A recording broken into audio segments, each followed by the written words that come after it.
動き出す窓の外眺めて遠くで揺れる光同じ先見つめ、yeah、 心はもうきっと気づいてる君じゃなきゃ意味ないありきたりかな口ずさむラブソング唇に、yeah、 Your eyes tell me everything I need Your smile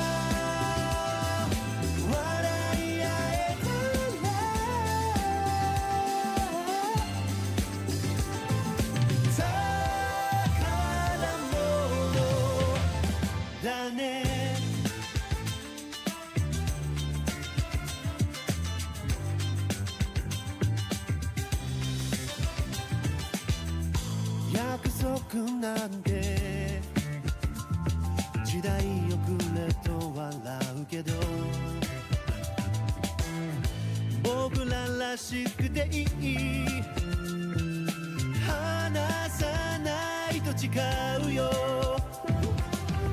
先読みなんてもう終わりにして僕の手を握って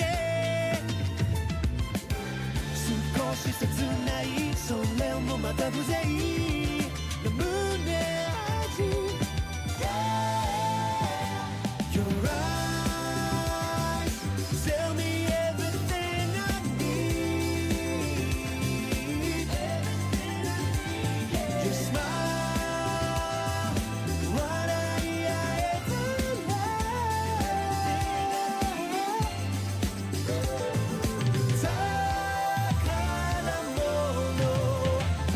だね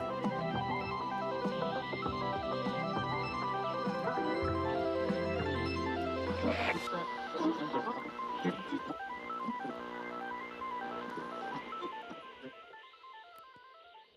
けてく夜明けにこれが最後の願いね Let's go!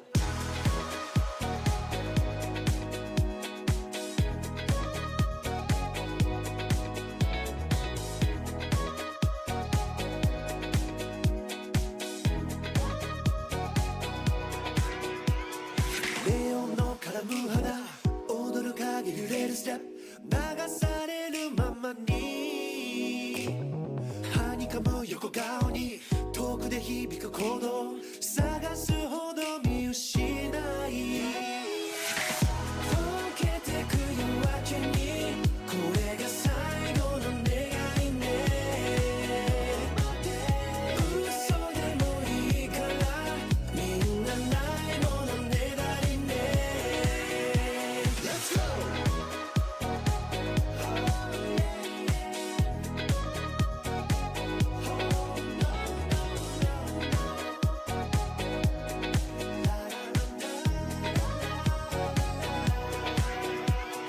寂しげな言葉をつぶやく唇を音色と混ぜ合わせて消えてく人の波預ける指先に儚く揺れる光溶けてく夜明けにこれが最後の願いね嘘でもいいからみんなないものねだりね失われた声街に飲まれて霞んでいく笑顔遠くになる瞳曖昧な距離さえ甘くてほんの少しでもこの夜に酔わせて溶けてく夜明けにこれが最後の願いね嘘でもいいからみんなないものねだりね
say I don't need to talk.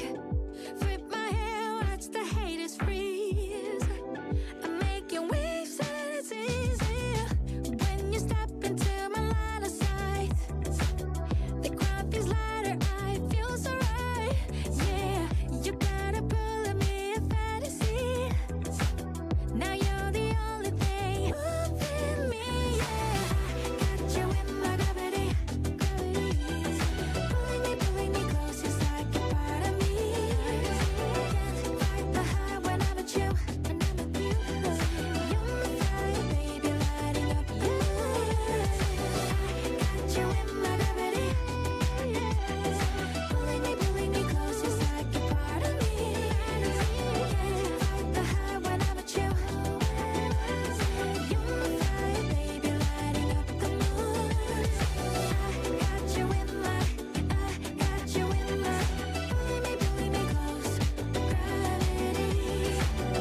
Got you in my, got you in my, pulling me close, gravity. Got you in my, got you in my, got you in my gravity. Got you in my, got you in my, got you in my gravity.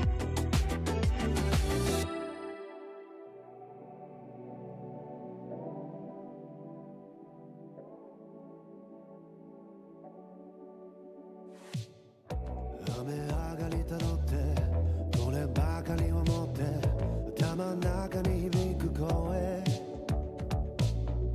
見えすいた嘘で似たようなセリフ並べてばかりねからくりなんて甘いだってきっと行く末は同じ素直になんて求めてないって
限られたこの時を月夜に混ざり合うと息を二人だけが知る秘密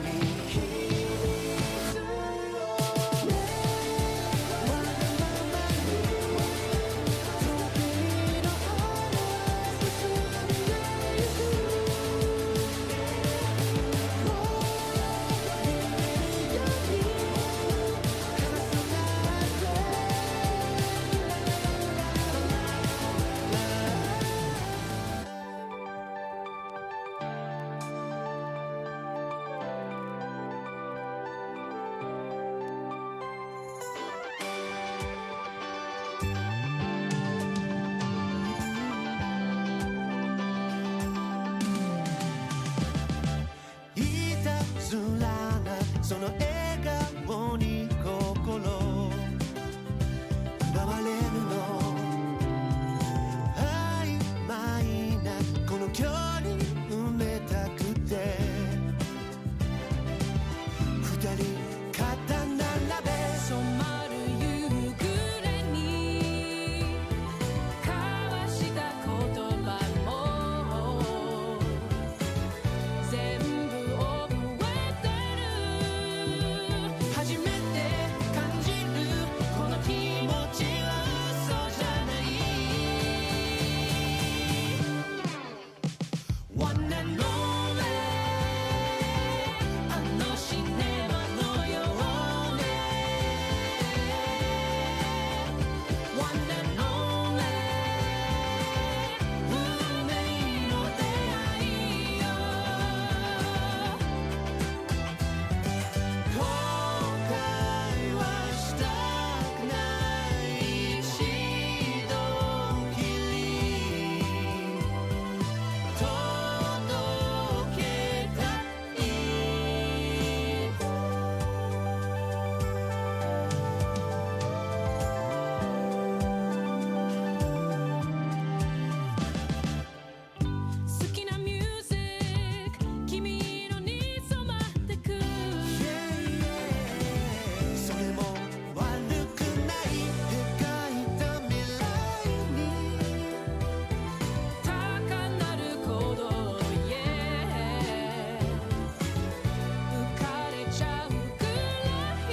Hello?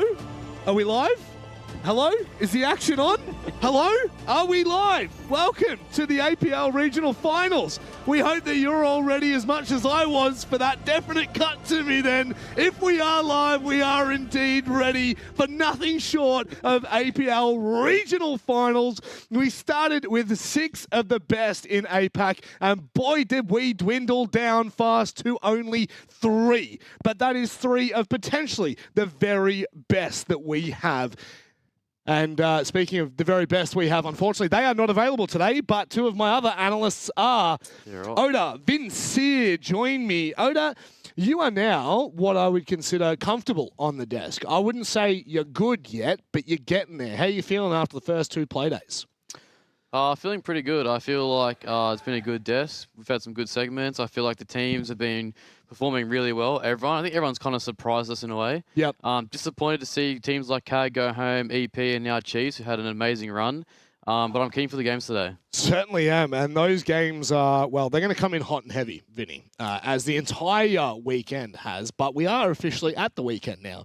It's Saturday. Championship Sunday tomorrow. The 3 teams we have left.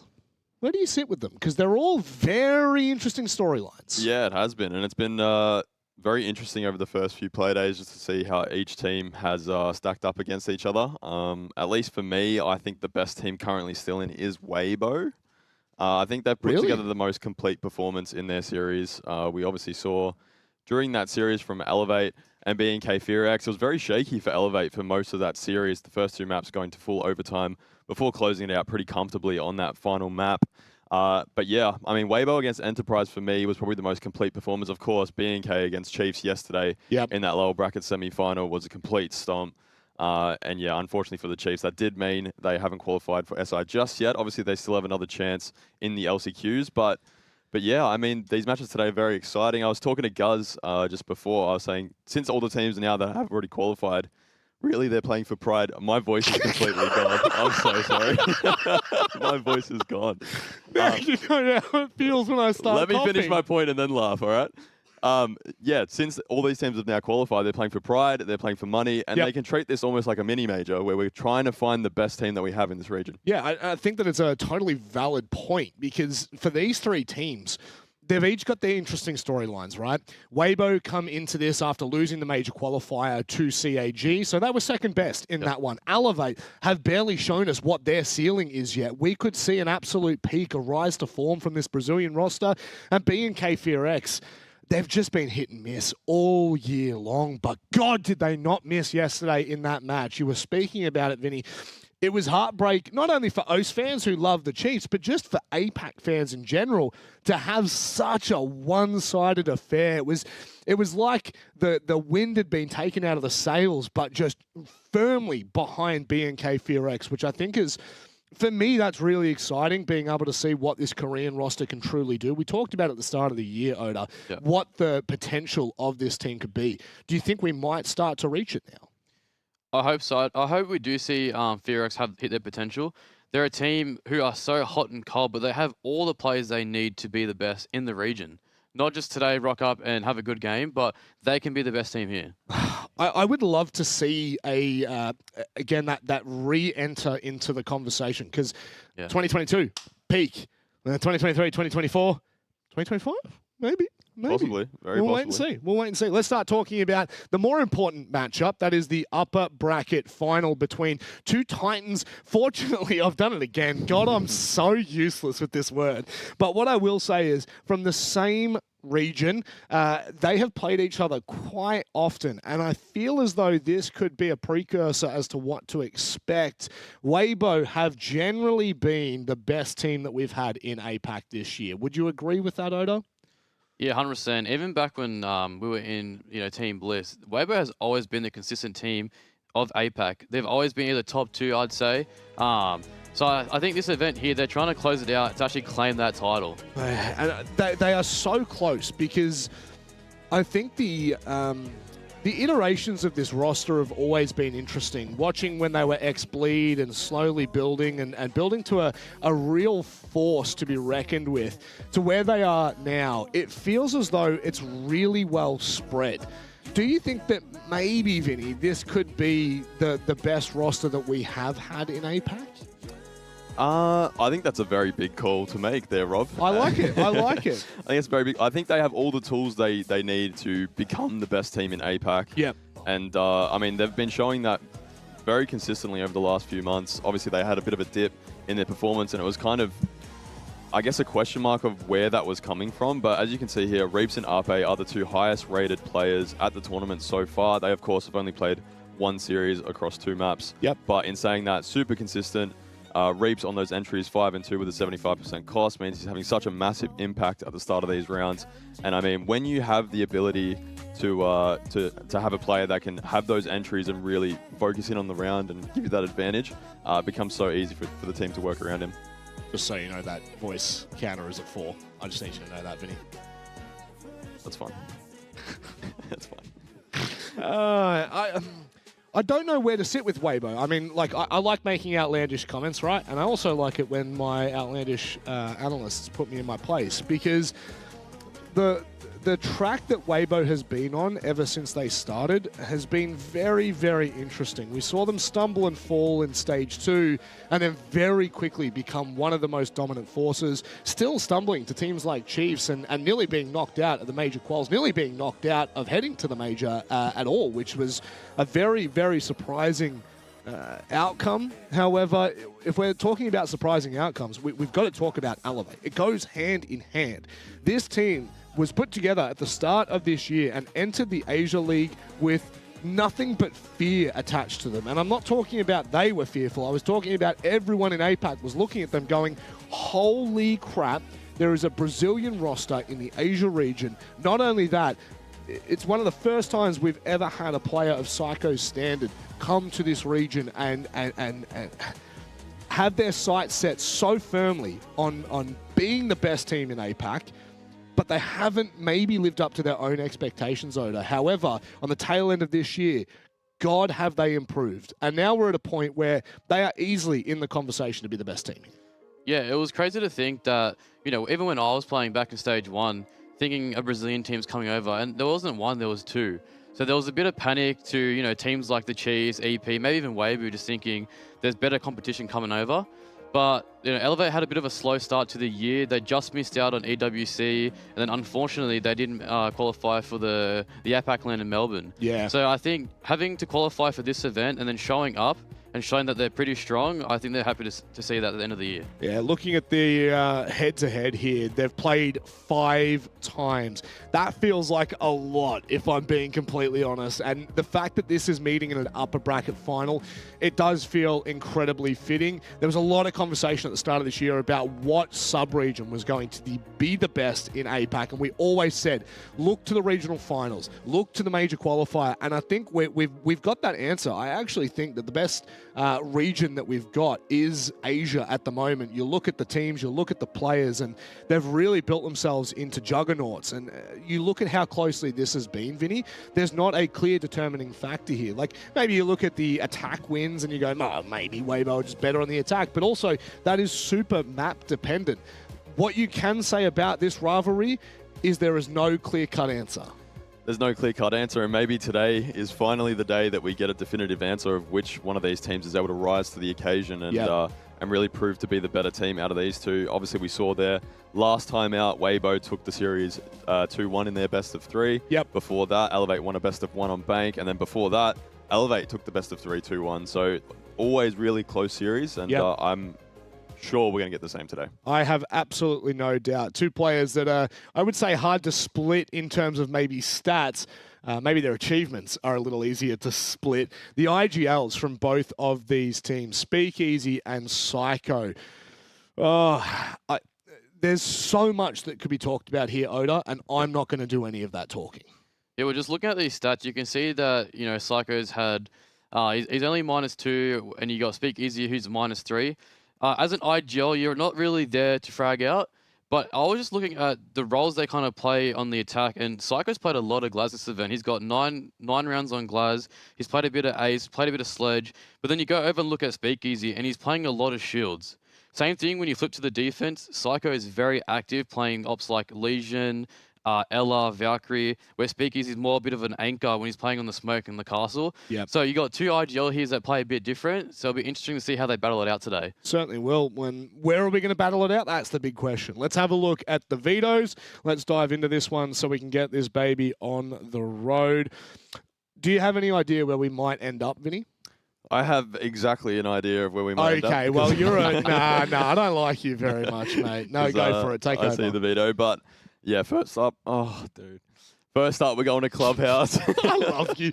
Do you know how much I love you, mate? I love there's you too, no man. one else I could love you more, too. but we're at 5. Clubhouse and Consulate, and finally decided on Lair. Yep. Clubhouse and Consulate, very interesting picks, I think. Obviously, Clubhouse is a map that both of these teams have played a lot. Weibo 6-2 over the course of the last 6 months on this map, so very comfortable on this map. Last time they played it was obviously a couple of days ago where they beat Enterprise 7-4 in a very comfortable win. And Elevate haven't played this map in a little over 2 months. Moving over to Consulate, it is interesting because obviously Elevate won this map in a absolute barn burner against FearX a couple of days ago. And the last time that Weibo played this map was actually against Elevate more than half a year ago, where they lost. Jeez, that is an interesting affair nonetheless. What are your thoughts about going back to Consulate, especially being picked by Elevate here? They must feel very confident after their game against BNK FearX, where a flash almost determined their fate in the upper bracket. Yeah, look, when you look at Consulate, it's actually a map these teams don't want to play. It's their last pick map. It's 9th of 9th, so they don't want to be here. The way I look at that is I think Elevate's put a lot of time into this map, especially picking it against FearX as well. And then when you look at Weibo, it could be a map they're trying to hide. You know, they've already qualified for SI. So do you look at them trying to play a map they don't really like to try build some experience on that? Or do you look at it as they're kind of just hiding strats? Yeah.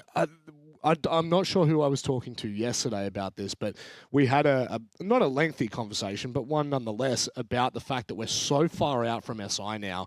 Should we really be expecting a team to be hiding things, Vinny?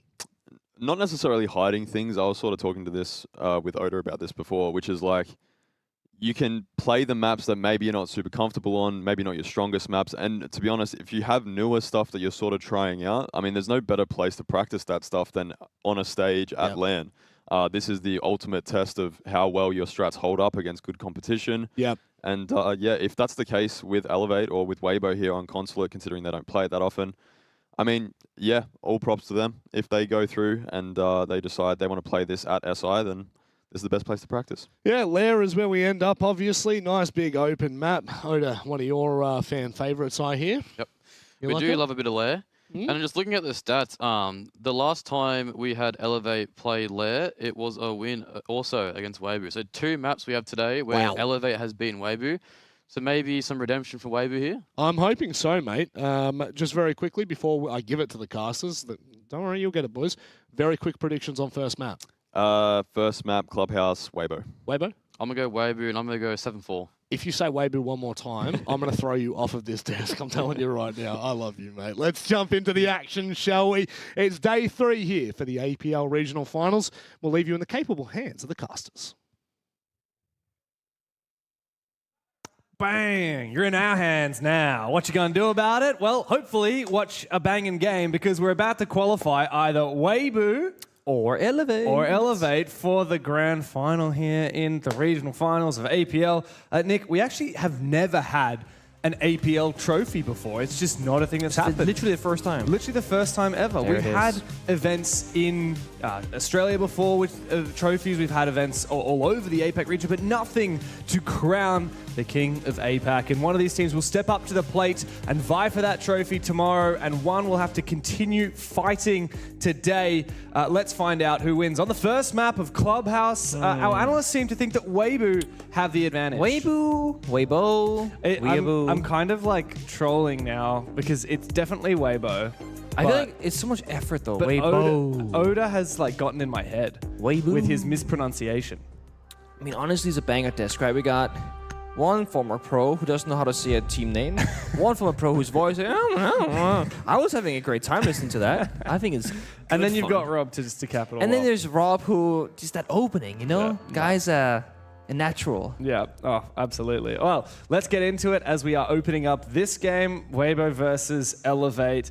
A lot of boas coming out in the chat. Oh, a boa. Of course, the Elevate roster have been in APAC for quite some time. I don't know whether they actually have been in Brazil coming up to this event. I think they might have been, because it's been quite some time. Obviously, they live in Brazil, but then during the stage, they're playing from within APAC. I think recently back in Brazil, quite an advantage. The scrim quality there would be immense. Oh, that's exactly it. Attackers need to locate. Of course, for Elevate, the biggest struggle for them when they first came to this region with this roster was, who are our opponents? How do they play the game? Because when you come to Brazil, you have no experience with it. And Psycho was very honest and said, we don't really know what maps our enemies play, how they play in the meta, the culture, the scrim environment. So definitely a learning lesson the first stage, getting a lot stronger for the second. And I mean, Elevate has been, I would say, continuously getting better or stayed the same. They haven't gotten worse at any point. Yeah, well, I think stage 2 in particular, they were unbelievable. They went undefeated through the round robin phase. They looked undefeated at the start of the playoffs and then fell off a little bit. And of course, failed to even make it through to the major, failed to make it through to PAX. Weibo really stole the show when it came to those playoffs. And Weibo also had a phenomenal performance the last time they were on LAN in Australia, which was, of course, for the major qualifier at PAX. They went on to the major and performed pretty well there. They took down NIP, another Brazilian team, 7-1. So Weibo there, of all the APAC teams, they are the Brazilian killers. Also, both teams were Psycho played at, right? Psycho was an IP, Psycho was an Elevate. That's very true. Weibo just counter Psycho. The personal agenda here. But of course, Elevate got quite a buff earlier this year. Oh, wow. That is quite a play from Ape. Speaking about Psycho, yeah, his number truly has been made by Weibo. That's a very good early pick. Impossible to 1v1 a clash like that, but Ape gets the job done. Now Ion and the rest of these roamers are looking a little bit lost. Now, gotta go that aggressive play, but again, Elevate will fall. Ion next in line, that's Castle off the board again. Not an important number to lose, but the numbers are dwindling. Weibo so far in full control. Stemp's trying to hold on for as long as he can. Ooh. Saw the player just around the corner. Ape goes down. Is there a trade? Indeed. Reaps and Ape have been the two best players at the tournament thus far. And now they have set an advantage for Weibo that I don't think Elevate will be able to overcome. Oh, it's a tough one. Mind you, Elevate went for a double Heartbreach ban, the Ace and the Hibana. Yet they've opened up all the hatches. They're going for a deep roam. They're dying off the bomb side. It feels counterintuitive, but of course, this might be just a call being made. One Psycho died saying, guys, we lost strategically. Go for kills, go for swings, and they lost those as well. 1 minute and 20 seconds. Weibo, big presence inside of kitchen. Go for a hatch drop, go for a plant attempt. They got the Blitz to work with. They got the Sense Wall from Hoven as well. Plenty of util. Plenty of util and plenty of time. Plenty of options. That smoke doesn't quite land in the church door, but it does block the line of sight down the long hallway. Resets just in front of that smoke. Gives him a little bit of mobility, but he's still vulnerable to that hatch. Give it time. Weibo will formulate their plan. They've taken control of Dirt. That's Turdster. And with him putting the pressure onto Resets, oh, actually, Resets will win the fight. That's exactly what Elevate needed. Now, Speakeasy getting up close and personal with Raps. He just needs to land one bullet, knocks him down, and the final kill comes through. Weibo dominate in the opening round. Good discipline, right? Early start, got a couple of kills, reset the round, and don't just take any risky attempts. Get a player in dirt, get the blitz bottom main, 2 people by the kitchen hatch, just, you know, really just hold your ankles and see what happens. And Elevate, they swing first every single time, more or less, but they also lose every single time. That's the first round, that basement bomb site. But then again, Elevate, they banned double heart breachers, didn't really play around it. I'm expecting that to change in these upcoming rounds. Yeah, you're right. A very weird choice from Elevate. So that's what these teams are fighting for, the trophy. The grand final happens tomorrow. It could very well be that we end up with a rematch. Very possible. I've got to say, Southeast Asia as a region, I mean, yes, we have one Brazilian team, but Southeast Asia is looking pretty hot, right? Our two upper bracket teams are both the SEA ones. Now, APAC North, OS is already fully eliminated. APAC North just has Fearex left from Korea. They'll be playing the loser of this match later today. Attackers have discovered the location of a bomb. That'll be an interesting match as well, though, for Fearex. You know, they've been, you know, you sit back, you watch the game, you just wait and prepare. And they're a very prep-heavy team as well. Yeah, and I think there'll be a bit of an advantage for them having that break, whereas whoever loses this game, firstly, they'll be kind of tired because they will have just played potentially 3 maps of grueling Siege. They will only have so long as a break between games. We saw that happen with Chiefs yesterday after they beat EP. They had to go and play FearX about half an hour later. And what's more, whoever does lose this game, well, they'll be kind of down on themselves. They've just lost, just been snubbed going to the grand final, and then they have to beat FearX. So I actually think whoever loses this game will have a very tough time making it into that grand final. Elevate not holding on to too much ground here, of course. They're extending into cache CCTV. That's where we see the clash once again, the outline here behind the wall. They're giving Garrett's control, they're giving the breach. There is a bandit available, but not being picked up. Only a Kaid and Miraband from Weibo. So the big question here is, will they keep holding on to this ground right here in CCTV top red, or simply fall back?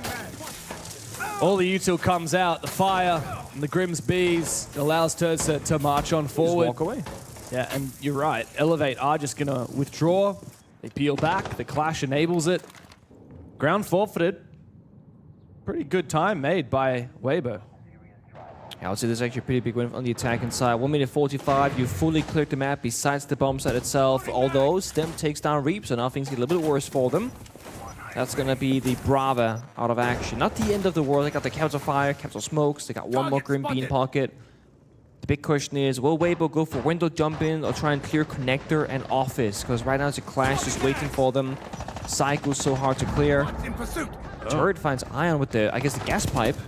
Oh, must have been. Yeah, must have been, yeah. Yeah, I feel like a lot of players on defense at this bomb site sometimes forget about that gas pipe. You want to keep it intact for the late round because it's kind of like a free glue. Yeah. But yeah, I've seen too many defenders die to it. I mean, look at this. Stamp is low on health, Raps low on health, Psycho half. There's a Caps of Fire still in pocket of Speakeasy, so there should be one freebie if they can land the target. Resets and sitting by the bomb site. Oh, this is more or less alone. Could be a free kill. If they know, they know. Resets is right there. He is exposed and Ape swings him. That goes to show the value for Ape. He didn't shoot the default cam, he didn't reveal his position, and he got a free kill because of it. Now, 4v3 with 2 players low on HP. Psycho does not survive. The Capital's fire rinses him through. Stemp and Raps now both on a measly amount of HP. Need to try and retake. They got info on where that plant's going down, but the cover is good from Weibo. It's good from Hoven. Not quite good enough from Turdstar, but it doesn't matter because Hoven's there for both of them. Very strong start here on Clubhouse for Weibo. That's beautiful. I mean, Speakeasy even comes off the planet attempt to just be one more gun for an action. They realize, okay, Elevate, they're not going to go for the swing, get back on the plan, trust the cover. And it comes down from early advantage from Weibo, good use of utility, and a player like Speakeasy, who we're expecting, IGLing, strategizing, actually becoming almost an entry player near the execute, just getting those kills. Yeah. We'll go through a little bit of a quick rehost while we get everyone back into the server. Yeah, Chucka Sashaka. There's Psycho. Speakeasy always seems to look happy. I don't know how he does it. He always is happy, I swear. What is Every time I see him, his big smile on his face. He's a cheeky one. Excited to be here. Yeah, Weibo, I think they have very good reason to be happy right now. 2 rounds straight out of the gates, looking as good as they are. Yeah, it's a good start on Clubhouse. Now, Elevate on the flip side, I would get worried for them if they go down without too much of a fight on Club. Of course, yes, they picked Consulate, but you remember they only won Consulate against FearX 2 days ago because FearX kind of fluffed up the post plan in the 8-7. So Elevate barely got that across the line. If Elevate lose this game, I don't necessarily rate them that well against FearX. You know, they were 1 round from getting knocked into the lower bracket by FearX already. In the rematch, I think that the Koreans might have their number. Well, I could totally see that. So that's why this matters so much here for Elevate. And, you know, we can look at, who's in upper bracket, who's lower. But if you dig into, again, the details of how they got here, Elevate arguably shouldn't be in upper bracket any longer. Yeah. That's why I personally voted for Weibo this morning when I had the predictions. Because I thought, it makes more sense. If you compare those 2 semi-finals that these teams played in, right? Like Weibo, they played Enterprise. It was a 7-5, 7-4. It was very dominant. In fact, that makes Weibo the only team at this event who are yet to drop a map. Elevate on the flip side. Skyscraper they played against FearX to kick things off. They lost at 8-7, and then they won 8-7 on Consulate. When it came to map 3, they looked really good on Labs. But yeah, I'm a little bit surprised we're seeing the Consulate again. That being opening kill this series is crazy to me. Just Ape walks in, slaps the shield away, shotgun pump the kneecap, and So then good. Yeah. good cover. I guess people forget that if you can close the gap, shotguns are actually very powerful against the Clash. Certainly.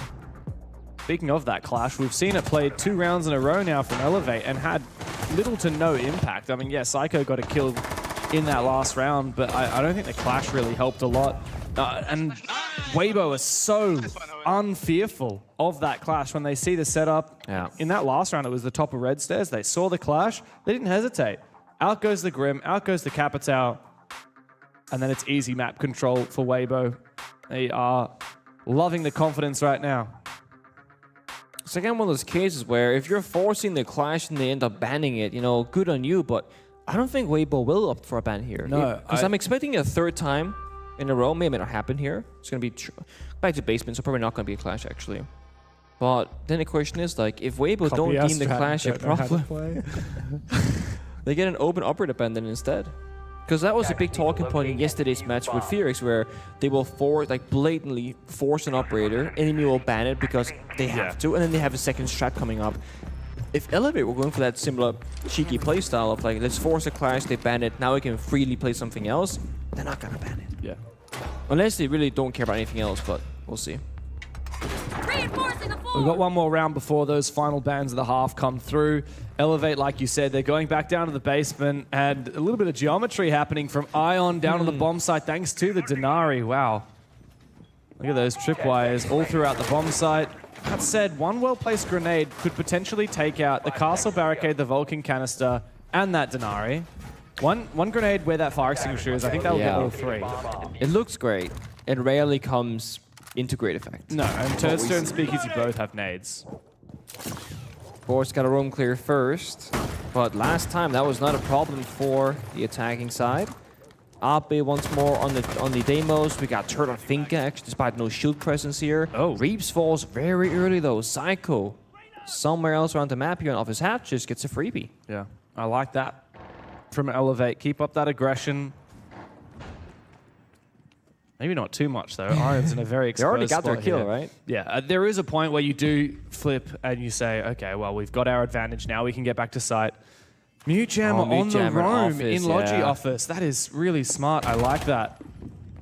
It's going to make it a hard... Oh, it's a they're rush. on the bomb side on the rush, yeah. Wow. Speakeasy. I think he just sledged through the castle barricade that had the Vulcan canister on it, which is why he's so low on HP. He will end up dying to the fire.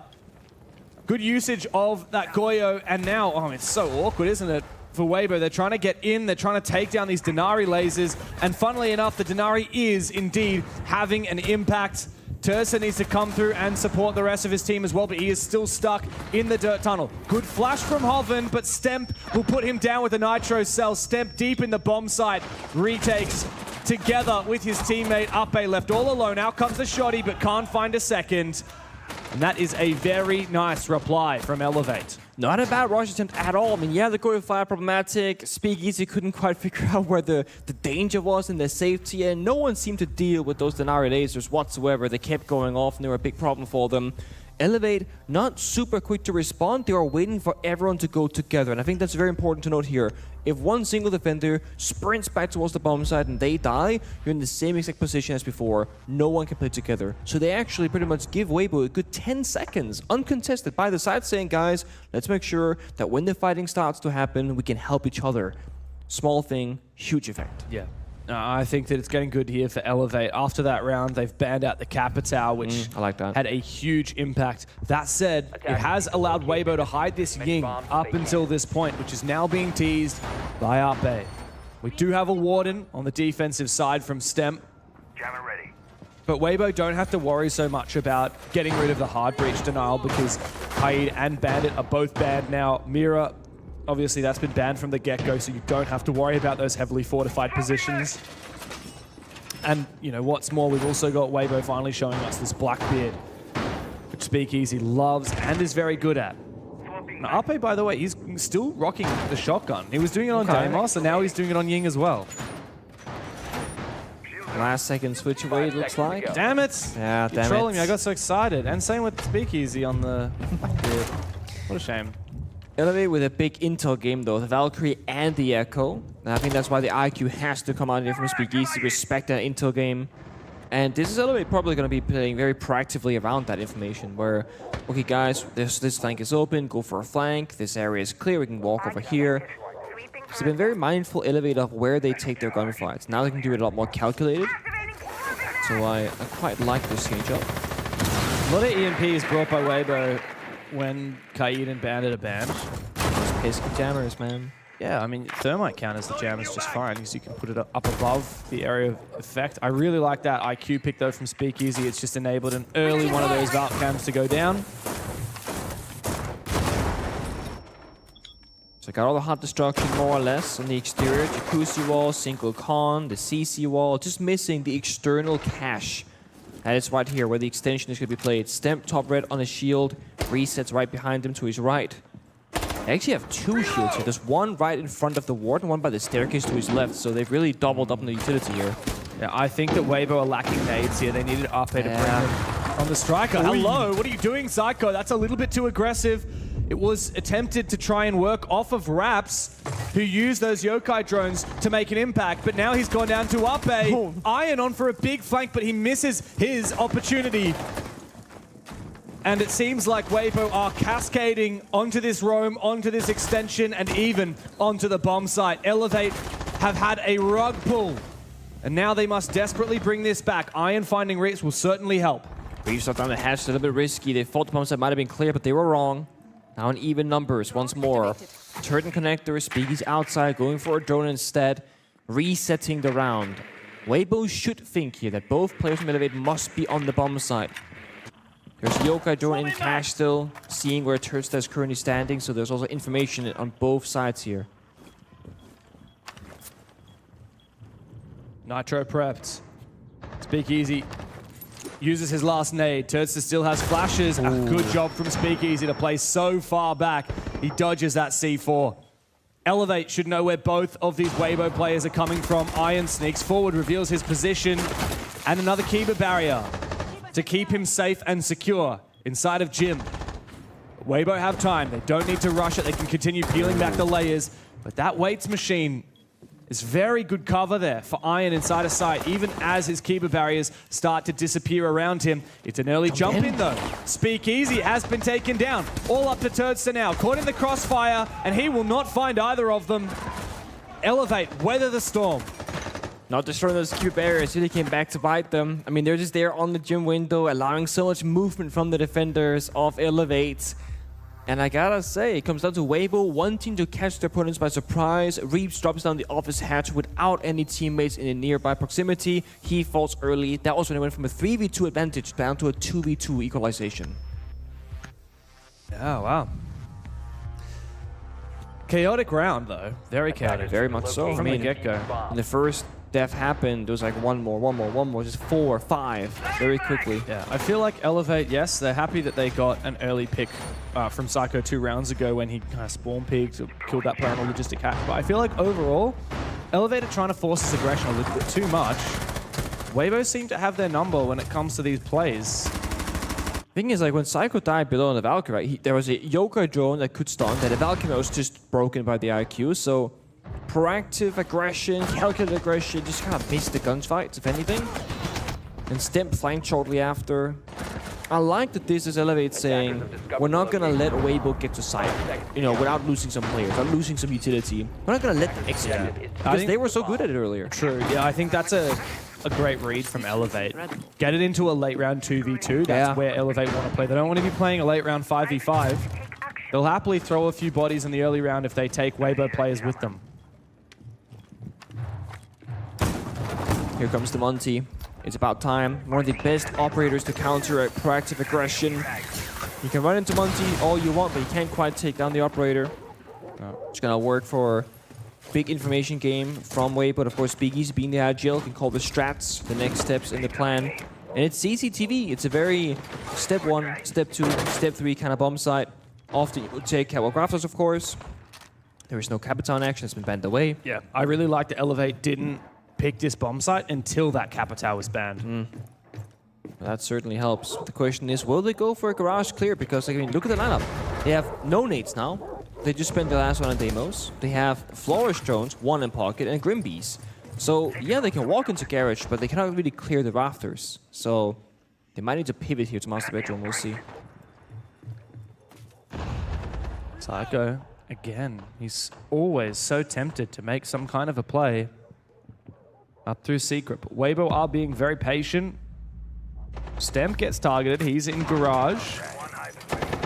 2 players in garage, 1 on the rafters. Oh, but Stemp down below as he gets flanked from Lounge. He finds a double kill. Good trade from Hoven, but it might be too little and too late for Weibo as the Monty needs to get up and aggressive on Iron, who is being revealed. But this is a risky play, the Speakeasy. He's trying to push him into Turdster and into Hoven, but Iron actually gets the better of Speakeasy. It's a disaster for Weibo. Elevate, now in the 3v2, can just hold on to sites. Wall still reinforced, but they got a spare extra thermite in pocket. Psycho has been downstairs in blue this entire time, opted not to go for a flank because he deemed it wasn't necessary. They can sacrifice the catwalk player, and Ion went 1 for 1. Raps don't die. Raps very low on health now. Once final touch babe, C4 goes out as well. Catches Hoven, just turret in a 1v3. Wow, and Resets is still peaking that. The ego challenge from the Brazilians as they take the lead on Clubhouse. They found their playstyle, that's a damn sure. Quite a reprisal. They were 0-2 down, Nick, and those first 2 rounds, they looked completely absent. Now, guns are blazing, and Elevate are firing up. Stemp almost took down 3 players with the UMP because Hoven was on 1 point of health. Ridiculous. Playing that lounge in garage. No help, no support. It was just him on his lonesome, getting it done. He was even Deimos tracked in that first gunfight. Incredible. Yeah, Weibo got to be careful. This lead has slipped away from them. They can't let the half do the same. 1 more round, 1 more chance. They could tie it up. It's funny though, because at the start of this game, it really felt like we were going to a 4-2 split in favor of Weibo. But now they're just battling to try and hold on to a 3-3. I think that's why it's so important to sometimes cut your losses and not overforce one singular playstyle. Because this is kind of like Weibo are doing most of the same thing. Elevate have changed up massively, right? Exactly. The more proactive playstyle, more information, seeking those engagements early on, not letting Weibo execute because they recognize, hey, they're damn good at this. And again, look at the attacking lineup. They got the sense. What does Sets want to do? Get to the bomb site. IQ, same thing, helps you get there. And Elevate, Deep Roam, Top Floor, Valkyrie. They got Rafters, Asami. Turret finds Stemp though. Wow, spawn peak. Again. Ego. All about the ego. I mean, when Stem first joined this Elevate roster in about May this year, after Stage 1, I believe, he was insane, right? Like, it was such a huge upgrade. Since then, of course, they picked up Raps and Resets. And Resets is looking back into peak career form, the former Team Liquid player, finding a very comfortable home on Elevate here. This could be a kill for Hoven. The DMR doesn't quite deal the damage needed onto Ion. Oh, the Speakeasy is getting active around it. He is spotted on that Valkyrie camera, but straight into the waiting arms of Resets. Ion doubles up, and this should be the round done in the books for Elevate. Just to add insult to injury, Resets pushes. He's found 6 kills and is yet to die since that rehost. What do Weibo do now? Reaps, threading the needle, taking out Resets. That's the first of many steps required to bring it back. And then they can fall back though. They have the escort. Psycho was on the blue stairs. Hey boys, bottom garrison lounge is clear. Fall back that way, Iron okay. And like you said before, this is prime Elevate position. They don't want the 5v5. They got a 3v2. Numbers advantage. They can lock down the bomb side. Wait for Weibo. They got to roam clear the rest. Do some hard destruction, soft destruction. Meanwhile, Turden, well, is Resets having a chat in game? Oh, Resets farmed everyone upstairs. He did. I think he must have just sprayed something, like one tap or something. I didn't see it. Little blind spray or a one tap Turster on the tilt after that for sure. If anything, I'd be tilted if I was Speakeasy. Yeah, dying like that, just like looking the wrong way, getting shot from top red. Yeah. Only exposed his head for the slightest of moments, and that was the exact time Resets chose to peek. Spotted his Raps deep in the site. The way that Blue's been opened here with the feet holes makes it very hard for Hoven to make his way forward. It's a kill box. Goes both ways though. Hoven snaking on the floor. With the DMR in hand, pretty good option, honestly. Oh, it's one shot to kill Raps. If he lands a chest shot here, he should kill him. Oh, the timing though. He's jiggling. Oh, this is awkward. Oh my god.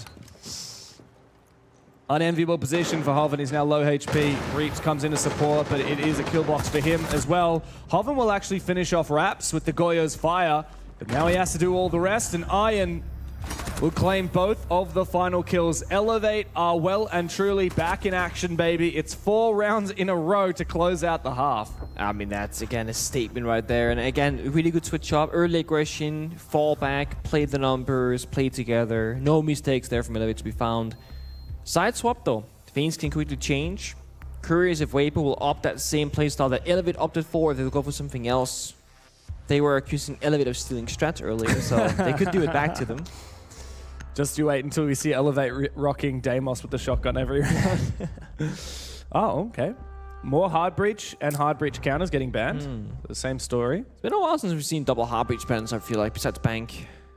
When we've been casting various maps. I really love hard breach bans. Even back to back? Yeah. Okay. I actually quite enjoy when teams like really lean in to one facet of the game and ban everything. Like, for example, you ban 3 shields, as Chiefs should have done against Fearex yesterday, which we are just as not they gonna should let have go. done, yeah. I like it when you really lean into like banning one aspect of the game, and it really like, you know, for example, 3 hard breaches gone. You have to fully rely on the one that's left. And there's 7 billion can openers. And 7 billion can openers. But yeah. I feel like, I don't know, I'm a big fan of... Okay, if you're playing Clubhouse here, obviously we had Elevate ban Ace and Hibana. Weibo, Spoiler just banned Ace and Hibana as well. I'm a big fan of the Thermite ban in that equation. Like one of the ranged and then the Thermite. Yeah. And I like leaving Ace open because, like we saw earlier, yesterday, it's much more impact triggerable.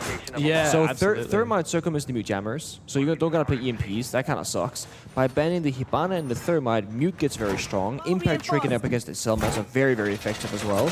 And it leaves you with very little breach. It's a vault hole in usually. Now Thermite's open, you're gonna probably play Thermite half of these rounds, and the walls get poop. Big hole. But yeah. There's actually no primary hard breacher at all here for Elevate because, again, secondary can openers are pretty damn strong. They've got 3 sets of them as well. Resets, Psycho, and even Raps with the Striker. And it's given them a lot of extra utility, right? It means that you can bring the Capitals Fire and Smoke. Yeah. It means you can bring the Grims, Execute. That's also bring why extra nades the on double Raps. hard breach ban is a bit because now you're giving, you know, you're forcing them into better primary gadgets with can openers. It feels like you're making it more difficult in some ways. Might enable Ape to do a little bit more with the Azami to block up those smaller breach holes that the can openers make. But what I really like here for Elevators, they got Ion on the Blackbeard. Get that shield in there, get the job done. Played a lot of Blackbeard in the past. Have Elevate. I mean, Iron's 7-1, so he's going to be feeling good about it. Still going to be the roamer of turrets at a bar, just kind of looking, using the sound, hearing it main stairs. That's the BB. So now what you do, you're pretty much forced to drop down the hatch very early, only 60 seconds in. And it's meaning that there is no effective roam game any longer for Weibo. So within 60 seconds, full map control for Elevate. They got 5 good primary gadgets. They have Blackbeard as a shield that can drop down the hatch and go for a Planetum. They got Capital Fire and Smoke. This feels like a dangerous territory to be in for Weibo because I'm not sure they want the 5v5. Nah, and that's why we need Hoven to get active. He's inside of Arsenal, underneath Kitchen, and he's got a Nitro Cell in pocket. He's also going to be able to delay the destruction of that Kitchen hatch with the Tubarao. I like this. But he needs to find a kill here, either with that Nitro or with the DMR. Ooh, that's a lot of damage done by Speakeasy, keeping Ion at bay. Ooh. Good damage. Oh, big Nitro. Wow, how does that miss Psycho? No damage. Gets away with his life. Gets away for free. They doubled up as well here in the 3rd tunnel. I like how, again, proactive Weibo are playing this, looking for a counter somewhere. They just need 1 kill. If they kill the Blackbeard, that's huge. They're going to push him. 2v1. Turdstar. Oh, perfect. They bait him together. He goes for the aim down sights. Weibo win the fight. Goodbye, Blackbeard. Now Elevate needs something else. Fire goes out, big commitment. Have to act upon this. Can't wait any longer. Push one in the hallway, push down the staircase. Resets and wraps. They have surrounded that player inside of blue and Church, pushing from 2 sides, and Raps will take him down. It's Ape, but Speakeasy to lash out and claim one of his own. So now Elevate look desperate. Jesus. They are all kept at bay inside of blue, and so they must try and file in from Memorial. Raps has the diffuser in hand. He can start forcing it down. And it's up to Psycho to cover him now. Turdstar making his way around the hallway. There's no breach on the wall. Speakeasy might be able to get up and close. And Speakeasy will find the final kill. It's a quad for the Singaporean GOAT. And he will get straight on that diffuser to finally stop the bleeding for Weibo. Ridiculous shots there from Speakeasy. He's stuck inside a third tunnel because he had to help the player take down Blackbeard. But I'm thinking, okay, you're in a bad location. I don't know. He just swings, pre-fires, headshot, headshot, headshot, rotates all around the bomb side, and even gets that final kill. I think Elevate played that really well, considering how it started. But then Speakeasy happened, and they win the round. That's a hero play right there. Yeah. I mean, this is C4, by the way. I'm not sure how Psycho barely takes damage from that. I feel like it really started there inside the dirt tunnel. The decision from Turdstar and Speakeasy to work together to isolate that Blackbeard. It actually enabled Speakeasy to play at AKs and hold on to blue as well as he did. Come on! Let's go! That's my boy. That's the IGL support player, mind you. Yeah, he is the old guard on this team. He's the Clash player. Getting 4Ks left, right, and center. We love to see it. Raise the wire in place. All reinforced. 10 seconds left before insertion. Just watching the Elevate attack a repig right now. What they deem is going to be a problem. Again, the Clash is one of those operators where do you invest a lot of different counters like the Kali, the Nomad, the Capital? Do you not try and deal with it at all? Funny enough, they actually have a Brava, which can hack practically nothing here. Yeah, I wonder what the idea was for the Bravo. Were they trying to target like a got a DMR? That's it. DMR game right now. A lot of DMRs. Next season on the new patch, we're going to see DMR so often with the introduction of the new weapon.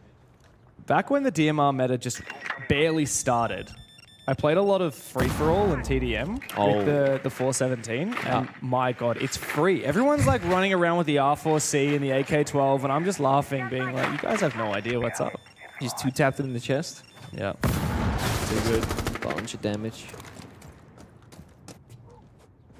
Alright, what do we think, Elevate? What's the way through here? I mean, they've been fighting, so there's been Psycho on the building rooftop fighting Reaps and a Pixel for the CC window for like 60 seconds straight, and they're both full health. I'm not sure what happened there, but no one's won that fight. They gave up, in fact.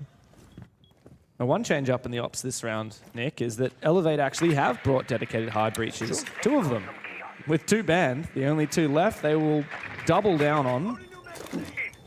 Funny to see a Maverick, especially when the Kaida's banned.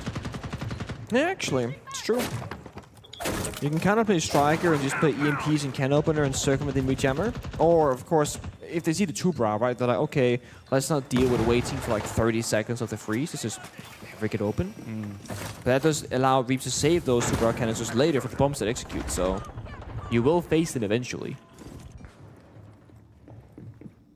Kind of a non-definitive push so far, but here comes a more default take.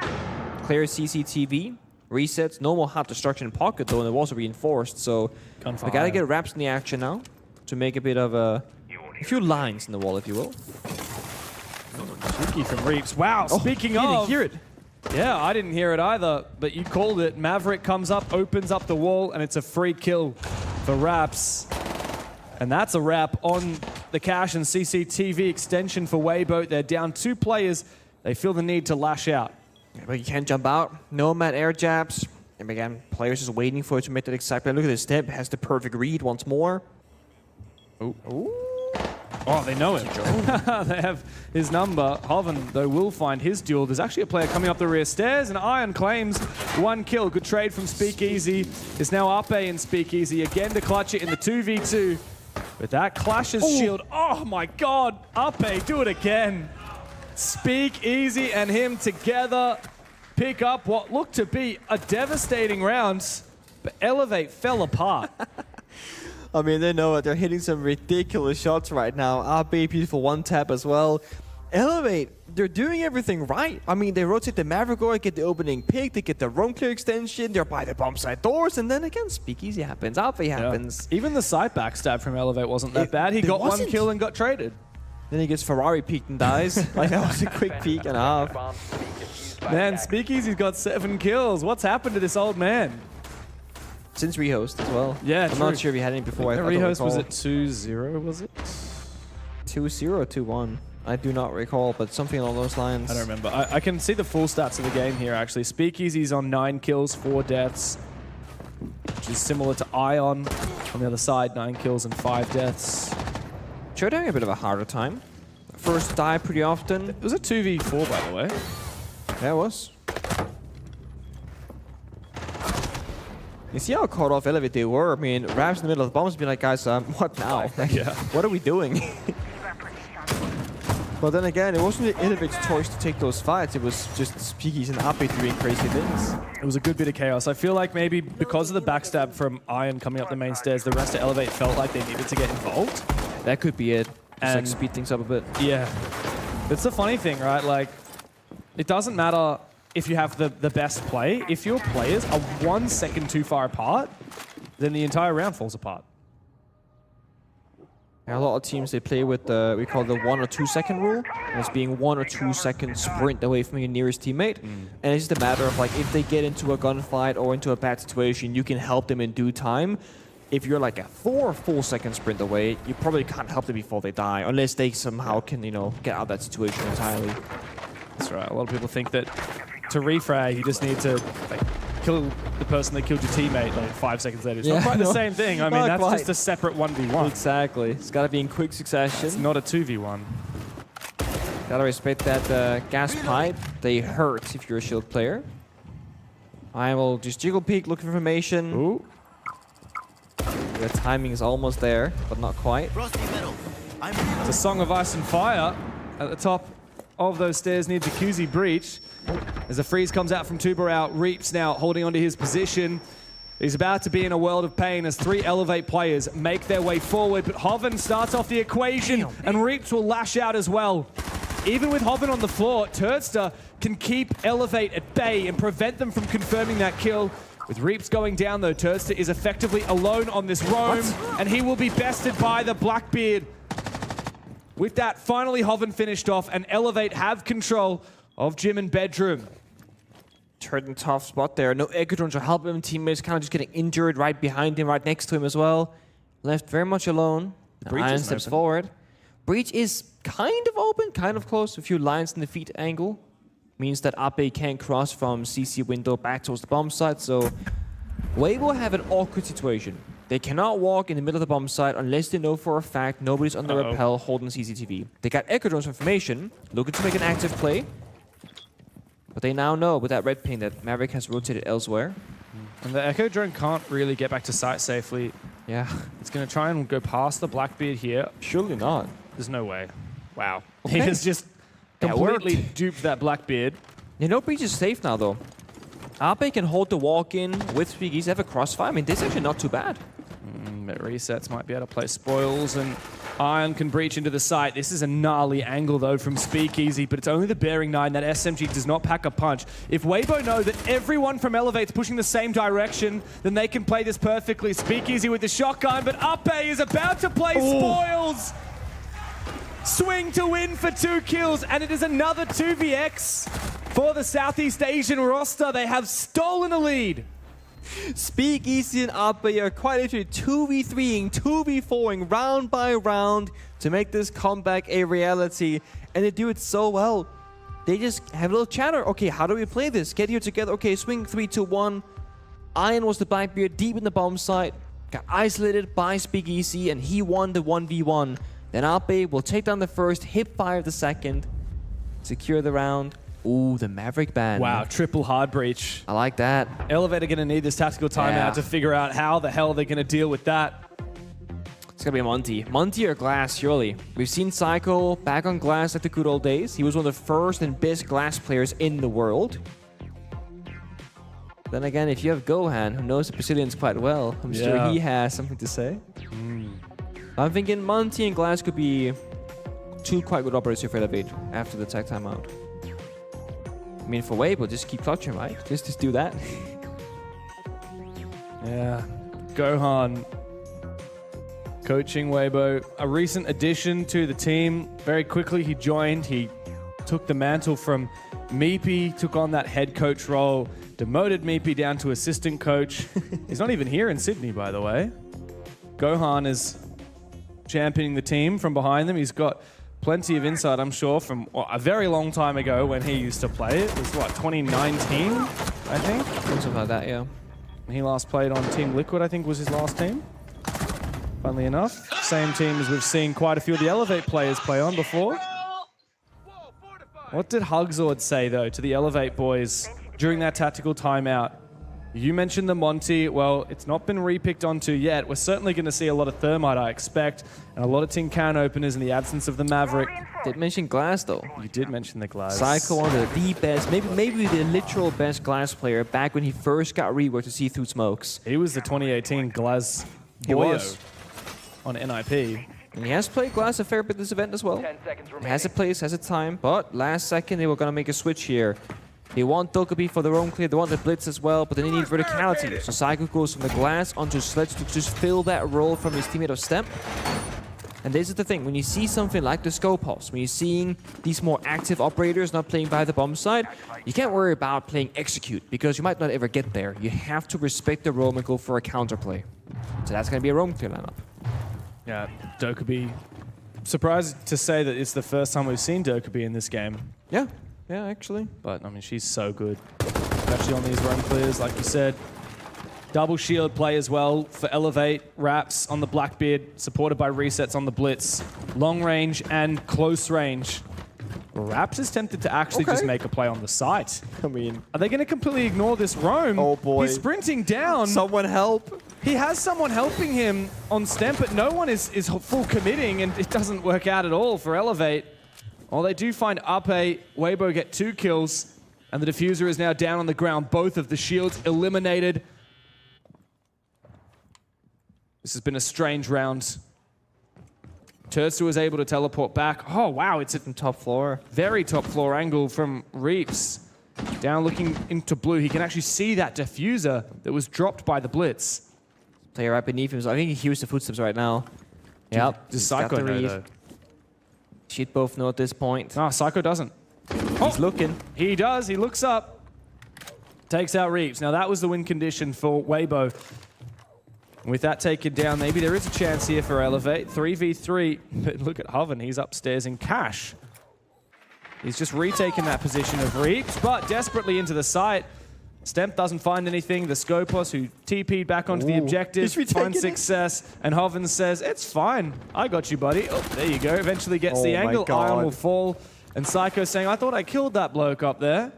3v1 for Weibo to finish it off. Psycho says, I know he's up here somewhere. I already killed one guy in that spot.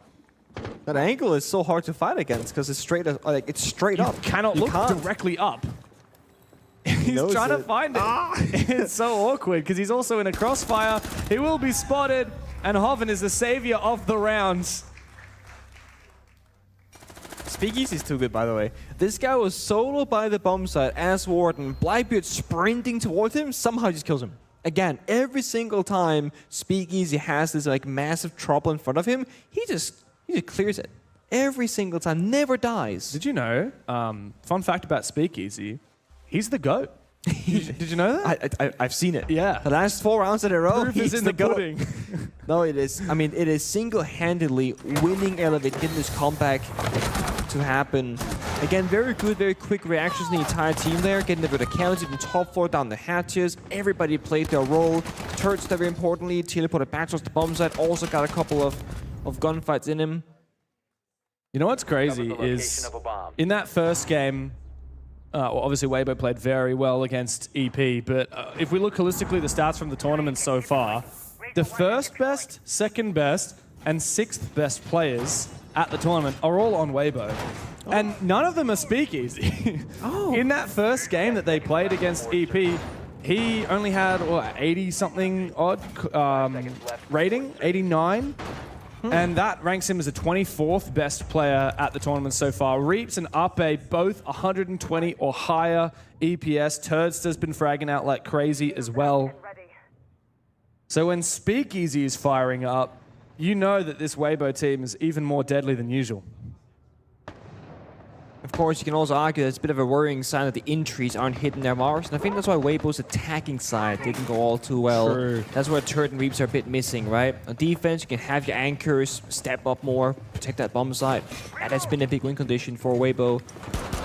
And they're still in defense, of course. I won't change till overtime if that's necessary. But Speakeasy is off the gun and onto Clash, which honestly, really great because Monty's been brought up by Elevate. It's a big counter operator. Oh wow, damage done. Was Okay. it Nitrocell, I think. I mean, it must have been. It was a huge amount of damage onto Psycho. You also have the Evil Eyes from Maestro, and I mean, Monty is zappable at this point. Definitely. Very squishy Monty. Oh, Is that Ape just got swung elsewhere, Oh boy. so That's a gap. yeah. There's a gap found, but resets unfortunately will fall. Very aggressive push now. No one's by his side except for Reaps, really. So, like, the side is fully clear. They're just going to fight it out. Yeah, but Elevate, they are just focusing on clearing cash before they hit the objective. And it's not working out for them. That said, 2 quick kills might be able to make it a little better. Half the round is done, and more than half the players in the server gonna hit have the been side. killed. They are going to rotate and try and hit that site. Leave Speakeasy alone, but Hoven, I think he's going to be able to get back into position. Yeah, he's got info as well. Is that default camera outside, or is that the Evil Eyes? Oh, look at this. Uh-oh, 50-50. Speakeasy, he's threatening the peak, and Stamp will lose the fight. He now reads, there's a player behind him, and he gets that shield back up in time. Raps is a dead man walking, and Elevate are well on their way out. Weibo just need to find this final kill, and Clubhouse is theirs to behold. A phenomenal game from Speakeasy and the Weibo boys. But the job is not done yet. Elevate need to dig deep to push us the distance if they are to make it through to that grand final. And we would have to have all the players step up because that was a Speakeasy and Ape masterclass round by round. We gotta see a little bit more here from Reaps and Turk going forward. And what's crazy to think is we had 2 rounds in a row from Weibo, 4 rounds in a row from Elevate, and then 5 rounds in a row from Weibo to close the game. It was all about the streaks, it was all about the momentum, and there's no question who holds it right now. Moving into map 2, Weibo are looking very dangerous.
You know how they say it's not the destination, it's the journey?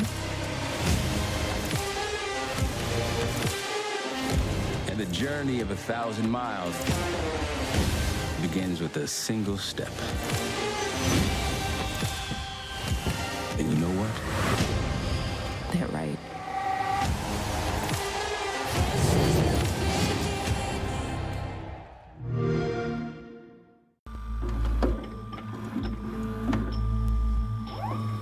Hello, my name is Pablo, and I play for Elevate and APL. Hello, I'm Psycho. I play for Elevate in APL. In the beginning of the year, I was playing for Liquid. The things was not like going really well, so I got the invitation to play in APL. In the start, I was like a little bit worried because I didn't know like how it's gonna be to live in another country, playing another region. But so far so good. It's a good experience to be here, and I'm really excited to play the APL Finals. I think the biggest difference in playing APL for us is moving for other country because it's the first time for everyone. We need to speak other language, get used to other foods. I think the thing who is most affecting us in the game is the ping. This is pretty bad for us because we play in Brazil, we learn all the time, and this makes a lot of difference for us. At the end of the second stage, we lost against Daystar, but I told the guys like, guys, don't overthink about it. We know we are the best team here, so let's go back to Brazil and practice more, and we can win easily the APAC Finals. I think our preparation for this tournament, now we have more time as a team, so now we have more repertoire, like we have better map pool to play the championship. We focus our energy on strats and something like that. And individual performance, everything in our team always focus. So this time we prepare in Brazil, so that is super good to prepare because we have a lot of things to play against. So now we are in better position. I think like Scream in Brazil is pretty good for us because the best teams are there. So we got a lot of new experience there, so we can bring it here to the APAC Finals. For us, it's very important. Qualify for the SI is the most important thing, but I think we will be very important to win the tournament, to show to the people how good we are. We know how good we are because we practice against the best teams in the world, so and we perform very well. We just need to show this inside the server. So qualifying for the 6 invitational is very important for me because since I joined like the tier 1, I played all the 6 invitations, so I don't want like to get out of this one. I think this tournament not gonna be an easy tournament because APL teams are playing super good right now. They are in the best shape in the history. They never play so good like that. So, but I think we have an advantage because we prepare against Brazilian teams. I think we're gonna win, of course. Personally, for me, Paris is a very good city. I won the last SI, was there, so I really want to play again there. Visit the city. I like the city a lot. It's a beautiful place. So for me, it's very important. I think like our biggest strength, like we are a very skilled players, like we are very good at this region. I think we are better than any team like in that situation. So yeah, that's our biggest strength. So yeah, I think we are a pretty good team here and we are easily able to win.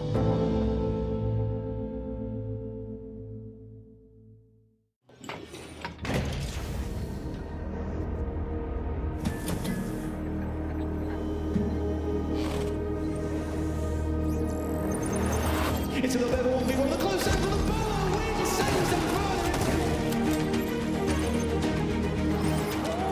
What is going on?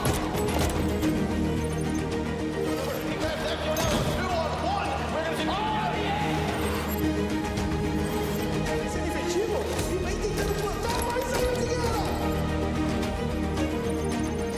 Prioritization,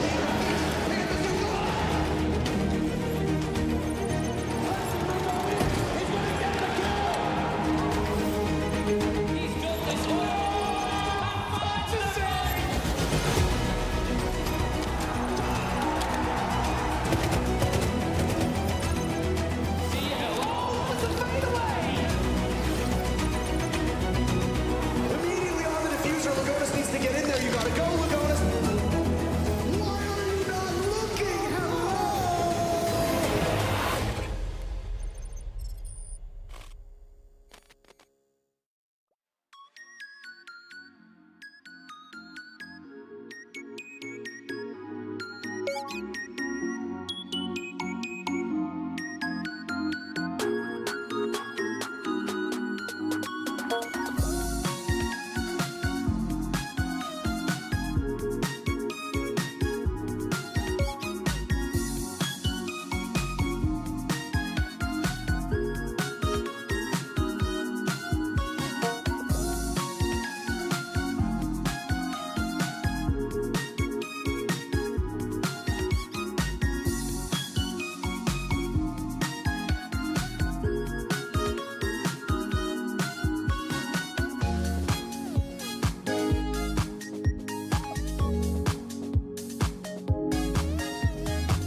up like that. I just know that things are gonna end bad. When my body only moves for the beat. Y'all been waiting for me. I'll just keep dropping it, like there's no stopping it. Then walk with it, la la la la la. I'll just keep dropping it, like there's no stopping it. Then walk with it, la la la la la. I'll just keep dropping it, like there's no stopping it. Then walk with it, la la la la la. I'll just keep dropping it, like there's no stopping it. Then walk with it, la la la la la.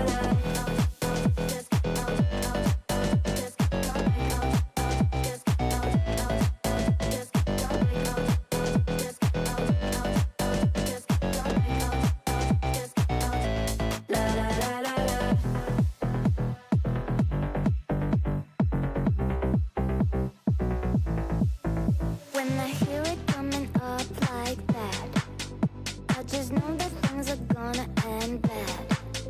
When my body only moves for the beat. Y'all been waiting for me. I'll just keep dropping it, like there's no stopping it. Then walk with it, la la la la la. I'll just keep dropping it, like there's no stopping it. Then walk with it, la la la la la. I'll just drop like I'll just la la la. If you could use one song to describe Australia, what song would it be? Smooth operator, yeah. Smooth operator. God damn. We need more of that. I love Ape. He's such a good singer. Boy, you got some Genuinely a good pipes singer. on Yeah. him. I tell you what, when we went to Bandung, Indonesia for some content, he gave us a couple of songs, and I was like, oh, god damn, he really does have the pipes on him. And apparently he's got the cojones on him as well. They are looking pretty comfortable right now. I mean, Elevate, after a very strong first half, started to dwindle away a little bit. Vinny, you were talking to me about the fact that the first half for Elevate, we were actually more impressed with what Weibo were doing on their attack. Even though they were up 4-2 for Elevate, Weibo was still impressive. Yeah, there were a lot of close rounds, and I thought Weibo, even though they only managed to win 2 of those attacking rounds, those first 2, the things they were doing in those losses were actually really good. We saw that Elevate wanted to play that really aggressive full roam, the SSG roam from back in the day, and we saw that Weibo were able to hit the site directly, but unfortunately weren't able to convert that. But I think they had the right ideas on a lot of those attacks, and yeah, just got a little unlucky in the way that the rounds played out. Number 7 for those counting along at home. Don't worry, we are keeping an official counter here at Fortress Sydney for the APL Regional Finals. A little bit disappointing when you consider like the start that Elevate had, as Vinny's been mentioning there, you know, like a huge momentum swing in that second half. What is the Weibo are doing here? Because, I mean, like outside of Speakeasy, just absolutely going mental. Is there an element to their game right now that you think Elevate can't crack? I think the players like Speakeasy and Ape, like in those clutch moments, Weibo is a team where at any moment the aggression can come out, and the gun skill they have is absolutely insane. Yeah. There's so many moments where it's early round or late round where these players are doubling up, they're getting aggressive together, they're playing the trade so well, and it's the reason why they win so many rounds, whether it's the early or the late round. Yeah. Unfortunately, you know, all the conversation that we had at the start about who's the best in APAC, I think that we're confidently seeing and can confidently say that Weibo are just looking really comfortable right now, Vinny. It doesn't, from the way that I'm watching this game, I never feel like they're in trouble. I never feel like they're on the back foot. It always feels like they've got a foothold in a round. Yeah, I mean, and it goes the other way from what we were saying as well. Like, Speakeasy was monumental in that second half. Him and Ape, I think, clutched 2v4s in a row. And what, 8? You want to say it? Just say it. 8. 8. And yeah, in the same notion, Elevate were getting good advantages in those attacking rounds themselves, unable to convert. So I think at the end of the day, it just came down to those 2 attacking rounds that Weibo were able to win in the first half and just being able to close out the second half. Yeah, look, impressive as it may have been on Clubhouse, the momentum shift, Weibo taking control of that game in the second half. We now move to Consulate.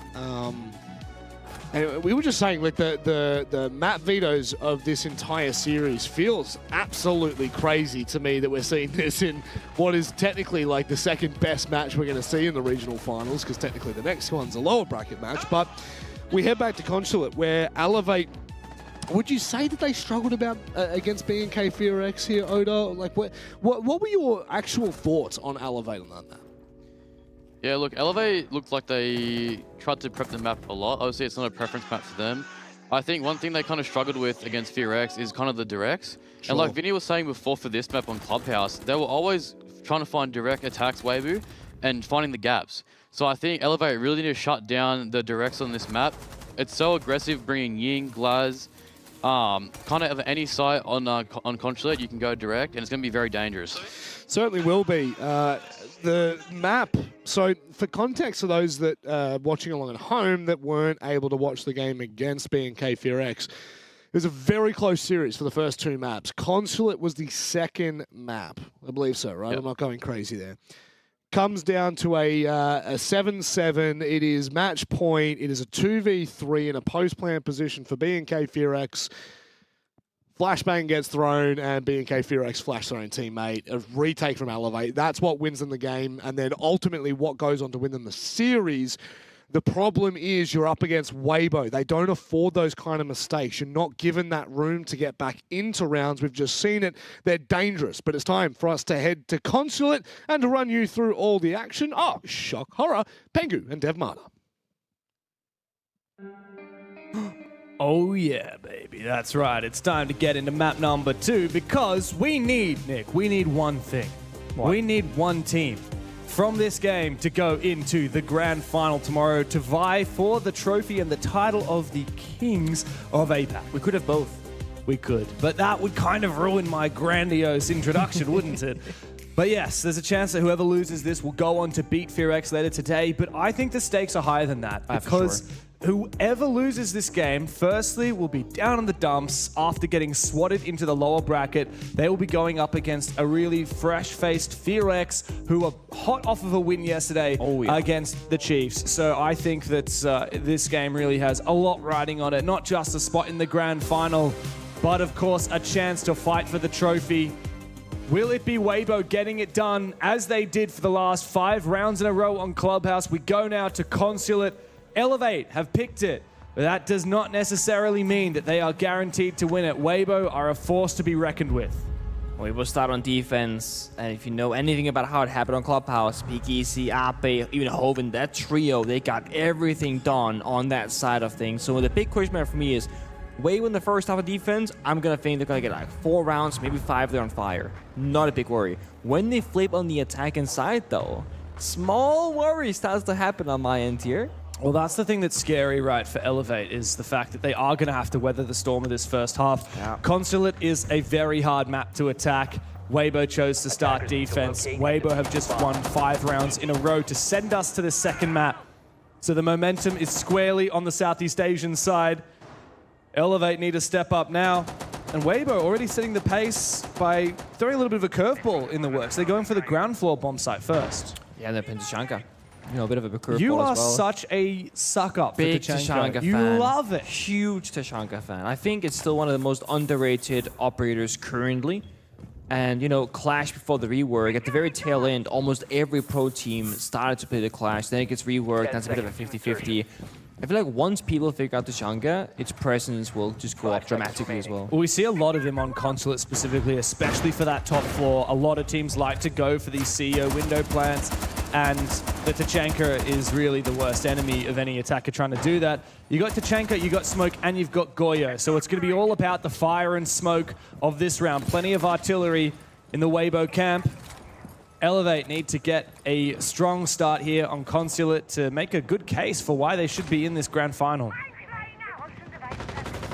Of course, a big shield counter as well, as the fire will shield guard break any of those shield operators, but Blackbeard's been banned away. Nothing's been picked up instead. No Monty, no Blitz to speak of.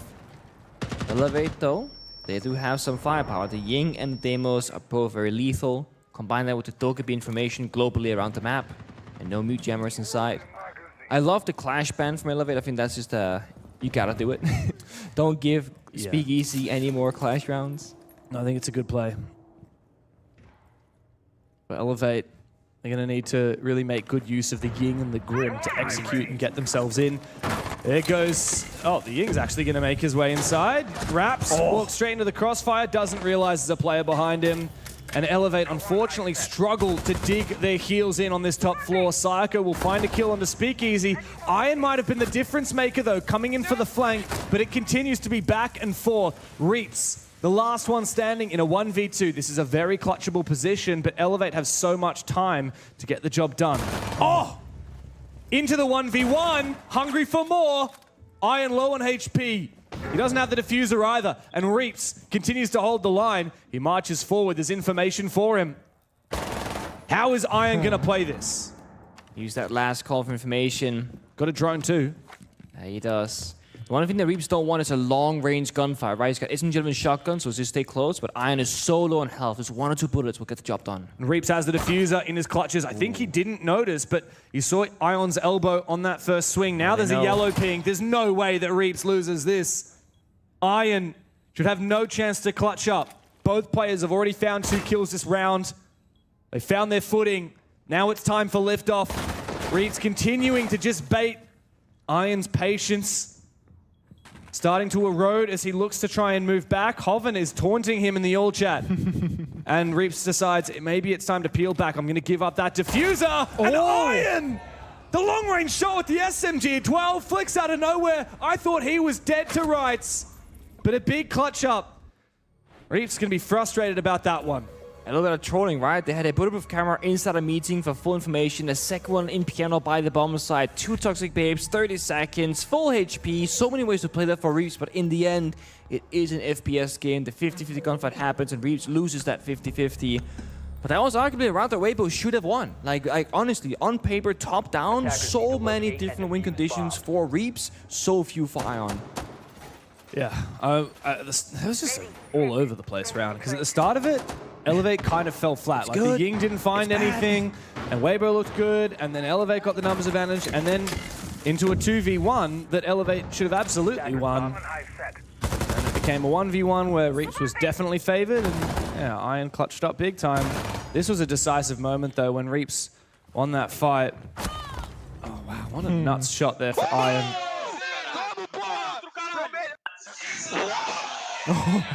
So surprised he got deleted. 5 seconds left before insertion.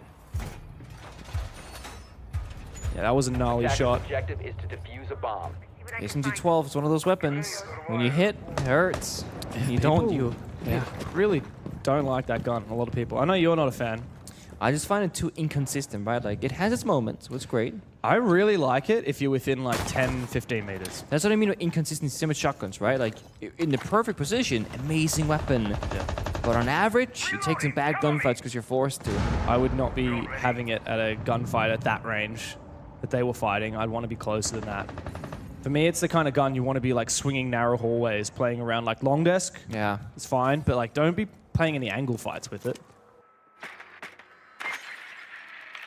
Elevate had a bit of a slow start last round, but for good reason. Entering the map of Consulate is actually quite difficult. Many ways for things to go wrong, so you want to spend a bit extra time double joining, double checking before entering. And then once they get in the building with a foothold, it gets a little bit easier from there on forward. And the bomb set is top floor. And when you see a bog beneath, it usually means it's going to be a CEO attack with the bog verticality. Question is, can they find these players up above? There's all these long lines of sight that's opened up by the defender, so if they want to flank stamp, they absolutely can. My question is, will Weibo try and flank that buck down below? Because they know he's there and they do have roamers below him. Psycho's actually made his way inside, yeah. I have no idea how he snuck inside a CEO, but Elevator trying to do their best at making their way forward upstairs on the top floor, and it doesn't seem to be working for them, sadly. Resets, he's down on the ground floor now. He's regrouping with Stem. Yeah, not a good start for Elevate on this round. Speakeasy's found 3, weathering the storm. The Anchor's holding down the fort on the bomb site, and they should know where Resets is after he took out that camera. Round will be done, and it's flawless for Weibo. And quick in the building, go for a bit of a punishment, but Elevate very separated. They had a Deimos and CEO, but 2 people in lobby at the same time. The Bog wasn't breaking their floor to help Deimos, distract anything. Yeah. So Deimos dies, then Bog start opening the floor, but it's too late. So it feels like miscommunication there from the side of Elevate. Another weird round. And they're opting for those semi-direct attacks, not going for a plant, but going for kills. I'm like, okay, you're up against the Shanga every single round so far. Direct attacks, kind of difficult. Now, the Gadget didn't mind because, again, they're going for kills, so planting's not going to be the objective. But Speakeasy, again, such a good anchor player. Yeah. I think Weibo just have a good read, right? A lot of teams would be surprised to find that there's so many players upstairs, like inside the building, and not going for a plant. But it goes to show that Weibo, they're not getting caught off guard. They're like, okay, well, this is the information we have. There is someone upstairs. Let's not panic. Let's not overcommit to try and taking him down. We'll just wait for our chance. And, oh, there's a buck down below. Let's not sweat it too much. Let's just kind of dodge him. Let's not try and overflank him or anything like that. Good reads from Weibo. Got a very dynamic setup. They got a mirror window by the main breach, and then they have this mirror window on the back portion of the building as well, saying we want to care about as much map control as possible. The reasoning for this is to enable Speakeasy on the pulse, right? Get that scanner beneath people, go for a C4 shotgun vertically, and try and get an early pick. So Elevate, again, forced into like a full roam clear effectively, or a very hard direct attack. It's 2 difficult problems. There's no easy option here. Yeah, and Weibo are going to play this quite actively. You can see they've got some info gathering, Speakeasy on the pulse, down electrical on the other side. And then over here on the main garage, we've got a Nitro prepped. We've got the Tubarao to delay this. Oh, even the Clutch has been spotted. Wow, if the Clutch had spotted the Yokai first, then that would have been a free Yokai drone. I can't do much about this one. It's a reinforced wall, but imagine if it was off, right? But it gives info to Hoven. You can now fall back down the hatch again. You don't want to take any unnecessary fights here if you're Weibo. It's all about the layers and playing vertically. But this is all according to plan so far. As my friend would say, time to ring some ears. Someone's getting plenty of info. I like this though. Weibo, they're just delaying time and peeling back. Shoot drones and peel back. It's an old tried and true strategy. It's tested, works well, but Stemper's already made his way inside of Expo, and he's got this hatch open, so Weibo have got to be careful not to expose themselves to these angles. Yeah, that's a dangerous one. Reeves' job is to simply stay alive, to stick behind that yellow pillar, don't overcommit to anything. And the good news for him, which he might not know, is that there are no throwables that can dislodge him. Right? There's no grenades, there's no captive fire. It's only smokes and flashbangs. So Reeves is good to just prone, hold a passive angle right here. Should be favorable, arguably. It's still a bit risky to be taking any fight whatsoever. Yeah, ideally just hide, but it's also Reeves, Yeah, he's not known to stand still. Well, here we go. Here comes the execute. The smokes and the Candelas go through. No Warden, but we do have the Echo. And so the drone in sight will be able to deny this plant, delay it as much as possible. Reeves has found 2 kills. I don't know how, but Uppe has not managed to deny that plant. Thankfully for Weibo, they still retain the numbers advantage, and Stemp, he's whiffed his shots from up above the hatch. Weibo need to retake that control upstairs and get into a position to hit that diffuser, which is not really going to be easy because of the presence from outside a garage. But they're taking their time, they're playing it slowly, and here is Turdster on the top floor. He needs to find the kill against Stemp. The Yokai drone is assisting him. Will he find the kill? No, he will not. And so still, Elevate hold on in the post plan. Speakeasy has to start hitting it, and a quad kill for Reeves. Speakeasy will continue to hit it. Stemp! What are you doing? You're not watching. Speakeasy is hitting that diffuser, and he will clutch up big time for Weibo. I think when he got the kill confirmed, he thought he killed the guy defusing, but he was confirming the injured player right on top of him. So they thought, I got the guy that mattered. Oh, he didn't. He got the wrong guy. Wow. Disaster. Absolute disaster. And I don't know how, but, I mean, what was it? Reeves getting 4 kills seemingly out of nowhere? Very slow round. Very slow retake for Weibo. I thought the plant wasn't going to go down. Somehow it did. But they waited so long to regroup before retaking. That's ridiculous. Absolutely ridiculous. Again, Reeves, yellow pillar, C4 denies the first, and then again. A lot of confusion in the server. You see right here, like there is a yokai drop. Yokai was right there. No Dokkaebi, no counters. Don't think it got EMP'd. They shoot that first one? Or? They didn't use any EMPs. They double stacked on the vert angle. Oh my god. Is he? Oh no.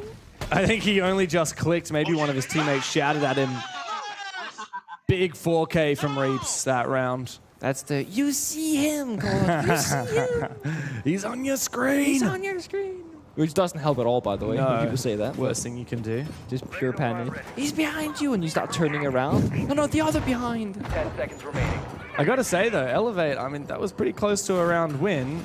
They've already found one round of attack in the half of Consulate. I mean, a second one would be, I think, expected. A third one would be a dream. Yeah, it's crazy because this actually could have been a 3-0 Weibo or a 3-0 Elevate. Yeah. Like there was one round, the one before the previous, That where was flawless for Weibo. yeah, right? but it's like if one gunfight goes differently and Speakeasy dies to Deimos, Speakeasy got 3 of those kills. So that changes everything that happens in the round, right? Yeah. It really could have been either or for every single round so far. A very different story than Clubhouse. Well, the last half of Clubhouse was like that, but not the first half. Yeah, very much.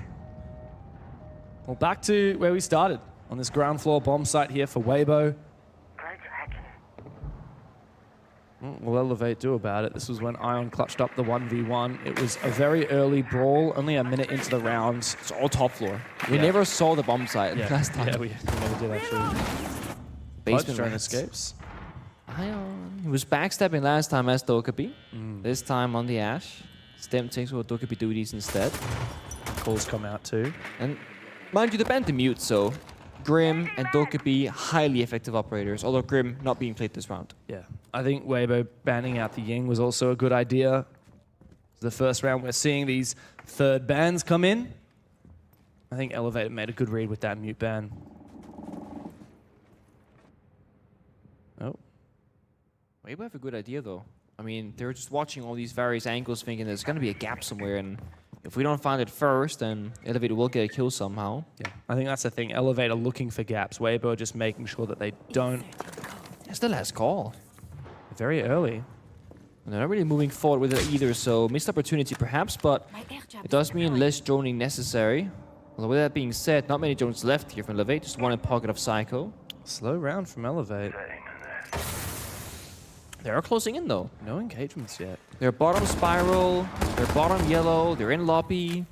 They definitely have their presence, but that first punch has to come somewhere. Yeah, it does. Just continue to take map control, but they haven't actually taken anywhere where Weibo are playing. Oh. Weibo have given up a lot of the map. They're just holding on to side. Actually, there's no one inside. Up Yeah, is right just around the it. corner. 2 people top floor, 2 people first floor. Actually, 3 people top floor, 1 hiding top yellow as well. No one in the basement for a late round plant denial C4. We do have Ape and Speakeasy with them, but one of them's on site, one's on the top floor where that Nitro Cell won't be as useful. They're just gonna plant Sulu. They're gonna use the breach, walk in Sulu. Ape strikes first What? though. He's just retaken. The lone guy on site is getting aggressive. Pistol whips with the Deagle. Hungry for a little bit more. Jumping into the hallway. Psycho goes down. It's a 3K for Ape. And he had one on the ground as well. One by one, they are destroyed. Elevate fall to pieces thanks to one man and one man only. Just like that. Again, Elevate has spent so much time setting up, taking all the space that is free, and somehow Ape finds himself in the middle of that network and completely shuts it down. Elevate call a tag timeout because they gotta figure out what the hell is going on. Much needed one as well. What's Consulate going to be able to say to the team to get them back into it?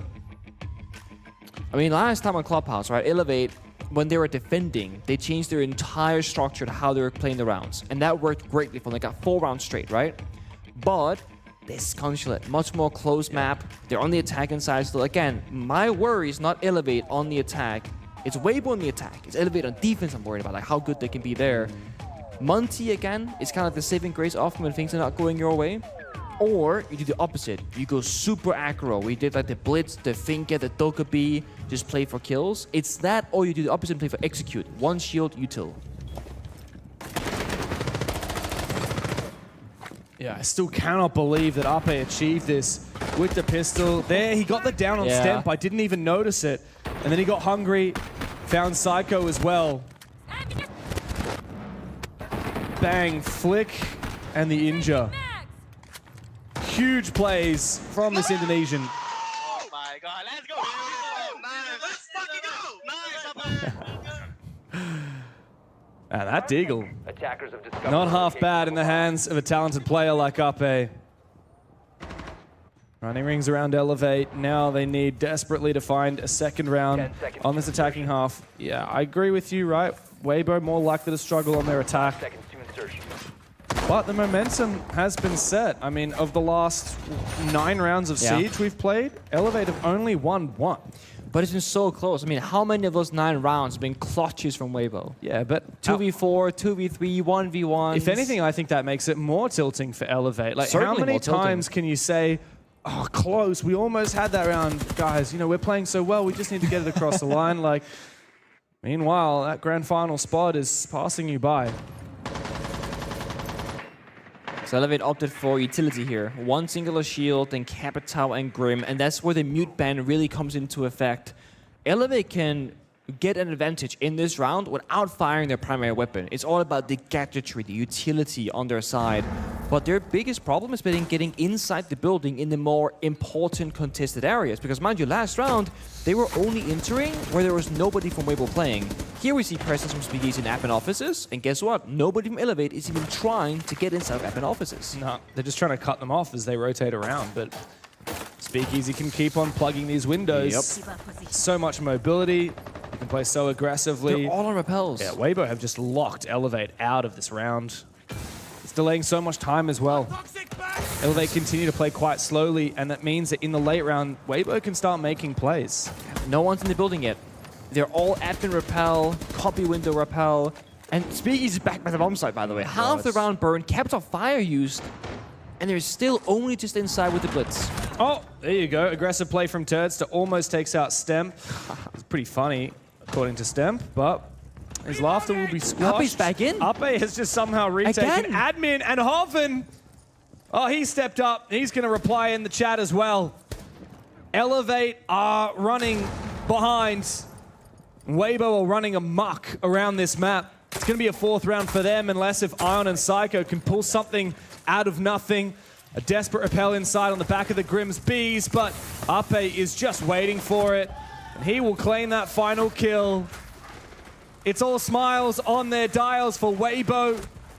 3 more rounds, and they have themselves a spot in the grand final. That's going to be one of the most frustrating ways to lose for Elevate. They've been struggling the attack inside. They call attack timeout. Ape does the same thing 2 rounds in a row. He runs into the action, into admin offices against 3 attackers, and just survives. Gets the first and the last. Hoven takes out 2 players on the outside repel. Elevate, they've gotten their 1 round, but they might not get any more. Often the players that we talk about, the fraggers for Weibo, are Reaps and Turdster. I mean, Reaps is playing well, but Turdster says he's, what, 4 and 11 across the series? It's the easiest grand final qualification of his life right now. Yeah, he's 5 and 11 according to my stats. And as he said, and Elevate, you're still losing. Weibo have a lot of depth of talent. They take turns in clutching up big. Ape's had his round. Reaps has had a few of his. Speakeasy has been on all day. And Hoven, he's been great as well. And then Turdster's just having a good time, I guess. I mean, that's the thing we have, you know, a really stacked roster. You can't all be popping off at the same time. You take turns. On the flip side, though, I just noticed Elevate have 2 players who are 0 and 5. Psycho's 1 and 5. Resets and Raps, the 2 new additions to this roster, they were meant to be massive upgrades. Resets, he performed immensely on map 1. Yeah, he did. Speakeasy has now hit 20 kills across the series. By the way, he is 20 and 5 across these 2 maps. Feels like a playstyle issue for Elevate. I mean, again, since the very first round, the whole thing is, yes, it's hard to get in the building of Consulate, but I feel like they're trying to get in without using utility. Again, they had Grim, they had Capital. They barely spent anything to make an effort. They used the Grim to get in, Psycho did, when it was a 2v4. Exactly. That was the only time he actually used the Grim. A little bit too late, perhaps. And I get where they're coming from, right? They want to make sure they have enough tools to execute by the bomb site. But then the argument always goes, well, if you're not going to get to the bomb site, what are you holding that utility for? Spend it to clear the roam game and just see what you have when you get to that final stage of a round. Because the issue is Elevate, don't get past the first minute and a half. Probably just kind of swings the door. He dies. Yeah, he's throwing a little bit there with the boss G. A little bit of throwing. It happens. Oh well, give Elevate an inch. And I'm not sure what they'll take, because in the last 10 rounds, they've only taken 1 round. But it has been the best round so far here on Consulate. Early lead, plenty of time to work with. The only thing is, it's gonna get harder. Like, they're gonna start hitting those mirror windows, the crossfires, the traps by the bomb site, and they don't have any, let's say, easy get out of jail free cards. There is no Monty, there isn't even a Dokkaebi this time around. There is a Rat, reset, look at that first frag. Hitting the back right now, but not sure what's clear and what's not. Well, they got very close attacking the basement last time. That was with the Ying, which is now banned out. Oh, it's all clear. Maybe a lurk from the rear might assist. Ion has found a second kill of the round. And Speakeasy shut out on site. This will be it for Elevate. Unless Turtster goes nuclear. Got the Scorpion. Oh, it's actually Reaps who finds it. Goodbye to resets. Reaps coming down from the stairs, and Turtster has supported. Now, Weibo have retaken control of the rear side. Plant is going down in garage from Raps. Now, this is going to be a very strong plant position for him on side of the yellow pillar. And a 3K for Ryan, make it 4. Big round from Elevate to close out the half. Very important second round for sure. Bit of a parachute. They can make some mistakes on side swap. They don't have to be absolutely perfect any longer. Psycho for Psycho. Over the bands. A little bit curious about what Weibo, what they think is going to be the biggest obstacle. Is it going to be stuff like the Clash? It's going to be a bit cheesy. Will it be Mute or Smoke or Shange for, you know, the more plant-oriented setups? The Mirror, Kazakhs, Kai. There's so many options here. There is a Smoke, okay, yeah. wow, yeah. Do you go to Chanka now? Honestly, there is a world where you go to Shanka. No joke. But they banned the Monty in response, and that might actually take them away from that. Oh my god, here we go. There it is. Okay, so it is going to be very planned, fast-paced, maybe rush-oriented. Elevate, they gotta play Goyo probably every single round now because it's the only way to slow down the game besides other trap operators. This is such a statement, though, from Weibo. You go into your attack half and you ban both of the plant denial, area denial operators, Smoke and Tachenko. Very rare sight to see. Yeah. Also, lobby start for... I actually like this a lot. Given the operator bans, I think lobby might be the best bomb side. And honestly, Arkhams tell us that for 4th bomb side might be 2nd or 3rd best as well. I feel like top floor is just going to be a lot harder without the Tachenko and the Smoke, because Weibo are always going to have the looming threat of jumping in and planting. And while, yes, Elevate did get rid of the Glaz, which can brute force away in bomb sites and find kills, and got rid of the Monty. Weibo have 2 other shields to choose from. They're really good with the Blackbeard, which Speakeasy is bringing straight away. And should they want to, they can bring that Ying. Especially if they're going for Rosh plants, Blackbeard and Ying will be plenty. 5 seconds to go. I do think it's a good read to Elevate in the first round. They're already bringing out... I mean, this is 5 different kinds of trap operators, right? Denari, Leashy, Melusi, Ella, and Finware. It's all about weakening Weibo in gunfights because strategically, again, plant denial, you don't really got it. So you gotta go for kills if you Elevate, but mind you, on Clubhouse, when they were playing that proactive intel game with mixture of trapping with guns, they were quite successful. Tells you that Elevate are probably going to get a little bit more aggressive in the early and mid. They would have to. They don't want this to end up in a 5v5 because Weibo will be able to have the advantage in those executes. Don't let them get there. We're seeing it already, right? Aggression and copy, admin offices, similar to what Speakeasy was doing himself. Shut them out of the building. One Don't give them difference away is Elevate don't have the Izami though, so these repels will be a lot more deadly for Weibo. Meeting wall getting popped in the meantime.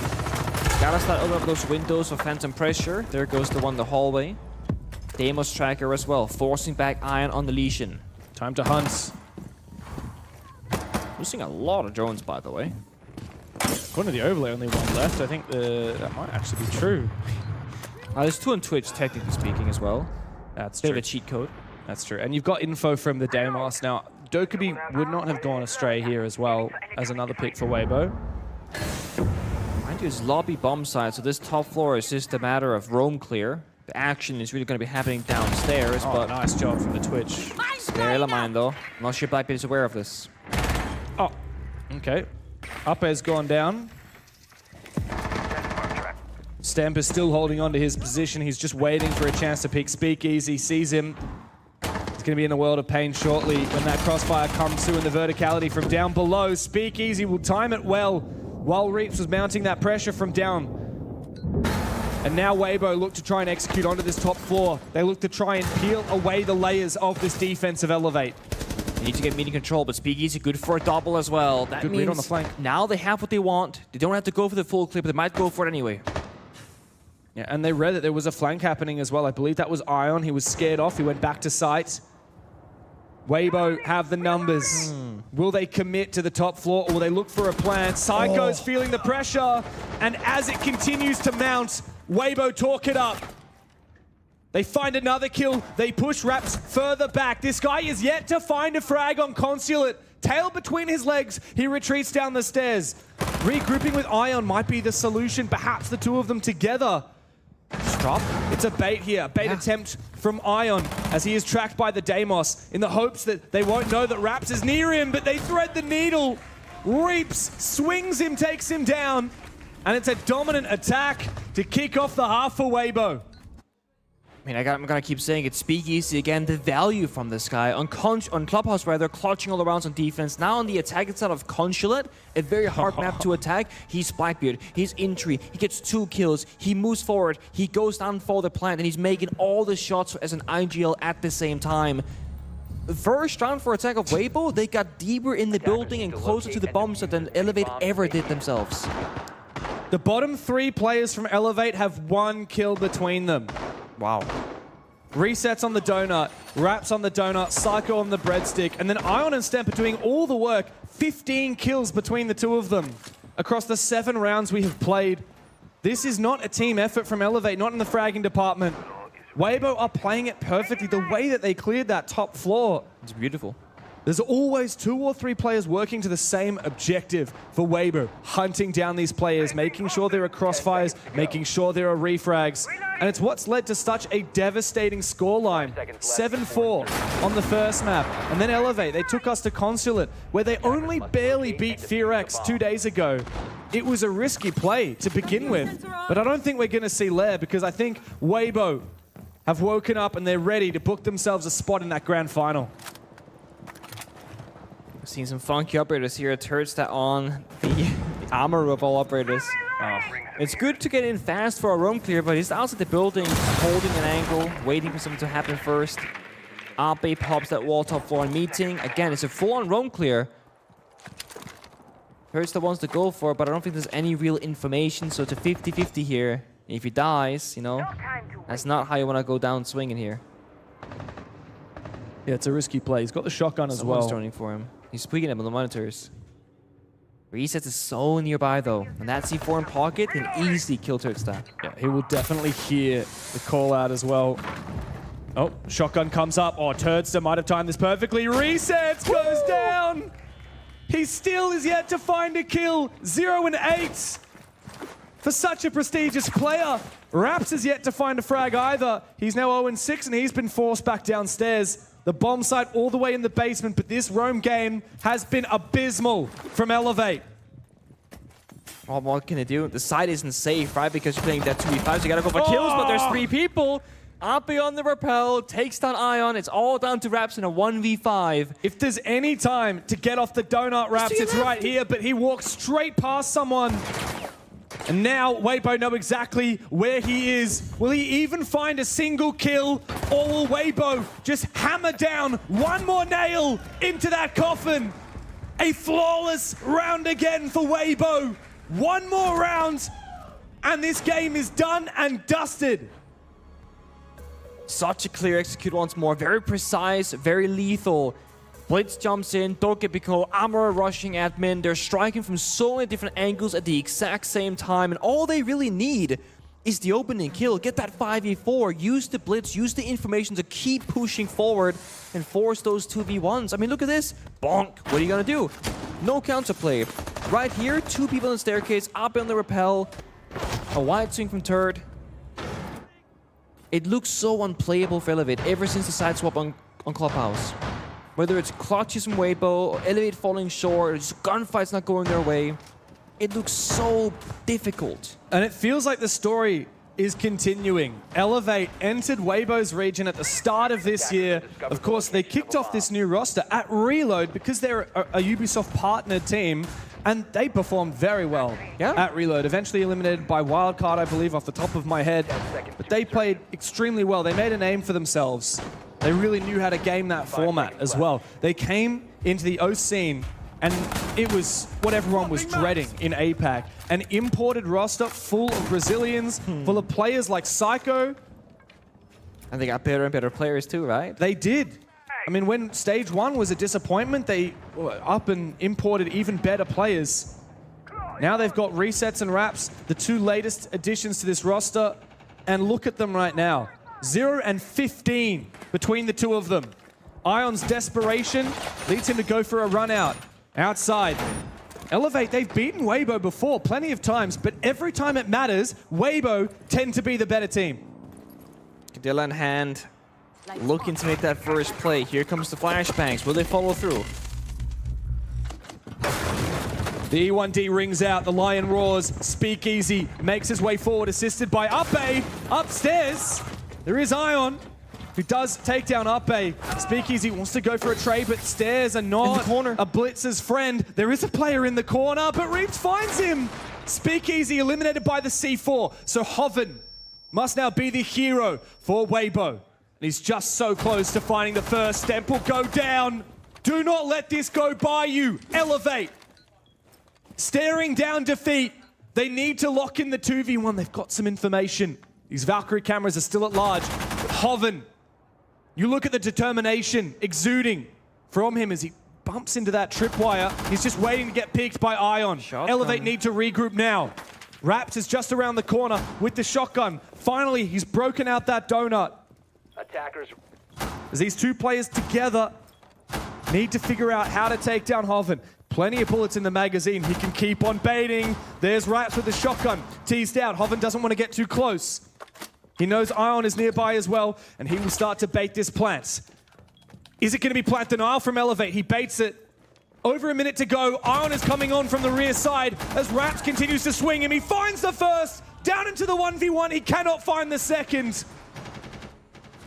Elevate stave off defeat for 1 more round. Still, it comes down to, I mean, just a couple of bullets of difference. A 1v3, not easy for Elevate. Congrats on your first kill, Rap. He's on the board. Oh. He is on the board.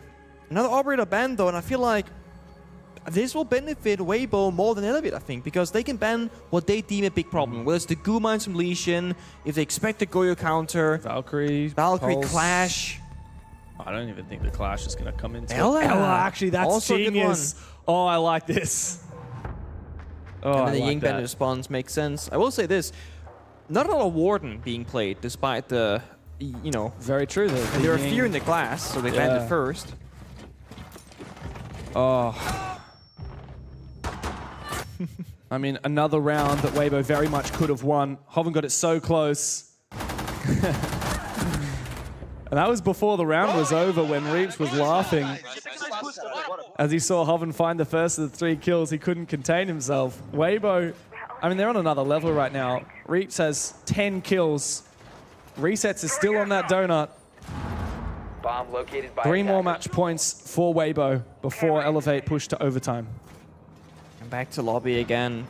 As I said before, I think this is the most suited bomb site for success if you're Elevate. And what they've done here is kind of replace that final trap operator with information, right? So instead of getting the Ella, for example, now they have Psycho and the Valkyrie. Gives you a bit of verticality with C4s. Again, proactive decision-making on where to aggress. They get Stemp as a +1 on the visual boss. You can just kind of go hunting for kills. I do think Elevate have to kind of match the aggression, just fight back against Weibo, because the nature of the smoke and the Chunga ban is, well, the bomb side is not going to give us a whole lot anymore. We can't deny any plants, really. So we're picking fighting operators. When you have resets going 0-9, Raps going 1-8, fighting's kind of hard. Yeah. You don't really have the equal 5v5 manpower. Oh, Ion goes down. Oh, I don't think they have any clue, though. He has a nade. He could just toss in. Just breaking the barrier. I'm not sure there's any clue that it's actually happened. The thing is, any time wasted by an Elevate player to try and pick him up is phantom pressure elsewhere that's alleviated. Yeah, you see here, like, Raps has to, like, surrender yellow stairs control to go for a revive. Even Psycho came for a double check. So now there are 3 people in one area of the building to go for a revive. That means admin is open, yellow is open, and Weibo will take full advantage of that, getting the building for free. Yeah. Just gotta watch out for the C4 now. A lot of value generated just from that injure. Speakeasy makes his way forward, and it's all for Nord because Uppe has just snuck up. Look at how close he is. He is traded back by Raps. But the breach is done on the bomb site. And that Banshee is cleared out as well, so that was a worthwhile trade from Uppe. Now Speakeasy is really feeling the pressure, and Raps has been found on the yellow stairs by Hoven. And so Elevate continue to peel back. Bit of pressure as the battle continues, but Psycho will fall. He cannot best Reaps, down to low HP, but the Chinese player has the conviction to find another kill. Resets, still on the donut. Finally, his first kill of the game. And it's here on match point. In the 2v3 now, Elevate must hold their nerve. Most important time for Reese's to pop up is right here, right now, get that clutch. Reaps and Speakeasy both on 1 HP because that Boss G landing their shots. Final Demos tracker in pocket. Blackbeard has got to try and go for a bit of an info swing here. It might become down to Turret with full health to get that clutch for his team. Stamp making his way forward, but the Boss G is not what you want against a Blackbeard. Does go low on HP, Speakeasy and Reaps together! They team up and confirm what we have all been suspicious of for the longest time. There is a king of Southeast Asia, and they are bred at home, baby. Weibo Gaming are through to the grand finals at the APL. So consistent, so clutch and so good. All the various individual players here from Weibo Game, and also I want to say Gohan tag timeouts, the operator band selection, the preparation and strategy. This felt very much thought out beforehand. Very clear, concise plan, and executed quite well. And a devastating loss for Elevate, who must continue battling later today against Fearex for a shot in the grand final. And after such a tough performance, especially from Raps and Resets, who only got off the donut in the last 2 rounds. As for Weibo, well, they can sit back and relax because they've booked themselves a spot in the grand final tomorrow. Your first grand finalist, it's Weibo Gaming. And as I'm sure that the guys on the couch have plenty to say about it. As if it was ever in question, Weibo looking really, really strong in this series. It felt like every round they had a foothold. Every plan had an execution point. Oda, these are the clear signs of a team that really should be taking this entire tournament by storm. Oh, 100%. Weibo has, like we said, all day. Weibo is the best team in APAC, I would like to say. And I would say for a few years, honestly, they've always been at the top. If you look at like their strategic depth, how much info do they have? They've got the Solace, they've got the Pulse, they've got the Echo, and they've got the Frag Power too. Yeah, they certainly do, and they showed up today. I mean, Speakeasy across the entire series has just been an absolute bedrock. And this is quite interesting, Vinny, because we showed the highlight at the very start. I think he was 87 or 83 EPS or something like that going into this series. Granted, he only played 1 game prior, but he ends up this series around 140, 144. Like, that is an absolutely phenomenal performance from him, and just goes to speak to the individual prowess of this roster. Absolutely, and yeah, we mentioned that maybe in that new IGL role, or taking on more of that leadership role, it might be what is affecting his EPS and his ability to find kills, but he absolutely quelled those opinions today with those 2 matches. And I think we have to ask a few questions now of Elevate. Sure. Going back to Consulate again. Yep. After a pretty shaky match against Fearex and now against Weibo. I mean, they never looked like they were even in the match. A few semi-close rounds, but really Weibo had it all the way. Yeah, they certainly did. From start to finish, they looked very good. If you had questions for Elevate, boy, we have some questions for the gent that joins us on the desk. Ape, well done, mate. Well done. How you feeling? Thank you. Very good, guys. Yeah. Oh, what's the energy I'm like? plotting today. Yeah. Are you feeling the energy? Do you Yes, feel yes. like this has been the question we've been posing all weekend long? How are people taking this tournament? What are their mindsets? For you, this seems very serious. It's very serious, bro. Look at the trophy. It's very nice. I'm looking for it. All about it, mate. Yeah. Look, I think going into this series, most people, God damn Gohan, that bicep is huge. Most people would have thought that this series would have been close at the very least. Your head-to-head over the course of the year has been close. It's been back and forth. What happened? Huh? What do you mean? head-to-head means like you versus Elevate. Like I understand, every time you guys verse each other, it goes back and forth. I think you guys were 3-2 in series. Yeah. Oh, So yeah. it was quite even, but this was not an even matchup. What's happened? Bro, BO3, it's all that matters. Yeah, I feel you. If we lose BO1, it doesn't matter. Right? Last time we lose to Elevate for BO1, right? From BO1, so doesn't matter. It's up here, baby. And he's It's floating. up here. And I'm floating as well. He is floating. So I get you. Oda? Question from me. Do you feel like, what are the changes for you that you think Gohan has brought to the roster moving into like this event? I feel like there's a lot of changes. He brings a lot of positive energy to the team. Look at him, bro. He's like positive body and mind, bro. That guy is just bring a lot of positive energy. That's like matters for us the most. So yeah, strategy-wise, he brings also a lot. So he helps us a lot. Yeah, and speaking of strategy, congratulations, by the way. Great game. You played really well. We were talking about Speakeasy before the match. He's been struggling a little bit in terms of his ability to frag, which is not something we see from him very often, but he's taken more of an IGL role. Yeah. Today, he played phenomenally. Obviously, he had the highest KD on your team. Yeah. How important is it that he's able to bring that as well, or is it more that if he's able to be that leader in that IGL, that's the value you need from him? Of course, like we all have our job, right? So he's doing his job and he's doing his side quest to shoot people. So you know. Now, there's a conversation we're having on the desk at the moment, and it's typically around who the best in APAC are. Now, I know you would classify yourself as the best, or I would hope that you would. We have classified Weibo as the best team in APAC in its current iteration. How do you feel about that? Feels okay lah.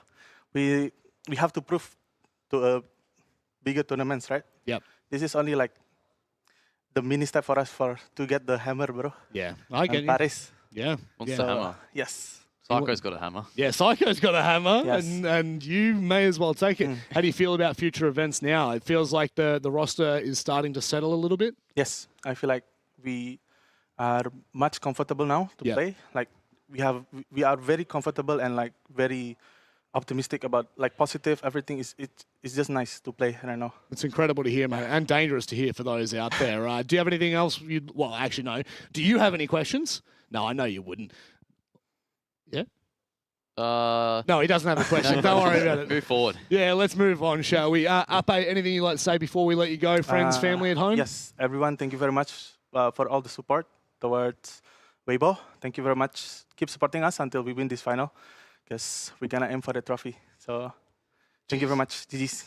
Jeez, you really are a smooth operator, aren't you? Yes. Give us a smooth operator before you go. Nah, this guy. No chance you do it on media day. But oh wait, do it for me. Give me one. Are you a smooth operator? Bye-bye, guys. Thank you very much. Thank you, Ape. We will speak to you shortly tomorrow, no doubt, through to the grand final in a very, very convincing series. Is this Elevate not hitting the mark, or is this just Weibo being Weibo, Vinny? Yeah, it's hard to know. I think Weibo definitely are just in a league of their own at the moment at this tournament. We've seen now completely dismantling Enterprise, and now the same with Elevate, who, in our opinions, were favourites to go on and win. So I think they've definitely cemented their place, at least for now, until their grand final tomorrow, as the best team at the tournament so far. Again, some pretty disappointing performances from some of the Elevate members. Raps, Psycho, and Resets all ended up in the negative. 2 of those in the double digits in the negative. So unable to have a really big impact today. But again, Weibo just seemed to be the better team from the get-go. Yeah, they certainly do. And now moving on, I mean, is there really any question left? Now it's kind of like who versus them, not who is the best in the region. Right now they've shown it. But I guess this next matchup that we've got coming after this break, X, Elevate, it's a rematch. How do you feel? It's hard to say. I'd like to see how they can mentally reset. Yeah. I feel like that wasn't a draining match for them. Like, you know, when Chiefs came up against X after playing EP. So I feel like the energy would still be there in the Elevate camp. It's more about how they mentally reset and prepare for X. Yep. And if X brings the whole team today, or if it comes up to Good Boy Encoded. It's the anti-Chiefs motto, isn't it? Yeah. Chiefs went from a grueling best of 3 into like an absolute smacking, and Elevate are going to do it the other way. They're going to go into their grueling best of 3 next. But just before we leave, I've got Winnie the Pooh on 12 voice breaks 12. so far. It's you're not doing too bad, mate. You're not doing too bad. I reckon we can get a couple more out of you before this show ends. Speaking of which, we're not going to close up shop just yet. We are going to go to a break. I'm pretty sure this is what I would like to call a medium to long size break, so please feel free to get up and, I don't know, stretch, get some water, have a little break, because when we return, it is our second final? It is kind of like our second final. This is the lower bracket match. Don't go anywhere. You know how they say it's not the destination, it's the journey? And the journey of 1,000 miles begins with a single step. And you know what? They're right.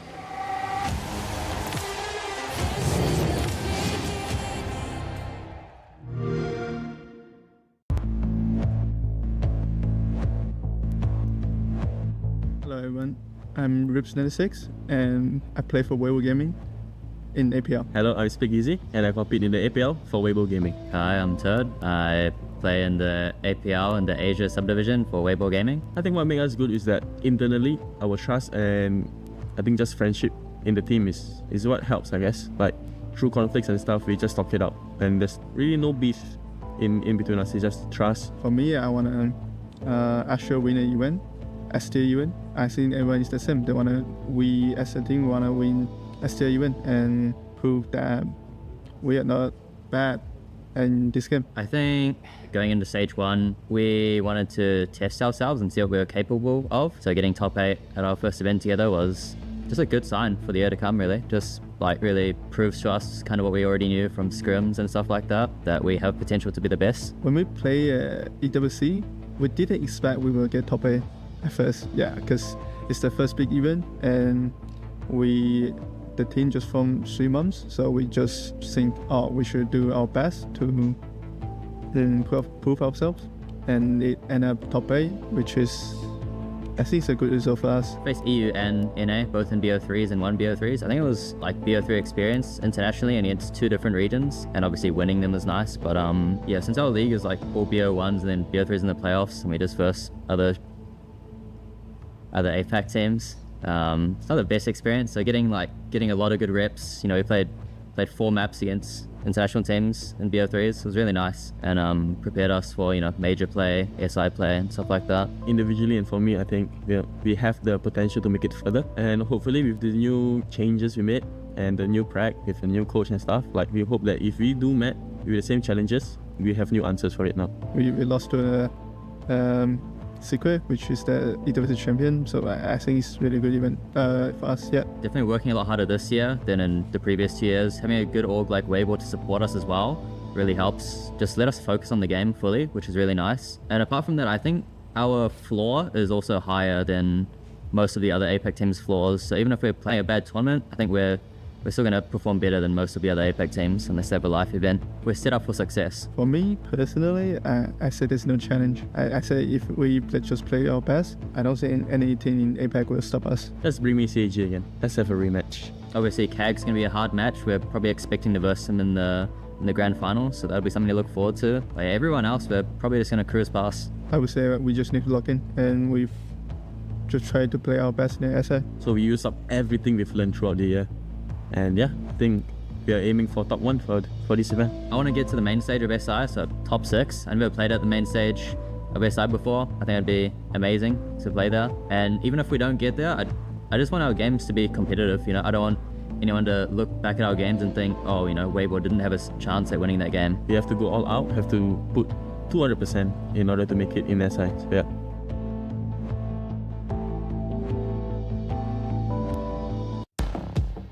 Mirror, mirror on the wall. Who's about to kick some serious ass? Remember, I'll be watching. Now you see me, now you don't. Get ready! I'm taking them out! Changing mags. I got this. Got my eyes on you. Located enemy.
You're my world 모두를 스쳐갔지만 영원한 your generation 놀래 나의 미래 놀래다면 내일은 No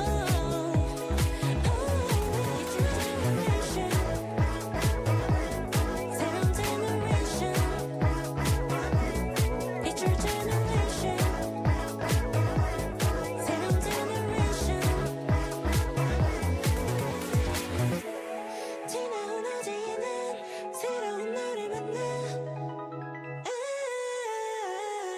You're my world 모두를 스쳐갔지만 영원한 your generation 놀래 나의 미래 놀래다면 내일은 No It's your generation 새로운 generation It's your generation 새로운 generation It's your generation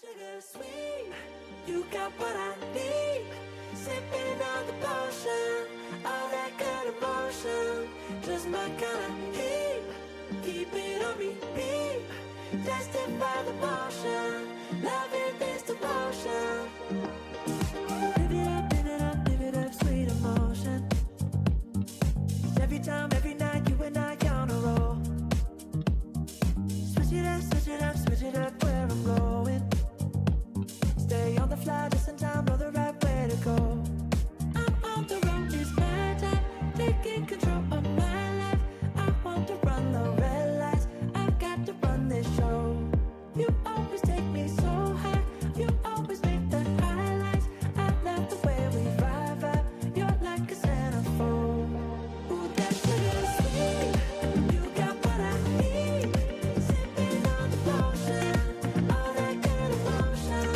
Just my kind of heat Keep it on repeat Tested by the motion Loving this devotion Ooh, that sugar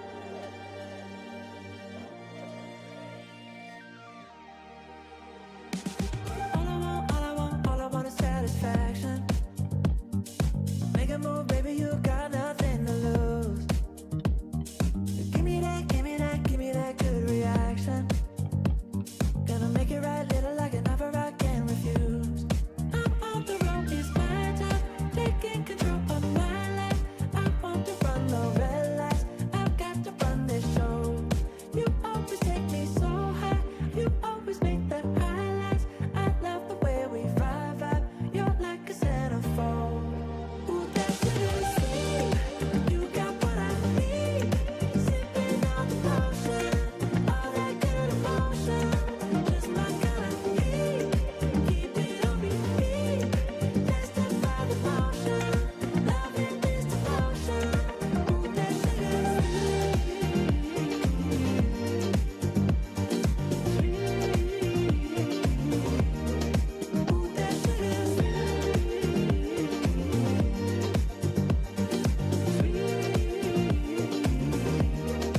Ooh, that sugar sweet You got what I need Sipping on the potion All that good emotion Just my kind of heat Keep it on repeat Tested by the motion Loving this devotion Ooh, that sugar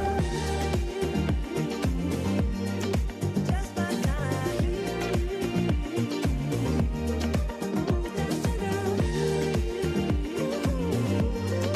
Sipping on the potion All that good emotion Ooh, that sugar When I hear it coming up like that I just know that things are gonna end bad When my body only moves for the beat Y'all been waiting for me I'll just keep dropping it Like there's no stopping it Then walk with it La la la la la I'll just keep dropping it Like there's no stopping it Then walk with it La la la la la I'll just keep dropping it Like there's no stopping it Then walk with it La la la la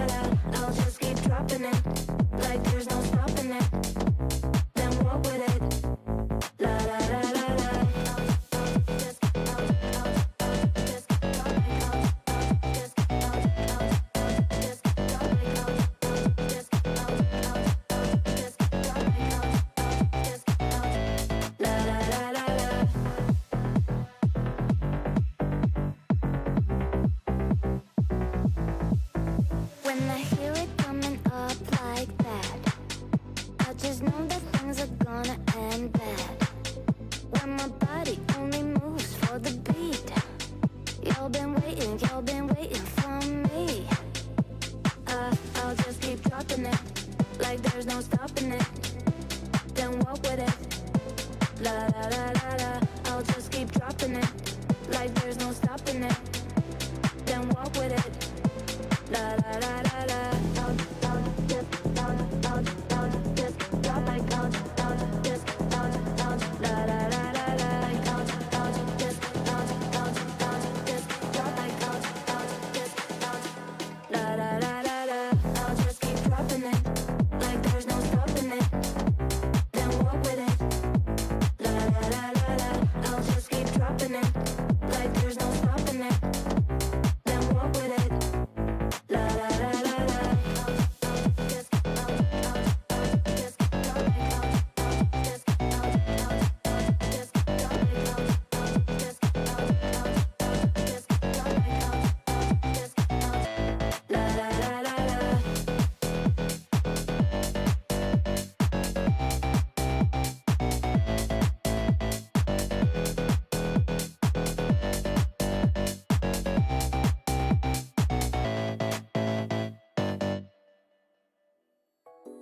처음 본 순간부터 눈을 뗄 수가 없었어.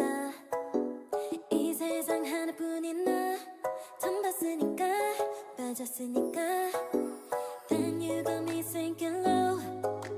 사랑이란 단어로 썸도 아닌 썸을 타며 행복한 줄로. 친구들이 다들 바보래. 사랑 표현 못한 벙어리. 한 번도 안 해봐서 어떡해 honestly. Cause 1, 2, 3 중요한 건 you and me. 내 곁에만 있다면 baby can't you see. 자꾸 쳐다보면 뭘 말이라도 걸어봐. 속마음을 표현해. I know we're gonna be alright. 손이라도 잡을까. 봄에 안겨볼까. Whatever your love language, I know we're gonna be alright. Can't take all this hot and cold. Love shouldn't be this hard. No, 뭐라고 있는지도 모르겠잖아. 어렵지 않아. 무슨 생각한지도 정말 진심인지도. Guess like I've never guessed before. 나 좋아하는 건 맞아. 친구들이 다들 바보래. 사랑 표현 못한 벙어리. 한 번도 안 해봐서 어떡해 honestly. Cause 1, 2, 3 중요한 건 you and me. 내 곁에만 있다면 baby can't you see. 자꾸 쳐다보면 뭘 말이라도 걸어봐. 속마음을 표현해. I know we're gonna be alright. 손이라도 잡을까. 봄에 안겨볼까. Whatever your love language, I know we're gonna be alright. I know we're gonna be alright.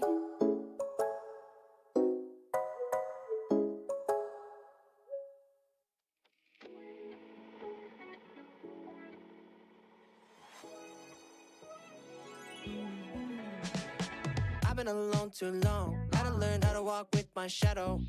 I've been so low in my lane till you showed up out of nowhere. Damn, now I got a halo. So keep up. I'm saying, but they praying I keep up. Don't let up on me. I know you're waiting so patiently. I've been on the way for long. Got everything into place. Only thing I'm missing now is seeing you face to face. Gotta tell you what you need to know. Tell you what you need to know. That you are all I want. That you are all I want. Please don't leave. 'Cause the time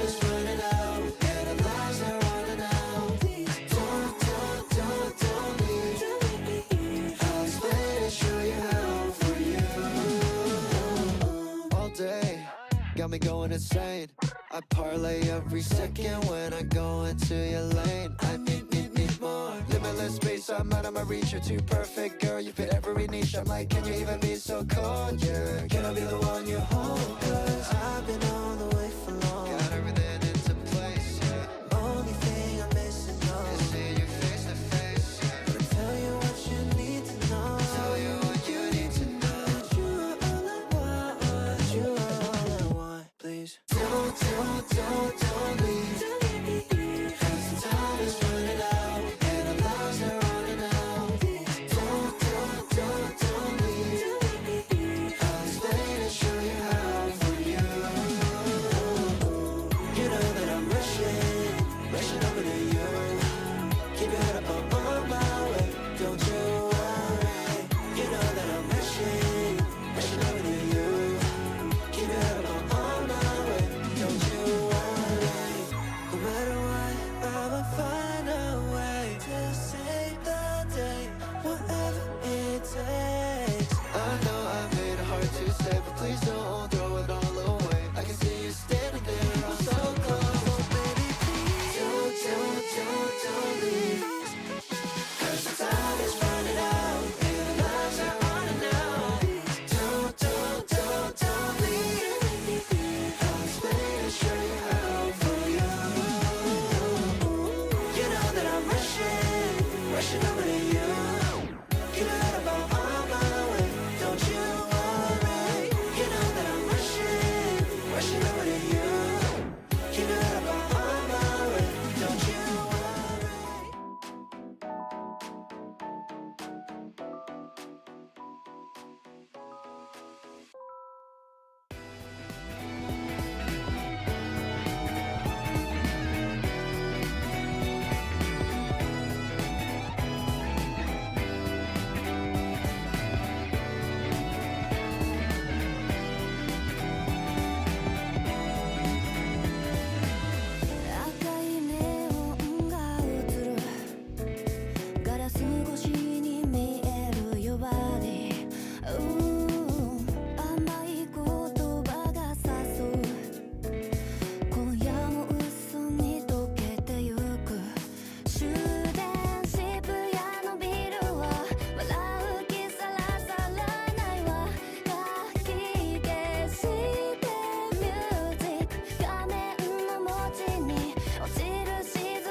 it's a game, or what a way to frame me.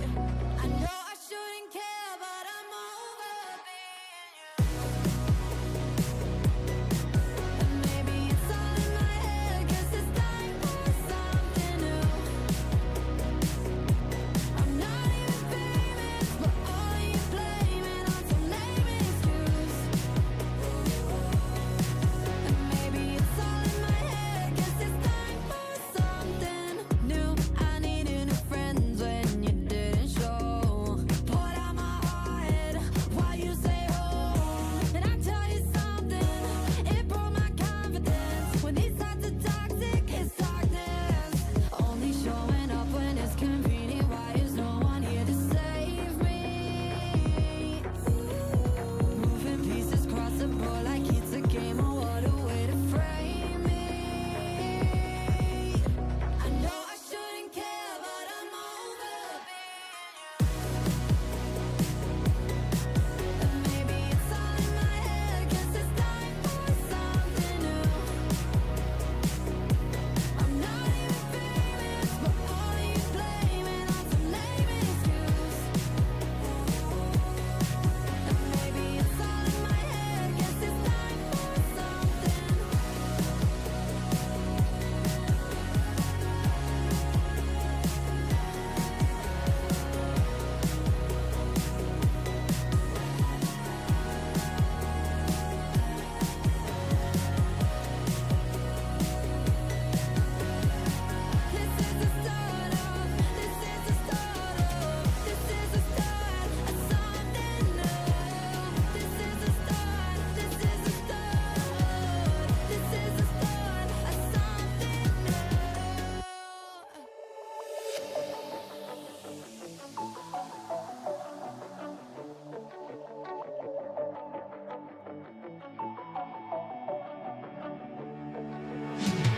You got me so bad, you make it all slow down, not getting closer, you're killing me. You thought it's over, I'm waking alone now, not getting closure. I knew that it was seconds from you losing me, but I just couldn't give it up. And all the times you said you wanted me, when you know we don't get along like we used to. Went along with everything you said and done for me. You'll never love me now, but you'll never know. You got me so bad, you make it all slow down, not getting closer, you're killing me. You thought it's over, I'm waking alone now, not getting closure, you're feeling me. So done running around, I'm so done looking for love, don't call me. So done running around, I'm so done looking for love so blindly. I know that you were always how you using me, but I just had enough. And every time you said you ever wanted me, yeah. When you know we don't get along like we used to. Went along with everything you said and done for me. You'll never love me now, but you'll never know. You got me so bad, you make it all slow down, not getting closer, you're killing me. You thought it's over, I'm waking alone now, not getting closure, you're feeling me. So done running around, I'm so done looking for love, don't call me. So done running around, I'm so done looking for love so blindly. The best thing you've eaten in Indonesia? McDonald's. What's your McDonald's order? I always like order a triple cheeseburger, like the usual. Just the usual, nothing wrong with it? No. Your boy knows how to hook it up. Triple cheeseburger meal? God damn. That's different. That's different. He's built different. And unfortunately, the result was very different to what some may have expected in our earlier best of three. Elevate, they're down in the lower bracket after struggling against Weibo. Now, whether that is Weibo being good, Elevate not showing up on the day, I want to believe it's Elevate not showing up to their full potential, because I think that this roster could be really, really dangerous. Now, B&K Furex have to be careful. A wounded beast can do one of two things: lay down and die, or fight back like crazy. Vinny, what camp do you sit in for those boys? Yeah, I think it's really hard to pick at the moment. I do think that Elevate didn't show up this morning or this afternoon for that first best of 3. I think they have a lot better siege in the tank, and I'm hoping that we get to see that today against B&K Furex. Yeah, it'd be nice to see them bite back a little bit harder.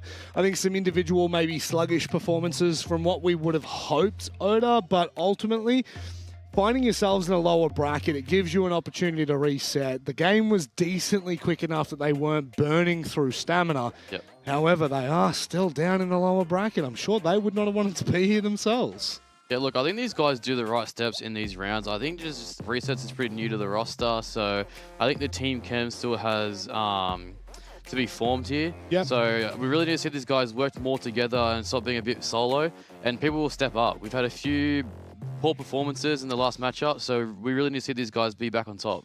Well, speaking about getting back on top, B&K Fear-X, they found a very strong performance last night against the Chiefs.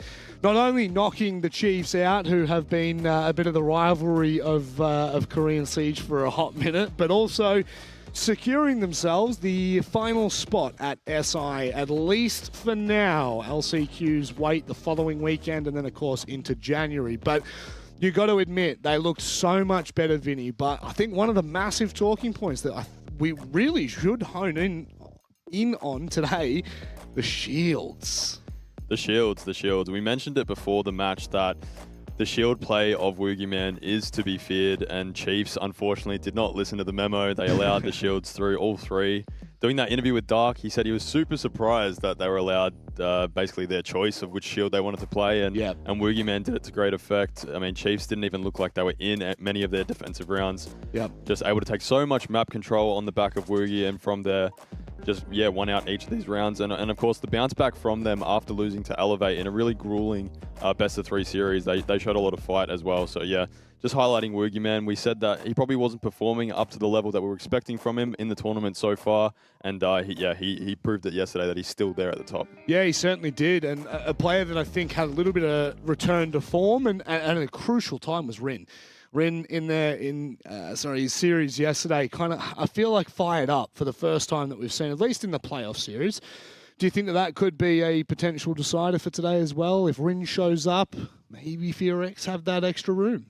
Yeah, I'd say when you look at Rin, just that person that can kind of lurk and get active. We love having an active person when they can bring these frags in and kind of win rounds for you, right? If you're looking at Rin with a backstab or an early round aggression, you're finding first picks or late round, you're winning rounds just because your teammates are trying to set up a plan and you've got the backstab coming in. It's hard to deal with. Yeah, it certainly is. I think, look, wherever you sit on Rin has notoriously been such a dangerous player, and we said this yesterday, and it's really important that we do reiterate it.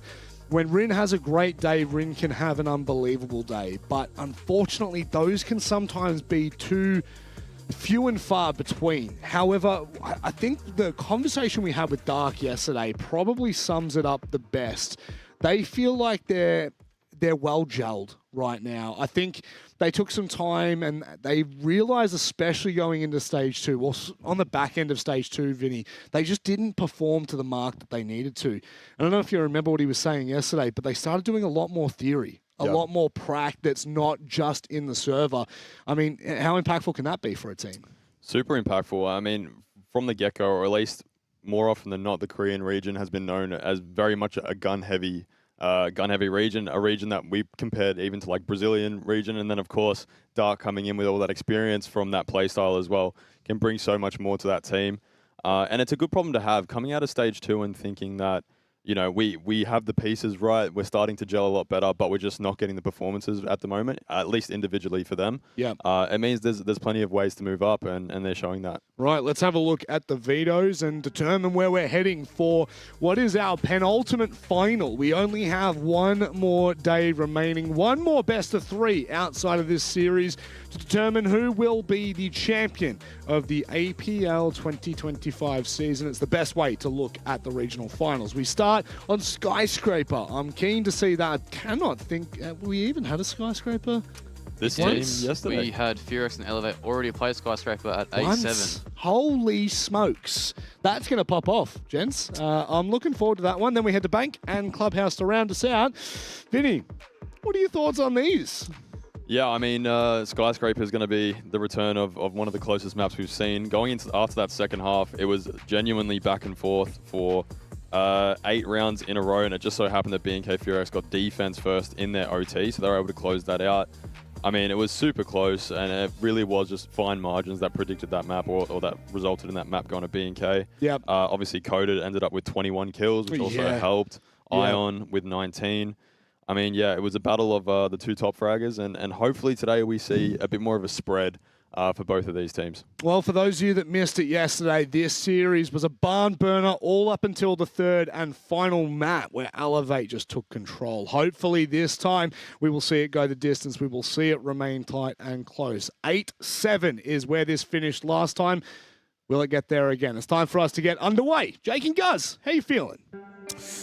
Feeling good, Rob. It's a lower bracket final, so always significant importance. Of course, the money on the line when it comes to that grand final is quite a jump, actually, when you go and have a look at the numbers. So it's definitely a match worthwhile of winning. Of course, a reminder, both of these two teams have already qualified for 6 invitationals, so the grander prize has already been established. But I think if you're FearX, maybe you want a bit of revenge from that upper bracket game where they lost it in 3 to Elevate. And if you're Elevate, you probably want another crack at Weibo tomorrow. So it's a big game, nevertheless, for these two teams. Yeah, that last best of 3 was certainly intriguing. We kicked it off with 2 15-rounders, 8-7, 8-7, back and forth. Petered out in the end on Labs. Elevate walked away 7-1 on the final map to close out that particular match. Food just got here as well. Oh, well, that's good. Good time. Waited 30 minutes. But yeah, an exciting rematch between these two, and anticipating another, rather close matchup. Skyscraper we return to as well, and both will be well versed on this map. Yeah, intriguing when we kind of look back to that upper bracket semi-final from these two back on day 1. FearX ended up taking Skyscraper 8-7, like you alluded to, and the guys on the couch. But it's what happened after that that's very fascinating. Back on Consulate, it went again 8-7 back and forth, and it felt like there wasn't a lot separating the two teams. Came down to that 7-7. You think back, final round, the team flash didn't help. Elevate take the map, and then all of a sudden, it just completely flips from this super contested match where both teams looked about the same level, and then just total domination on Nighthaven Labs from Elevate against FearX. And a lot of that probably comes down to 2 things. One, Elevate with defense Labs makes sense. You're getting in a lot of rounds. But FearX, their inability to attack. They just have, again, as was the case back in APAC North Stage 2, now again here at Regional Finals, their attack leaves a lot to be desired. But where they make up in that is they get a lot of multi-kill rounds, they get a lot of clutch rounds, and they're actually pretty solid on defense. And so what it means again here for Skyscraper is we kind of just do it all again, deja vu from day 1, is where they're going to win this game is probably going to be naturally their defense. That's where they won it out in overtime. But if they can steal those attacking rounds like they did last time out first half, get to that kind of 3 attack round margin, it sets them up beautifully. Attackers are heading out to defuse a bomb. So looking at the bans in comparison to the last matchup, FearX again, they'll mirror and Clash bans defensively. Elevate are the only ones to switch it up slightly. They went double shield last time out with the Monty and the Blitz. This time though, they will take the Glaz out of play. Glaz has been a particularly powerful and popular operator at this event, and is really good for some of the executes here on Skyscraper. Can allow you to play the exterior with a little bit more comfort, so won't be available here, but does, of course, again, leave that Blitz up remaining. Blackbeard as well will also make it through, and FearX love their shield play, so anticipating to see at least one, if not potentially both, in most of these rounds. Yeah, Elevate, of course, not the upper bracket final that they would have liked once again. Weibo get the better of them. Elevate have been able to beat them in the past, but it feels like over the last couple of months, Weibo really have their number. And if they can get back to that grand final, they will go in as underdogs, but they'll get one more opportunity. Good point, early entry to make up on the Blackbeard, but kind of sent back already. Zion that finds the opening kill onto Coded. Capitao goes down very early in the round. Not ideal for FearX to lose that supportive utility. The opening kill for Elevate sets them up nicely. This horizontal extension over to the Karaoke Tea Room side of the map, so far paying dividends for Elevate. It is Alphas and Exhibition, the opening site for this first round. Yeah, it's a big investment from the defense. There's currently no one posted up on the opposing side of the map, and as you can see on the overhead. Both sites vacated. Terrace and Psycho playing the back line currently, but aggressive on the Geisha half currently. FearX play it down. They'll need to try and get active here and make a play. Try and isolate this defense. Overswing T, punished. That's a big overswing. Elevate just went seeking for more contact, even though with, what, a minute 10 on the clock, probably could have fallen back, started to play sight, peel off defensively. Instead, they just stayed aggressive, gave FearX opportunities, and suddenly FearX now actually have the numbers because of that. Rin, though, of course, he does need to progress forward. Good hold. And he does get down, not out there, and he should be able to get revived. Indeed, running on over will be Good Boy. We'll maintain this 4-on-3 advantage for FearX.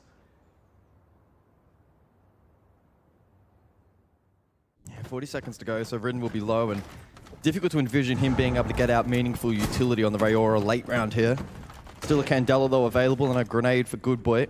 A couple of death marks as well for Woogieman, so they have enough utility. Well, it's still double nitro as well for defense here in the last 30 seconds, so you can still deal with that Blackbeard. Woogie's going to be a big piece in this round coming in from House. 20 seconds, he'll have to push upstairs, create that pinch, play off this Candela. Mephi's going to throw it out now, so you kind of need to push off of this piece of utility. Got a couple of smokes with the Rin, maybe with the post plant. Ion holding the angle. Psycho shut down quickly. Vendetta from Woogie was deadly. Ion, though, brings it back to the 2-on-2. Good headshot, good prone play. Woogie, though, 3 seconds to find this kill onto Raps over towards Display. He's not going to be able to find him in time. Runs out. Elevate take the opening round.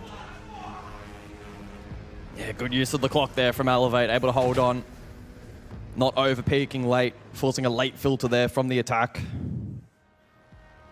FearX tried their best to fight forward, especially at the man disadvantage. I think they still did a decent job, and again, with the limited util they had for the final push, extracted some value nicely. But the anchor play from Elevate, too strong in the end. As we look back at that prior round, and there was that overpeak that got them back into the round for FearX. Rin fell though, so a bit of time absorbed on the pick back up, and his utility was essentially useless. If you want to pick the round apart a little bit, though, it has to be the time management for FearX. But pushing into sight with the numbers advantage, 10 seconds to go, just leaves you vulnerable and kind of mitigates that extra number that you have. Because if things start to go haywire, as it did, and it does create the 1v1, there was 3 seconds for Woogie to find that last player. It's virtually impossible. Elevate able to hold on. 10 seconds to insertion. Honestly, a pretty scrappy opening round.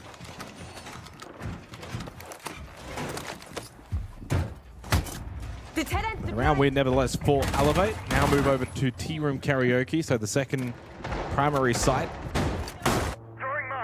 Now, last time out in the same matchup of this on this map, it was not very defender-sided. There were 3-3 halves. It was open for both teams on the attack and defense.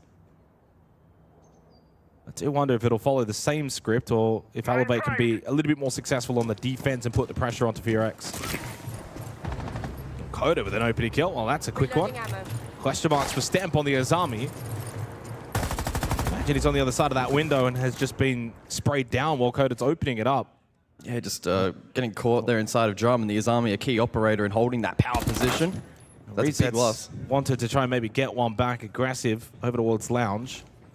It's a good start for FearX, though.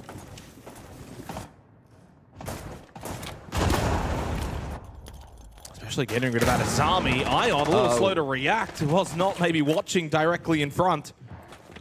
By literally walking across his screen. FearX, they kind of get one there for free because that should have been the equal up. Likely resets, though, was able to win his battle over towards Lounge against Mephi. Ion, this time, will get the kill. Up close on 1 HP, up against the Blackbeard. Woogie should get it done, and a bit of help from Good Boy. There's still an immense amount of time in this round. 3v2, FearX can slow things down if they want, but caught in the back. Here comes Psycho, forces the vault in from Good Boy. Good Boy to play the crouch angle, headshot though from Psycho. And there is still so much time in this round. Elevate proving to be aggressive on the defense, and it's working out. FearX down to Rin in the 1v2.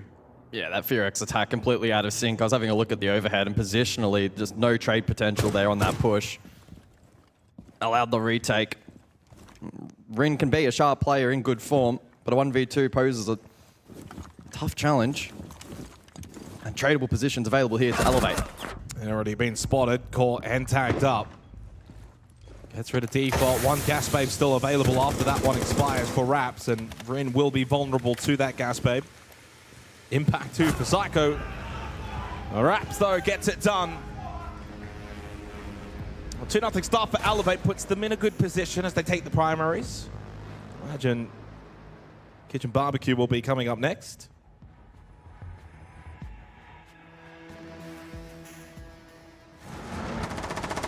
It's a pretty easy guess. It's not a very difficult one. Yeah, Ion allowed to slip forward. And then in the meantime, Psycho was over towards Dragon at that point in time. He too, while this action was taking place, was able to filter in as well. Rin out of position, Good Boy outside. Just giving too much ground back to the defense. And I do want to add for extra context, so of course the beauty of these two teams having played day one on this map, and it actually has started exactly the same. Elevate was defense first half, Tea Room Karaoke, Exhibition Office, everything was great. I think if you recall though, it was the timeout from Dark for FearX after 2 rounds played. From there, they actually rattled off 3 straight. They won Barbecue Kitchen and then won both of the other 2 primaries. Eventually, Elevate closed the half out and it was 3-3, but that's when FearX kind of turned things around, was at this point on this site. But this time around, no timeout taken.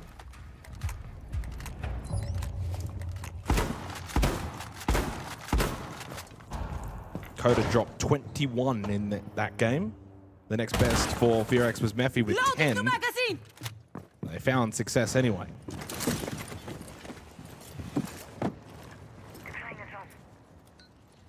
So FearX posture for the map clear. And they have the operators and utility to, of course, facilitate that. Cover me. Elevate to contest here immediately. As much map control as possible, as is typical for Skyscraper. This will be.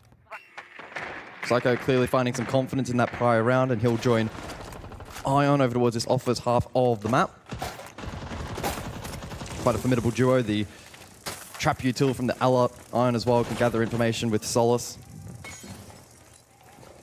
And as you can see, these pre-established footholds make it quite a challenge for FearX to try and push forward. Forces that fold over towards Samurai, and we saw how deadly this was last round out.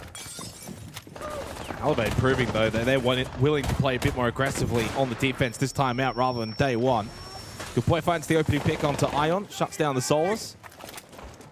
That's information to be gathered for the defense. Another opening kill for FearX, but they've not really been able to capitalize. And instead, gets rid of Coded. I mean, like, he is 1-3 after dropping 21 on this map against his team the other day. He's missing right now. Then they lose the Blackbeard. Every time FearX gets somewhat of a decent start, Elevate have the ability to bring it back on their terms. Psycho not even punished by the air jab being activated. FearX just look really split on this attack. Rin, Good Boy, somewhat close, but Rin again by himself on the stairs. A note swing from Good Boy. That was the chance. He vaults over. He now plays house stairs. They are just all over the place, and Elevate are toying with them. We never even saw Kitchen and Barbecue. 3-0 start for Elevate.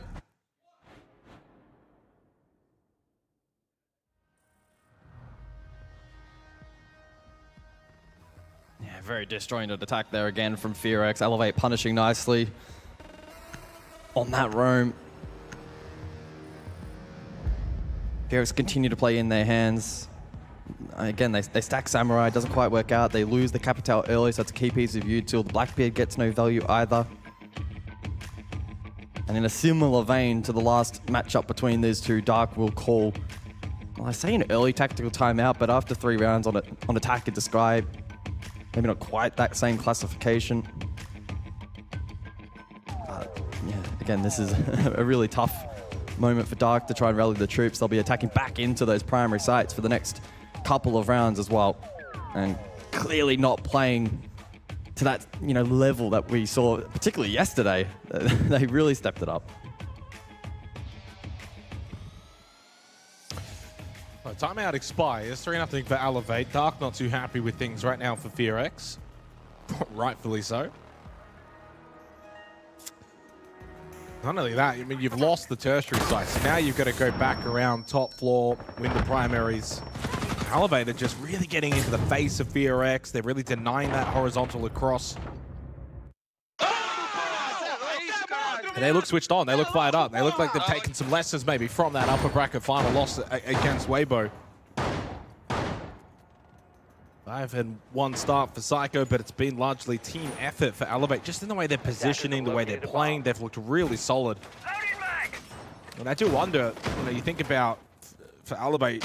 They ended up winning that series against FearX, booked their place at SI. They had a day off. I wonder what they did on that day. Did they go back and look at potentially the Skyscraper loss against FearX and what they could have maybe gone and fixed on that if they've been actively reviewing their play throughout this tournament? Because so far it looks like they have. They're playing far more aggressive on the defense, and FearX don't know what to do against it.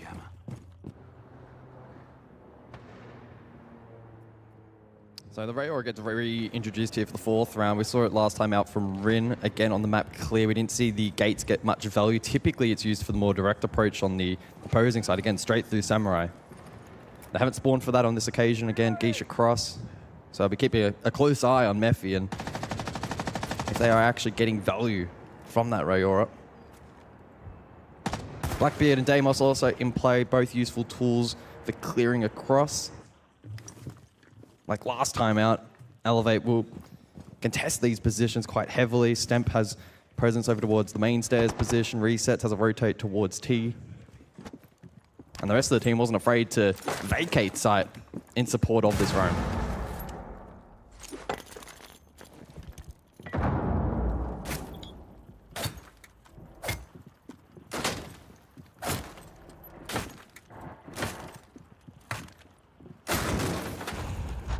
Who needs the frag grenade when you can just knife it down, right? Oh! Lovely headshot swing from Stemp down the other end of the hallway. And again, Elevate bring that early aggression. Nitrocell will connect. Another one there up close. Woogie was on the Blackbeard.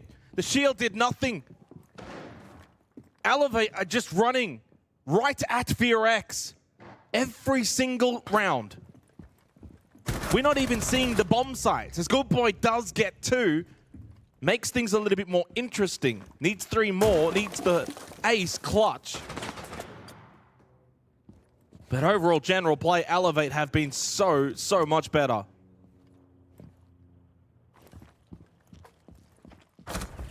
Dominant. In a weird twist, it's almost similar to what we saw in the 3rd map between these two in that first series when Elevate came out of the gate so strong defensively on Labs, a 7-1 victory in the end.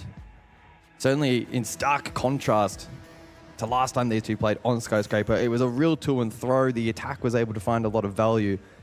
FearX are not getting any semblance of map control whatsoever right now. Elevate continue to aggress. FearX aren't landing trades. They're not expending any utility. Elevate are all over them at the moment. Yeah, and it's like, what do you do now if you FearX? You've got 2 more rounds to try and probably find those 2 rounds on the attacker side of Skyscraper. FearX are a pretty decent defensive team. We've seen that statistically at the tournament so far. They're higher up in that department. In fact, the second highest defensive team in the tournament, 58%. Elevate actually the only ones rated higher defensively. The problem is FearX are dead last when it comes to their attacking win rate.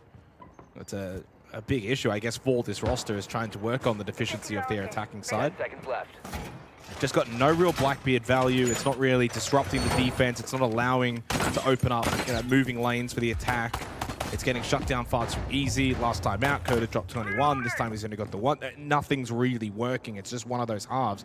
But the good news for FearX, he's still got 2 rounds. You win these 2 rounds and the entire narrative changes. You just got to try and find a way to lock in Tea Room Karaoke. I wonder if they try and maybe go a bit more direct this time. The clear across for FearX has been established every single round. And every single round, Elevate have met them head on. Maybe try and put a little bit more pressure on site, force back those defensive players, and then go for the clearing. And you've got the ability to do that. The Grim, the Dockerby, the Deimos can put a lot of pressure onto those site defenders. Yeah, exactly. If you're having issues roam clearing, sometimes it's best to just switch it up, go direct. They have the frag power in order to achieve that, and it may catch Elevate off guard if that tempo change is to be employed.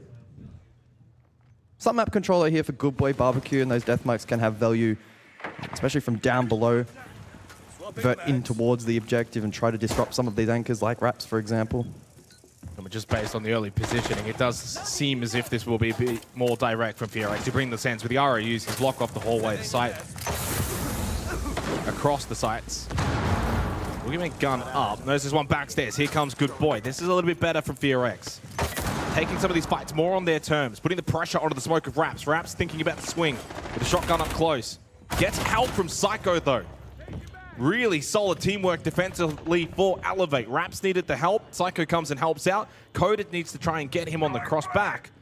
As he slips in towards delivery, should be able to win this fight. Psycho's low on health. Psycho continues to just duck and weave. How are you letting him kill you there, Coded? On 1 HP, Psycho wins that. He's 7-1. Great movement from Psycho. Positioning was just far superior. Woogie down below. Rin, Mephi still on the exterior. No map control for FearX. 1 minute left, down 2 players. It's looking dire. That's really the concerning thing here for FearX. They're not capitalizing upon maybe those pockets of space that have been created with, you know, for instance, trade attempts down below from Elevate. They haven't been taking ground elsewhere. They've all just rappelled down and tried to follow up late and not been netting those kills anyway. Here comes the play that they wanted to set, I guess, from the start of this round with the ROUs. Block off the hallway, get the Blackbeard to push forward. Psycho just sprays through the shield screen anyway. Raps, great movement again. Values his life. Well, Mephi, well, he's going to lose his life. He did get at least one onto Psycho to deny the flawless nature of that round. But it's 5-0 to Elevate. May not have been flawless in that round. It may be flawless for the map.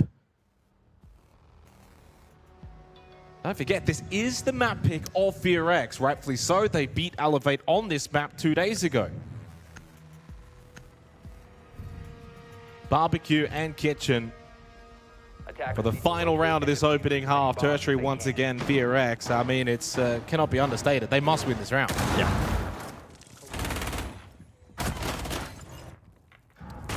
The way that Psycho has played this, just the way he's ducking and weaving, making it difficult for Coda to hit those shots. Coda looked really uneasy in that gunfight, whereas Psycho looked like he was in total control. It was an ace for Psycho as well in that round. He goes double digits, 10 kills. Total command, he and his team. Yeah, I think that's the thing. Of all the maps in the pool, Skyscraper is the one where typically you have a little bit more cautious optimism that the team trailing, especially if they're starting out on attack, can mount a comeback effort, even if it was to be a 1-5. But these have not been remotely close rounds, and FearX are not currently playing as a team. And on the flip side, Elevator completely commanding the match. So we need to see, of course, FearX tick the box of getting at least 1 round in the half, but then to reinvent themselves essentially completely in the second, and they've already used their tack timeout. And the multi-kills have just been massive for Elevate. 3K from Iron in the opening round, 3K from Psycho in the 3rd round, 3K from Stemp in the 4th round, and Ace, so 5K from Psycho in the 5th round. It really kind of just showcases the quality that Elevate have really brought in this opening half. FearX are just kind of running into a team that looked like they've been woken up by Weibo. Terra's not really going to get much there for Rin. And again, playing into the horizontal across. For Barbecue Kitchen, can see teams usually just kind of keep it fully vert. But Elevate again spreading the map, getting over towards Office and Exhibition, denying FearX easy entry positions. As always is the case with Skyscraper, the best defensive teams make it so difficult for the attack to just get into the building. It's been working so far throughout the entirety of the half. No real reason to switch it up at this point in time. And again, Psycho continuing to roam around and cause problems. 11 kills for him inside of this first half. He just has the license right now to just run around and cause confusion for the attacking team. But it was on default there temporarily, gets rid of it. Barbed wire in the way over towards backstairs. Thinking about just maybe going in towards site, but they haven't cleared above. Step over towards Geisha. Psycho just got a double headshot onto good boy Woogie. Yes, he got traded by Mephi, but again, the advantage established for Elevate. And the problem now as well, you've only got, it's a 2v3. Elevate can play the numbers, play the vert. You just play the Solace vert, and it's essentially impossible to plant here. Well, they got all 3 that are second floor. Coded's in sight, in Barbecue. But just because you're in the site doesn't mean it will be safe for Mephi to come in and plant. There's a very good reason why Elevator got themselves all still on that second floor. Coded will have to perform some magic here if he is to cover this plant.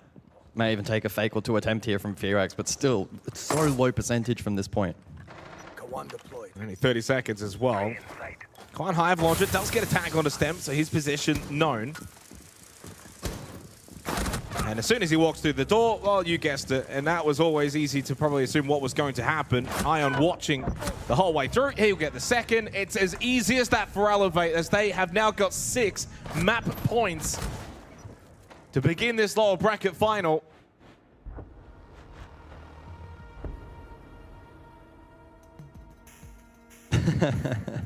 I mean, winning 6-0 on Sky defense, it's like what you were saying before. Like, Sky is probably one of maybe the 2 maps, with Nighthaven Labs maybe being the other, where you can see these very dominant one-sided defensive halves, but it's not just the fact it's 6-0, it's how it's 6-0. A lot of these rounds have not necessarily been close. You have to go all the way back to the opening round where it came down to the 1v1. Since then, 4 alive, 3 alive, 4 alive, 2 alive. These rounds have not been close. It's been humiliation. As we head into the bans, FearX will now give defense a go for themselves. Yeah, I really don't expect too much to change over the course of this map. They really need a proper break in between maps, I think, to reassess. Because they're not playing as a unit right now. Skyscraper really accentuates that. On attack, you have to be so in sync positionally and be hitting trades, etc. But when you're allowing the likes of Psycho, for instance, to run around and farm, finally got traded out for what feels like the first time properly in this match, but the damage had already been done. He'd gotten 3 kills at that point in time.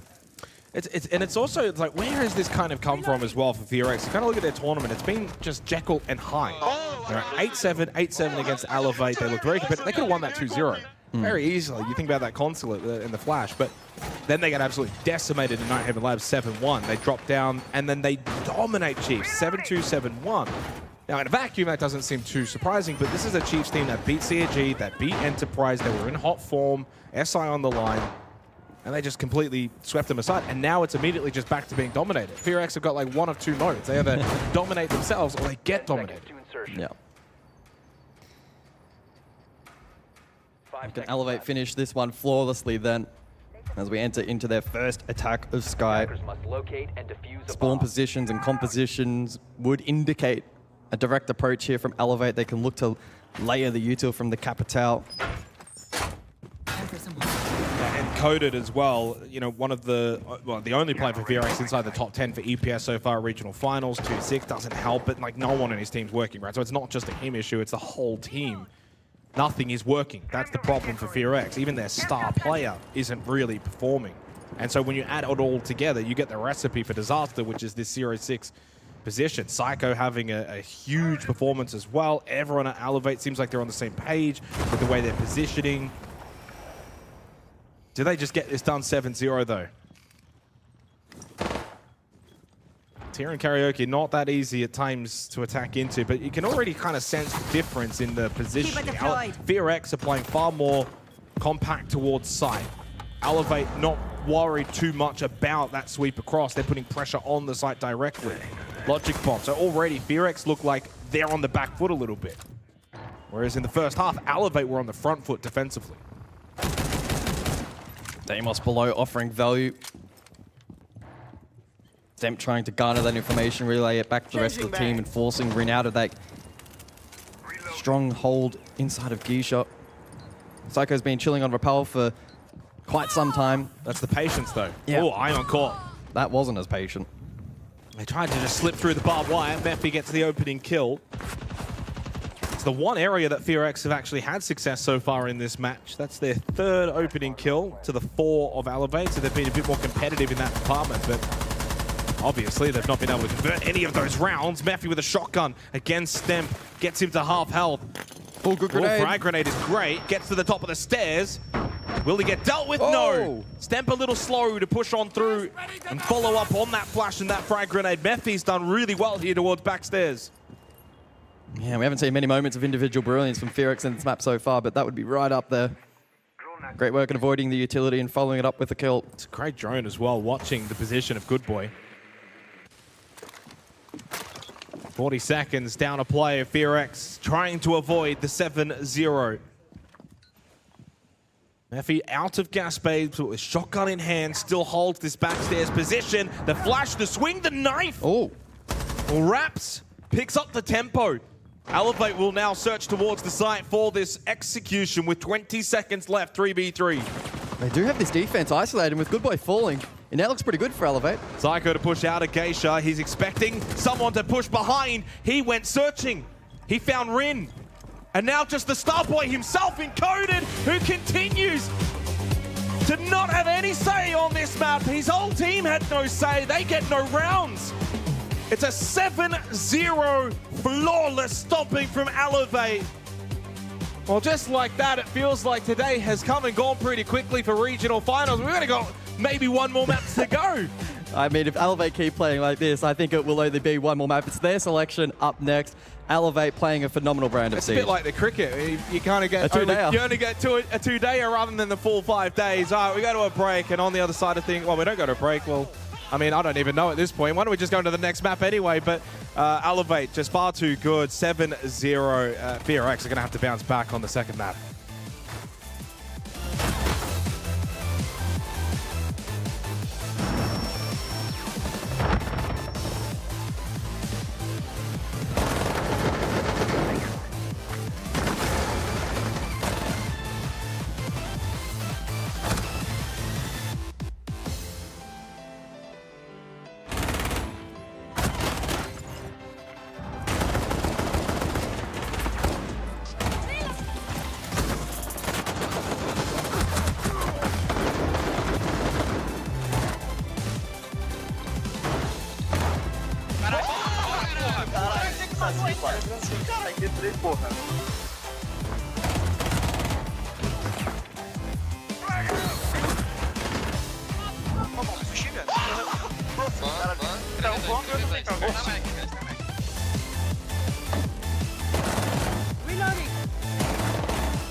You know how they say it's not the destination, it's the journey? And the journey of 1,000 miles begins with a single step. And you know what? They're right.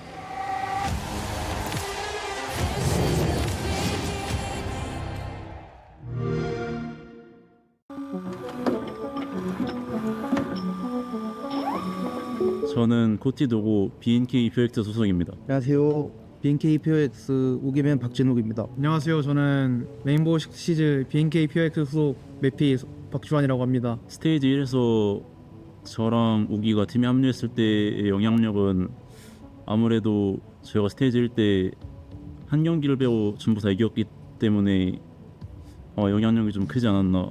네. 결과로 물론 스테이지 2에는 결과가 안 좋았지만 스테이지 1 때 제가 1등을 했잖아요. 결과로 증명을 했다고 생각을 합니다. 그 둘이 옴으로써 저희 팀이 많이 성장할 수 있었고 단점을 보완하면서 성적이 잘 나왔다고 생각을 합니다. 일단 IGL로 들어온 거라서 게임 좀 전체적으로 읽는 법이나 아니면 좀 게임 좀 유리하게 할 수 있는 그런 방법을 좀 알려줬던 것 같아요. 저희가 한 번 지고 스테이지를 다 이겨서 e스포츠 월드컵에 갔는데 가서 성적이 많이 안 좋아서 아직 많이 모자라다는 걸 느꼈고요. 소통적으로 좀 더 필요한 부분이 소통이 좀 아쉬워서. 네. 세계적으로 유명한 대회였던 것만큼 경기장이나 호텔도 물론 좋았고 연습 환경도 되게 좋았다고 생각을 합니다. 대회 성적은 아쉽게 나왔지만 많은 거를 배웠다고 생각을 하고 있습니다. EWC에서 저희 스스로 좀 무너졌던 것 같아요. 막 다른 상대가 잘했다거나 당연히 상대가 잘했긴 했는데 저희보다 스스로 무너지는 게 좀 컸던 것 같아요. 네, 스테이지 1을 겪고 나서 국제대회에서는 만족하는 결과를 못 냈지만 스테이지 2를 오면서 스테이지 1에 아쉬웠던 걸 많이 보완하면서 열심히 하자고 같이 이제 많이 힘들게 달려왔는데 너무 힘들게 달린 게 아닐까 하고 생각을 하고 있습니다. 그러다 보니까 체력적으로나 정신적으로나 많이 힘들었어가지고 쉬어가는 시간이 필요했지 않았나라고 생각을 하고 있습니다.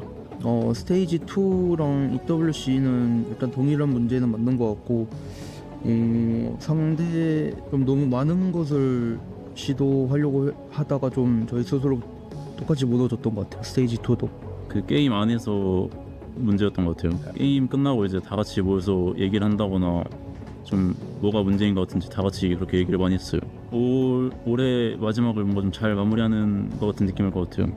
당연히 우승인 것 같아요. We are ready to champion on APL Final. 일단 저희가 1등 할 것 같고요. 팬분들한테 항상 응원해 주셔서 감사하다고. 네.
Baby, I'm hot like tea. I'm a bad little chick with a body on me like no ring, ring, ring. Never met a girl like me in his dreams. Lit like big with a face so mean. All the bad boys trying to get with me.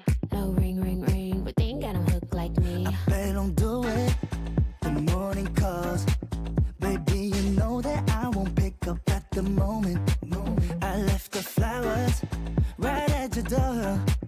Cause it's the only way I show you that I'm sorry.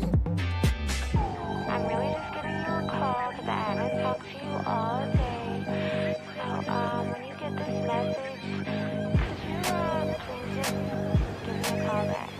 Jeez, what the hell is going on? It's time to let you go. I'm not pretending that I'm really busy hiding the truth. That connection, that connection. So condescending, just forget it. I got nothing to lose. That connection, that connection. Girl, wake up. Bad little baby, I'm hot like tea. I'm a bad little chick with a body on me like no ring, ring, ring. Never met a girl like me in his dreams. Lit like big with a face so mean. All the bad boys trying to get with me. No ring, ring, ring. But they ain't got him hooked like me. Can we make it stop? No shot. Return is still cool. Cause you're lying and pretending when the blame is on you. Baby, I'm not sorry. I get why you're still waiting. My love for you is fading. I don't even know what's on your mind. Now, at this point, I've been calling you 4 and 5 times. Could you please call me back? This really makes no sense. I don't understand what you're doing. Call me back. Call me back. Call me back. I keep calling. It's time to let you go. I'm not pretending that I'm really busy hiding the truth. That connection, that connection. So condescending, just forget it. I got nothing to lose. That connection, that connection. Down, it's better you know. Down, get ready to go like down. That connection, that connection.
bittersweet.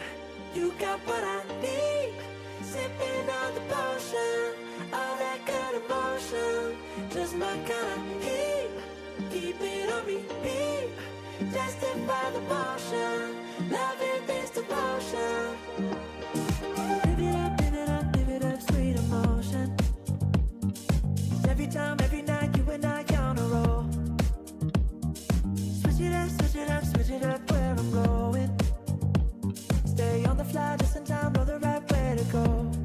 I'm on the road, it's my time, taking control of my life.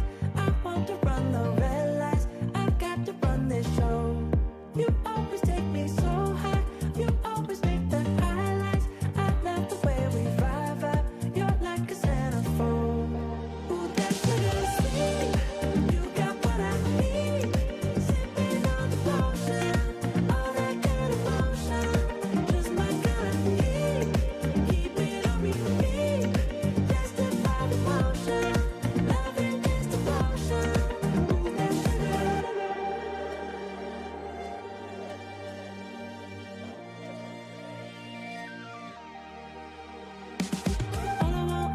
All I want is satisfaction. Make a move, baby, you got nothing to lose. Give me that, give me that, give me that good reaction. Gonna make it right, little like an offer I can't refuse.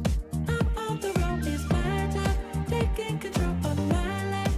I want to run the red lights, I've got to run this show. You always take me so high, you always make that high. Can you tell us about what living in Indonesia has been like? The cars, like the driver's seat is another place for us from Brazilian. So sometimes we are walking the street and we need to like, I don't know where the cars are coming from. It's chaos. Yeah, it's chaos. Chaos in and out of the server, apparently. If you've never been to Indonesia, what I can tell you from what he's saying there is the cars and bikes literally go wherever they want. But so to Elevate, apparently. How do we go from an 8-7 tight affair where it comes down to the wire to a 7-0? Vinny, please help me make it make sense. The game plan today from Elevate was completely different. I mean, we saw from the get-go, they were contesting every single entry point that B&K were looking for. They were bringing the Blackbeard. They were trying to take map control, but Elevate did not give map control for free. They literally fought it to the death. We saw over on that Samurai side multiple times Psycho picking up multi-kills, just not allowing them in the building, and once they were in, setting up crossfires to not allow this Blackbeard to take too much space. 15-3, 209 EPS. I'm going to go and say that's the highest EPS I think I've seen with my own eyes. Owner? Yeah, crazy stats, right? Like, look at that KD, 15-3 in 7 rounds, high cost, 2 entry engagements as well. And you could just see Psycho was feeling it. The way he was moving around the map, he was just peeking anything. He didn't care. I love that Stemp found himself a 4K and did nothing else. He was big chilling after that. He just needed to be in the server. But there is so little to talk about from what just happened on Skyscraper that from my point of view, I don't have positives for B&K FearX. I really don't, Vinny. I'm really concerned seeing this because to have gone from such a close match yesterday into a stomp against the Chiefs, you need to remember, this is really important context.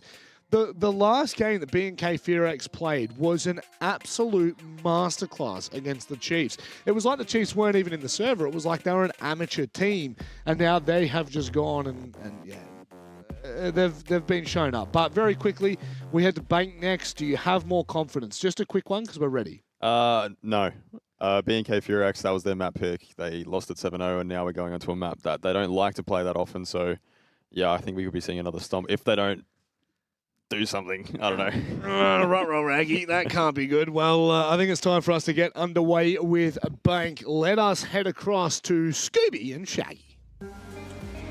Well, we head into the second map of this lower bracket final, and again, it's a little bit tricky to probably go into this and just fully expect it to be the same as the first map. I probably want to err on the side of caution and think FearX will fight back, will be able to get themselves into this series, but this is also the map pick of Elevate, and they looked really switched on in that first map, so if FearX are to get back into this series, it's going to need to be done in the first half. They need to get off to a really solid start on their defense, make sure that they win the primary sites, build a bit of a lead, look like they've got more control over what's happening inside of the server. If Elevate just come in, dominate first half, attack side, this one's done.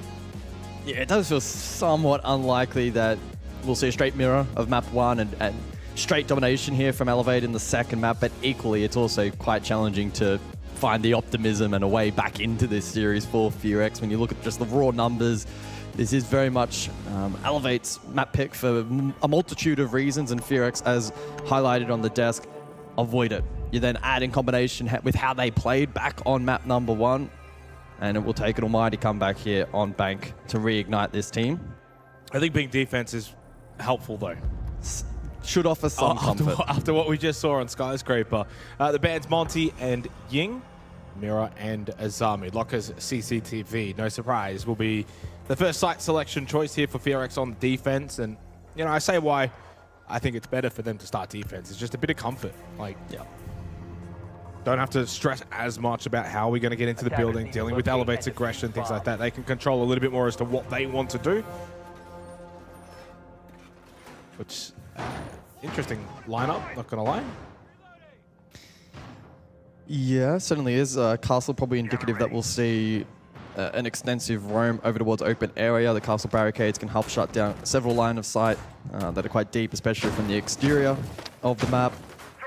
And will probably indicate that Fearx will look to hold on to that area above the objective for perhaps a little bit longer. Sometimes teams will soft roam and then peel quite quickly.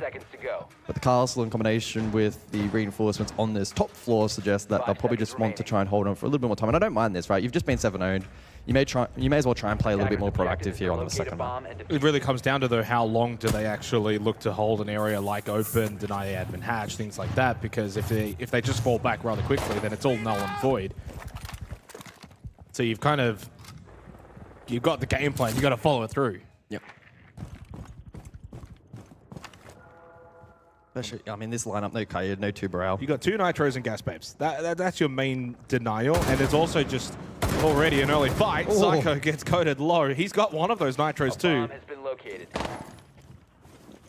I mean, again, I do agree with you. I like kind of what Fearx is doing. They don't just play the standard 5-site denial in your shell defense. They kind of are looking to get back at Elevate a bit with this.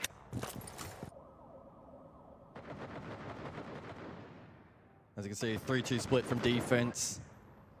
It's Woogie and Mephi basement, the remainder up on this first floor.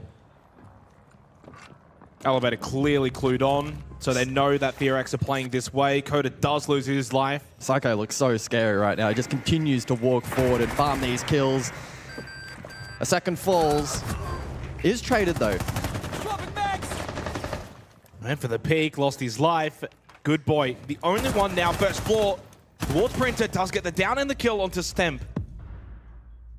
Now, if Elevate want, though, they can hit sight. They know they'll have the numbers. They have no idea Psycho's Psycho, trigger discipline through Vault, but he's lost resets. Needed to get that kill onto Mephi. Knows there should be one more. Watched them cross. Slip in towards Lockers. Watch Mephi down the hallway. How is Psycho and Ion both still alive? And with the Vendetta and the DMR, this is still very winnable despite them being so low on HP. I mean, it's not like Mephi and Woogie are full health either. They are susceptible. This would be a big round for Elevate to take Lockers and CCTV on their attack in the opening round. Clearly, Fearx putting the fear aside and trying to play more aggressively to kickstart Bank, but will it be rewarded? Still 3 Gas Babes available from Mephi, and if they connect at all, Psycho Ion will go down. Should be able to throw them from distance here. Surely Mephi will get out that utility. Does so, a little bit delayed. Still 40 seconds, so don't have to commit to the plan. Ion catches out Woogie, and then the second onto Mephi. Elevate get the job done. They take basement attack Bank. Well, Fearx, to their credit, tried a different formula.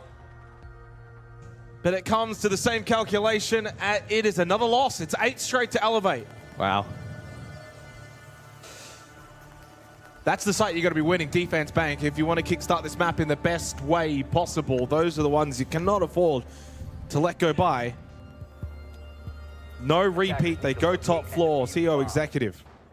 Yeah, we saw that early contact fight at the 2:30 mark. Psycho eventually found success onto Coded. Rin also fell. Positive signs from Good Boy. Did a great job to net his double and play disrupt over towards open area. Made it quite tough, but Psycho was able to slip through after pushing through OTM, able to drop gold, and had a really good read. Did a phenomenal job to just stay alive. And then his ROU through red, able to hold that cross, and Ion allowed to do his job. I don't know how Woogie hasn't killed him there. No. That changes the round. Looks like we'll get a tech pause. 5 seconds left before insertion. Attackers have discovered the location of a bomb.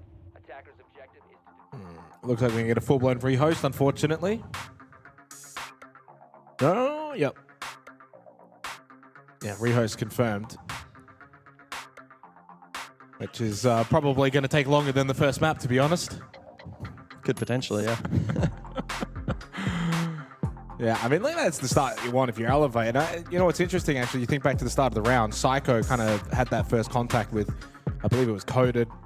And then he kind of just fell off a bit. And the way he played around ATMs, Elevate kind of like, as they were on Skyscraper, like pedal to the floor. But then they kind of took it off a bit. They're like, okay, Fearx are doing something a bit different here. We'll respect that and we'll kind of try to play around it. And they did. And well, you can say what you want about Fearx, they lost the round, but I got to give them credit for trying to play differently. You're not going to get back into the series by playing default, playing scared. They tried something different. Yes, it didn't work, but it was close.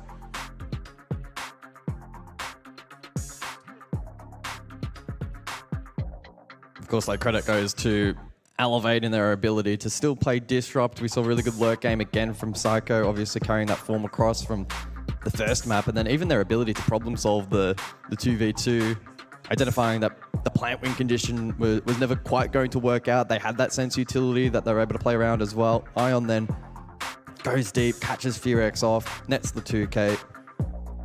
As you said as well, 8 rounds straight. And I think they'll be actually quite determined to, you know, continue this streak and see just how far they can go. By the way, speaking of streaks, one that just came, actually one that has continued. So we played, what, 8 rounds in this series. This best of 3, guys. This is a fun one. 8 rounds. 7 of them have had multi-kills in favor of Elevate. Yeah. Only the one that wasn't a multi-kill was the second round of Skyscraper. So since round 3, 4, 5, 6, 7, and the start of Bank, they've had a multi-kill. Now, that is quite significant. Over the course of a map, you might see, what, 3-ish on average if you've had a good, you know, if your team's had a good game. To have 7 of 8 is very significant. Like, we are talking about something that is statistically improbable. And it's been a decent spread of players, it would seem. Yeah, as well. Ion, Rap, Psycho, Stemp have all had multi-kills. So Resets is the only player that has not had a multi-kill in the 8 rounds.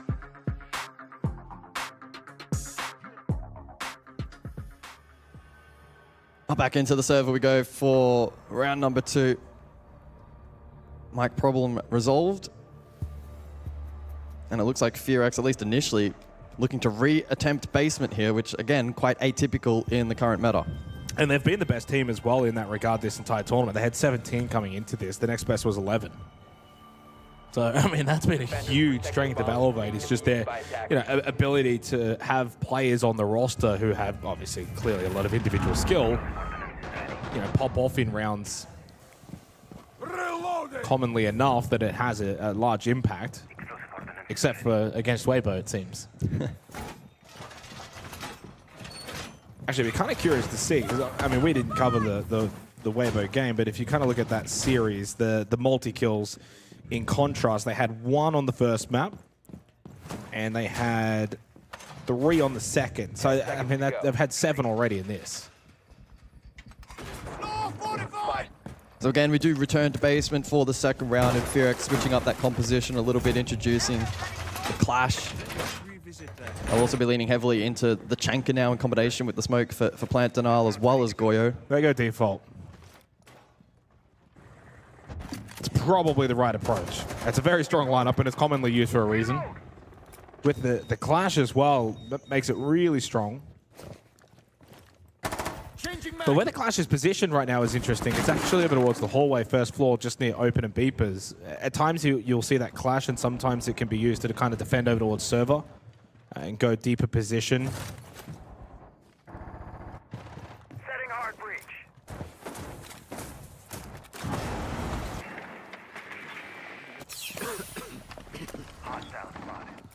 Fenrir making this initial entry a little bit more challenging and relaying information to the defense. Ferox looking to chip away at that drone economy. What are your thoughts on this, though, guys? The Vulcan canisters there from Good Boy. I mean, what's going to be the best method in dealing with those? Yeah, certainly a good question. Typically, the Twitch, the most useful tool for countering that Goyo. Don't even have any frag grenades. Elevates. Maybe considering a back hit could potentially be on the cards, especially with all this front-facing util from the defense. Well, Rin just got tagged to half health. Over towards server now. Mephi playing top blue stairs. So yeah, Rin has rotated to the more commonly played position with the Clash, and then Good Boy also tagged up. Resets gets decent damage and value off of the Glaz. There is one of those Vulcan canisters that Mephi can use.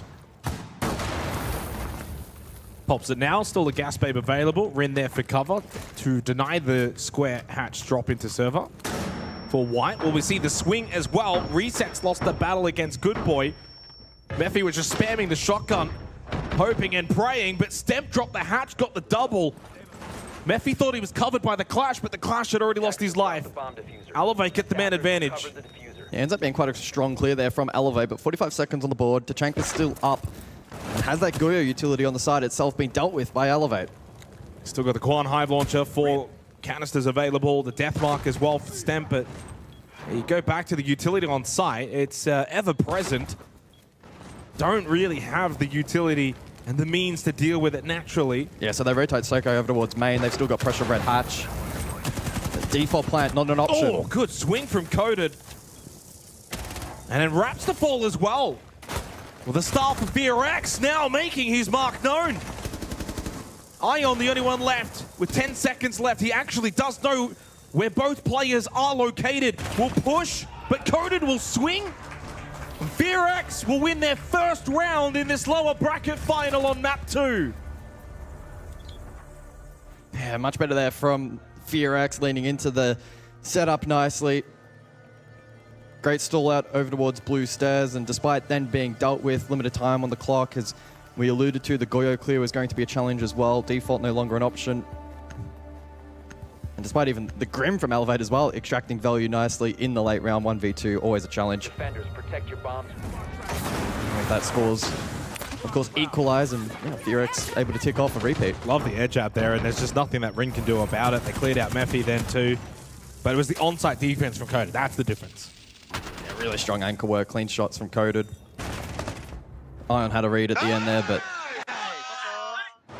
of course always a low percentage play as we go to top floor for the third round.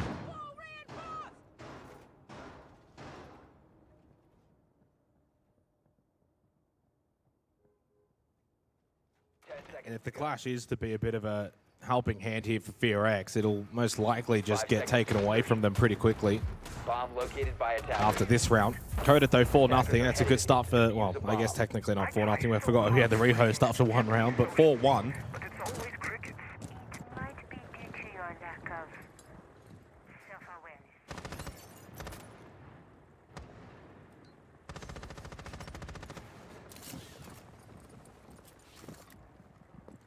Really liking their use of the castle here on Bank so far. Rin will bring it once again, as he did in the opening round. This time it'll be played differently, though, of course, over towards the airlock position. Put those castle barricades.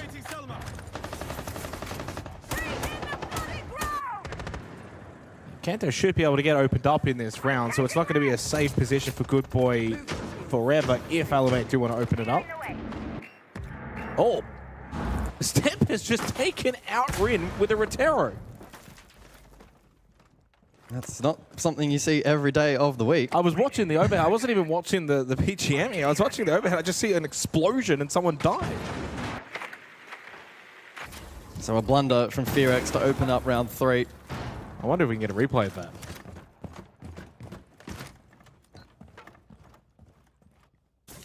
That's just a freebie, isn't it? Opening kill for Elevate. 5v4. You've got loads of time in this round now. That backside defense towards the hallway, a little bit more vulnerable. They're putting a lot of pressure over towards Airlock, dealing with these castle barricades. Coded playing front desk. Still got the hold towards Kanto with the clash to deny maybe a push-up spiral. But they're far more vulnerable. Stock is wide open now. Mephi sits janitor by himself. A lot of holes in this defense suddenly for FearX. Yeah, Mephi a key piece of this puzzle for the defense. Elevate will be looking to dislodge him. We'll be getting util dumped Elevate up. Good boy that does find a pick. Swing, Raps controls it enough to hit the headshot. Oh, over towards Elevator is that Clash in walking. He's the only one left. He's got himself stuck in here with the Clash shield blocking his way out. Well, Elevate, they got a freebie to begin the round, and from there they were able to capitalize. 2-1 lead on Bank. And another multi-kill as well for them. That round prior, by the way, did break that streak. They didn't get one as Coda got a 4K, but Stemp then gets a 4K of his own. Through a tear in the hallway. Yeah, and just the straight pivot. Mainstairs stack, a couple of picks elsewhere. Clash put on an island. They dumped a lot of utility into that position, so well rewarded. All the sensors going to get banned out, so they leave the Clash. They're not too worried about it. And in fairness, you think about the 2 rounds that we've seen the Clash. Rin died pretty comfortably over towards server the previous round and didn't really have that much of an impact on the top floor defense that round either. They take away the Sens, which was used. Sorry, they take away the Kaid.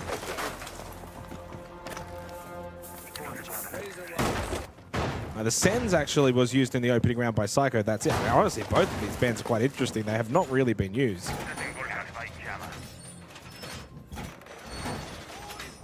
The Kaid, I mean, naturally itself is a fine ban. It just hasn't really been played by FearX. Yeah, I would have thought the Clash would go, but probably to try and pigeonhole them into more of a roam or soft roam when we return to base, when Elevate probably backing themselves into win under those map conditions, and I think that's probably the correct call. As we go over to open area for round number 4. And Elevate will want to try and maintain this pressure. Almost like they want to keep Rin on the Clash. Yeah, it'd be intriguing to see where he posts up if he doesn't die. Oh, jeez. Okay, maybe a good reason why. Rin gets taken very low. Playing Clash this early in the round to be at this health point already is not common.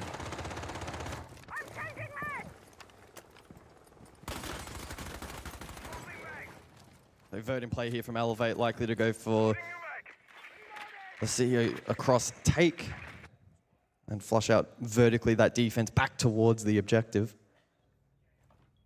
They'll employ some lurk potential as well. Stemp over towards server, he'll be a threat. Can play blue late.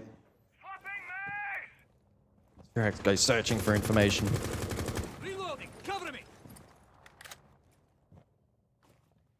Quiet start to the round. Elevate not too eager to get straight into the building. Good boy with a delayed tap as he's getting teased. And Coded will fall to Psycho. Uh-oh. Yeah, that's not what you want to be doing against Psycho, not with the way he's been playing so far today. Opening kill again for Elevate. That's 3 from 4 rounds now. Logic Bomb activated by Ion. He was over towards ATMs. Good boy, half health as well. The pressure continues to mount on FearX. Just keeps running back and forth. Good boy keeps trying to shoot at him, but getting absolutely nothing. In the meantime, Elevate posturing over towards top square, trying to take that control. Good boy repositions. There is a yellow ping info available, but elsewhere, Mephi falls. Rin's outside. Okay, Rin just went for the stock vault out. Maybe thought about putting the shield down, but thinks better of it. Heads back into stock. He was under the bees. He was getting bombed by the Logic Bomb as well. Raps now comes back towards the window. Vaults down. FearX just look completely bamboozled in this round. They have been picked apart. It's flawless. Never looked likely for the Koreans as Elevate decimate them comfortably start to finish. 3 from 4 rounds. 3 opening kills, 3 round wins. And timeout from Dark for FearX, and boy, do they need it. Can Dark work his magic again like he did last time these two outed? Unfortunately, I have a feeling that his influence is probably not going to be enough in this matchup. Elevate, dominant right now. Showing really good signs across all sites thus far. Playing as a team that they're toying with this defense, and they're pressuring the correct parts of the maps to dislodge. Look at the overall holds. The overall numbers are not concerning. good. Yeah. The overall numbers right now, so we've got from Skyscraper and Bank combined, 17 and 4 for Psycho, so he is performing incredibly well with a 4-0 entry. So we are 2 maps in. A 171 EPS is really, really strong. Ion's 12-5, Raps 9-3, Stemp 11-5. Resets has actually been incredibly quiet. He's got a 64 EPS. Because he just hasn't been needed. He hasn't been needed. You go on the other side of FearX, Good Boy has got 105 EPS, and then it drops to 69 and 67 and 63 and 38. Poor Rin is 111. 0-3 entry, 27% cost, has a 38% EPS across the 2 maps right now. Not good. Not good. Attackers have located a I bomb. thought we're just continually trying to find new ways to describe just how one-sided this matchup has been so far. In fact, Good Boy, Mephi, and Rin have 0% survival rate. They've not survived a single round so far for into the 5th round of the second map. Yeah. Which, I mean, it goes without saying, when you lose 7-0, that's probably going to be close to the case. But so we return to basement. Again, Kaid banned out, so FearX naturally forced into playing a little bit more of a soft roam here. So Castle gets reintroduced. Expect more action, open area. Blue stairs potentially as well, even server room. Elevate may look to flush out server more directly, or perhaps go and focus their efforts top down. They could even try and split it a little bit at the moment. It seems like could also be a potential option. Echo to try and support that information gathering. Good Boy on the lurk as well, roaming on this vigil. Did a good job actually holding open area last time out, so he'll back himself in to do it again. yeah. But it kind of then fell apart towards the end of the round. That was back in the opening round. Where they won Locker CCTV was when they played the more conventional Goyo Clash, Fenrir, Tachanka Smoke combination. Even then, it still kind of came down to a 2v2. Coded was able to play incredibly well on site. And I will say for FearX, it does feel like they've kind of tried different things throughout the series, and certainly here on Bank. Just nothing's working today. They've done an okay job installing out some control here from Elevate this time out. As I say that though, Psycho begins his march forward over towards Tellers. Need to be so mindful of this map control being taken. I don't think they'll have a great read. They're at the point now where they can, I was going to say they could have started thinking about potentially going back site. There's only just over a minute left. Yeah, Mephi just getting caught running down top square stairs. But they lose Mephi, yeah. So now it's like, well, you've lost your smoke, and Good Boy, long arm of the law, catches out Psycho on the glass towards Archive, slips back into staff room, playing the vigil well. Timing, wow, that's everything. But Rin does step up. Big double kill, controls open, and FearX now have a chance to find their second round on Bank. And info on resets here. I mean, a really solid hold this time out over towards Staff and open. Good Boy to help out Rin. Rin did get downed. Resets now by himself in Garage, and FearX now on the brink of getting their second round. Yeah, should be walking into a multiple man cross here. And FearX will surely claim the round. Sat on a proxy there, and Coded gets the information, swings out. So a second round foul for FearX. Much, much better. I mean, it goes without saying, probably their best round played, really, of the entire lower bracket final. Solid hold, over towards Staff open, got the Vigil moving around, gave problems to Elevate that they had to deal with, couldn't. Certainly deserved to win that round comfortably as they did. 2-3. If they can get it to 3-3, this could be map on. And the beauty of Siege is nothing's over till it's actually over. Teams have been able to showcase that you can start really slow and then you can bring it back, or you can start hot and then you can cool off. Fearx have just got to keep on believing, one round at a time. Yeah, we could hear Dark from up here trying to raise the energy level of the team. Probably an issue that persists a little bit across from map 1. Energy levels were low when they knew deep down that map 1 was over, and trying to reignite that a little bit here on Bank. And they're very much now in a competitive position. 2-3, even a 2-4 is fine if they are to go on and lose this next round. Bank, you can be in a recoverable position. And you know you can compete against these guys. I mean, it's funny, but their upper bracket semi-final actually had more stakes attached to it because it was a win and you go to SI. And there was an 8-7, it was an 8-7, it was back and forth. Yes, they got smashed on that third map, but if you look at the first 2 maps, you can really take away from that the picture that we are not really that far off these guys. In fact, it's arguably equal. The body of work has shown that Fearx really shouldn't be losing, 7-1 or 7-0 when you have gone 8-7, 8-7, now 2-3. You just got to find that consistency, find that belief. And does it start here? Can they close out this first half, make it 3-3? Elevate have just been running red hot. But if they do cool off, Fearx need to be in a good position to pounce and get themselves back into this series.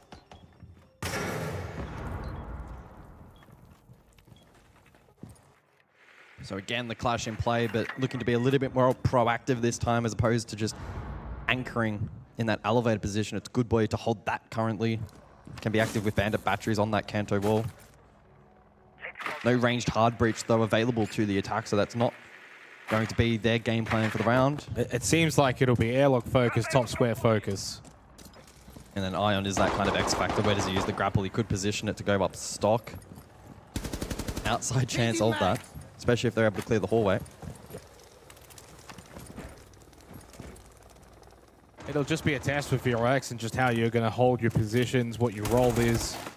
Try not to do anything too silly. Yeah, someone like Rin playing the castle over towards Stock and Janitor hallway, he's going to need to be someone to be careful. And well, Psycho, the Glaz actually has been picked off by Coded over towards front desk. That's a massive opening kill. Psycho was just trying to walk in through the lobby, I believe. I'm going to scout. Here we go. Grappling hook from Ion into Stock. Rin, are you ready? Raps can run up. Main stairs as well, does have the diffuser. There's the logic bomb, there's the run from Raps. He'll give the 3-2-1 over to Ion. Well, he doesn't even need Ion. He'll get the free grappling hook into Stock, which has already been cleared. You do have one over towards Elevator, that's Good Boy. He will hold his position now, low on health. Janitor being defended by Mephi. Glasses were activated, Ion with a shotgun though at the doorway. And Ion now turns his attention towards Elevator. They must know that Good Boy is in that position. And Woogie with the clash needs to get involved and get that shield active. But he uses the SMG instead, finds the head of Stemp.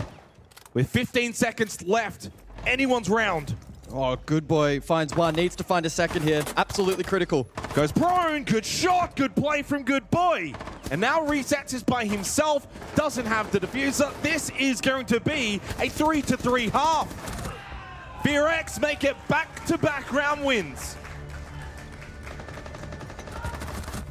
The belief needs to be building if the Koreans are going to have any chance here on Bank. Yeah, some good individual brilliance there from Good Boy over towards Elevator, able to net himself a few. It was an interesting decision there from Elevate. They had him cut off, elected to then go for the flush. Probably sensing that a site plant was going to be too challenging, especially with the position of the clash. Ultimately ended up being the incorrect decision. 3-3 scoreline. But we know the Achilles heel of this Fearx roster is attack. I mean, that's the part. I didn't really want to bring it up, right? But you've brought it up and it needs to be brought up. They're statistically one of the worst attacking teams here at Regional Finals so far. Elevate is the best defensive team at Regional Finals as well. But it's a 3-3 half. The game's active now. You don't worry too much about the stats. I mean, we bring it up naturally because we have to, but for FearX, you know, you've won the last 2 rounds. Have you got that confidence? Do you have that belief? And we'll see. The test will now be on them. You know, you think about basement bank, not easy to attack into. If you can take this early, that confidence keeps growing. It keeps building. They seem pretty happy about that after the last 2 rounds. Yeah, the joy might be coming back. The energy levels are being reciprocated a little bit more now. So bans for the second half, Castle Clash. Camera feed up and running. Monty and Ace. Just far more competitive, at least on Bank. You know, anytime there's a 7-0, even if it's 7-1. This has just been far more of a contest than more of maybe what we expected for this matchup. But yes, the test now begins for FearX on their attack. What can they do? Attackers are moving out to locate a bomb and defuse it. And no tougher challenge on Bank than trying to win basement on attack. See the Blackbeard employed. We saw it quite a lot on Skyscraper, guys, and it didn't have a lot of effect.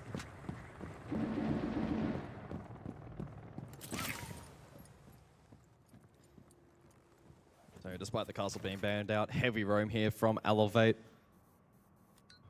Rap's the only player basement currently over towards server. Rest of the team lurking first floor. And they'll force FearX to clear. Blackbeard should be a useful tool, of course, in playing that front line and gaining information. I like the castle ban as well, because if Elevate did want to play into that castle, you think about first floor, hold, staff open. I think that's the strength of Elevate, just taking those gunfights. We saw that on Skyscraper. So I think FearX are kind of just saying, we maybe want you to just play a little bit more towards the site. And Elevate's saying, no, we'll play how we want. They've still got Stamp and Psycho, Staff and Open, Ions over towards Towers on the Vigil, so they will contest FearX here on the entry. And naturally goes back to maybe Skyscraper, just wanting an easier time getting into the building. That's something they just couldn't do on Sky. Ion is so well positioned, but it is the Blackbeard. Nice entry from Woogie. That's much better. We didn't see a lot of that back on Skyscraper. Well, that's how you want to clear out a Vigil Roamer, with your Blackbeards being sent in first. Good positioning, got the shield up. Opening kill goes the way of FearX. And without those castle barricades, Elevate can't really hold stuff open for too long. They will think about the drop soon. I think they probably want to try and find one and then peel back. Anchoring in a 4v5 will be tough. Got to care admin. Woogie is over towards admin now. Hatch is open. Raps holding towards top blue stairs. They lose Stamp. Ended up holding a little too long, and Woogie gets the kill. Well, that's the greed effect. They've really tried to challenge Woogie on this Blackbeard, and he's come up trumps so far in the 2 exchanges. Give them a 5v3 advantage, and FearX now in a really solid position. Cannot be looking to throw this away. Rin not valuing his life, caught by resets. Goodboy will get the hack, will get the cameras, and we got 35 seconds to settle this 7th round. And Rap's still blue. He could well still win the round for Elevate if he can hold this position and disrupt that kit. One more gas wave available for Rap. Woogie is down. The guard break. Rap to the shotgun. How is he alive? Woogie so low, he is now dead. Psycho's towards Vault. Resets by his own.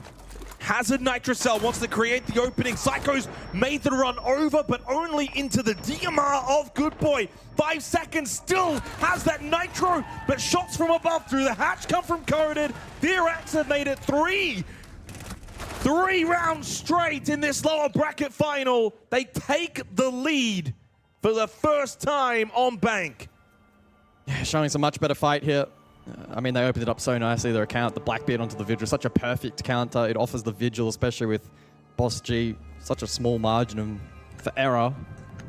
If you don't land that shot initially, you're instantly dead, and we saw that in great effect. Elevate rightly tried to then playmaker around that, didn't want to fall back and play a 4 versus 5. Wasn't particularly successful, and whilst they were able to pluck Rin, which takes away some of that BU tool for red, it didn't really have too much of an impact with the flood over towards blue. And ultimately a good hit from FearX. This was a really solid start from Woogie though. Far more confidence on the Blackbeard, and didn't even have follow-up. He kind of just went solo roam on the BB. He said, how did he not die there? Well, he did eventually go down, but you know, credit to Goodboy. Coded got really involved on the attack. That's what we were questioning. And they've aced it on the opening round of the second half to attack into Locker CCTV. Get it done.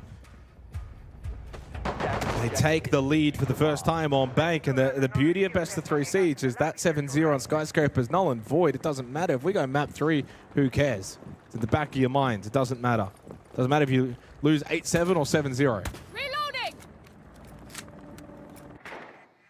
It's just about maintaining this pressure and momentum, though, for Ferox. Kick-starting with basement, attacking win is always great. Let's see how the follow-up looks, though, here on top floor. Mirror, of course, in play, and that will bolster that janitor hold specifically, which makes this such a difficult site sometimes to unlock. Rappel game is then weakened. No ranged hard breach as well here from Ferox could be a concern in trying to counter that. Not opting to bring the Habana. He's banned out.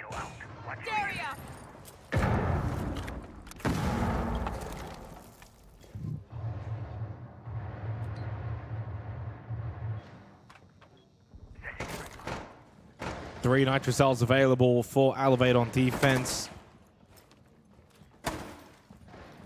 Again, keeping it rather default. I mean, I feel like this site in general has just become overly default. 1 front desk, 1 canto, 1 hallway, 1 janitor, 1 long desk. Not a lot of adapting. Ion's the one that finds the opening kill. From that long desk position, shuts down Mephi, push over towards Janitor, double again goes the way of Elevate, and Step will then get 1 more as well. Round is done. Ferox went for the quick send, and in the end, the send was quick, and the round was quick, but not to their liking, as Elevate able to deal with it comfortably, all tied once again, 4-4. Yeah, snappy from Elevate. They found that small window of opportunity off the back of the opening kill. I think the head-to-head in terms of compositions there certainly did lean a little bit more so in their favor and able to make it work in the end.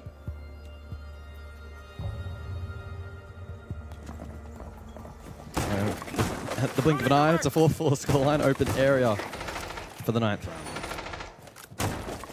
The highlight package maybe could just be the opening kill, then to the last kill. It was probably about 15 seconds from start to finish in that moment. Now, I wonder if that was really the plan for Ferox from the get-go, or if it was in response to losing Mephi straight away at the start of that round, and maybe they just felt like they wanted to just go for something, but not typically how you will see CO and Lounge play out. Attack will spend more time on the repel, deal with airlock, get square control, deny the push out of Janitor so that they can get that wall opened up square, sometimes then clear out stock. It just didn't really go through any of the formalities. It just became a rush.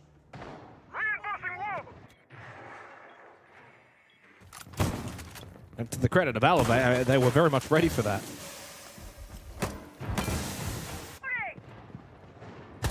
The Ferox just need 3 more rounds to get us to Clubhouse. Elevate 3 more rounds to book their place in the grand final for what would be another game against Weibo. Considering they both play within the Asia region over the course of 2025, they have had a lot of battles. Clutch drones here. It would have to be the most played matchup across the entire APL circuit this year. If this grand final happens, surely it's... if you were to take a guess, stab in the dark, that would be your #1 guess. Probably. Clutch drones again to be employed here, so Banshee's under threat here. Good boy extracting some nice value. Prior to that as well, the auto breaches from Mephi on the Ram as well, doing his job nicely and still safely chilling on that rappel. No boots on the ground up above.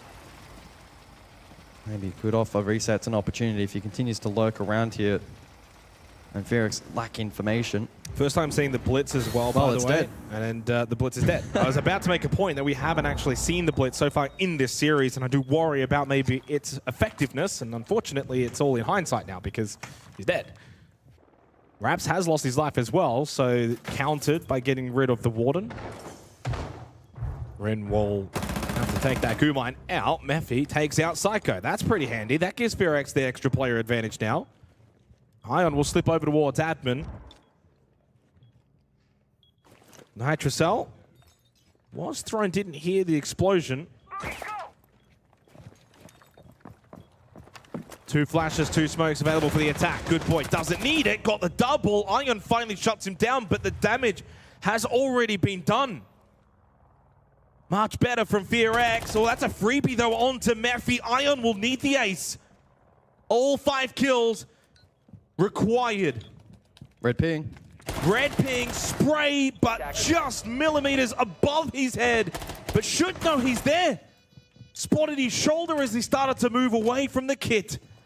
But does not know where the other player is. Coded is stuck quad. I think he's problem solving it though. He'll know he's hard right. Spots him at the end of the doorway. Ion though, the flash lands right in his face. Should know he's there, but no, started sprinting. Well, FearX retake the lead on bank. Now 2 more rounds required to get us to Clubhouse. FearX testing Elevate here nicely, who in response will call a tactical time out. Look at that scoreboard and don't tell me it's Good Boy and Coda just putting on a show. The 2 best players for FearX are running rampant on bank. Dynamic duo and Elevate just, yeah, as you said, have to take this time out, talk things over, how they want to maybe adapt, change things.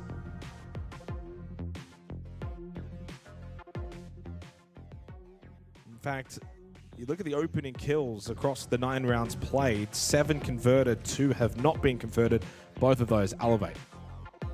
But they're probably sitting back thinking, we should be at least the ones that are 5-4 up right now. We've probably been the better team.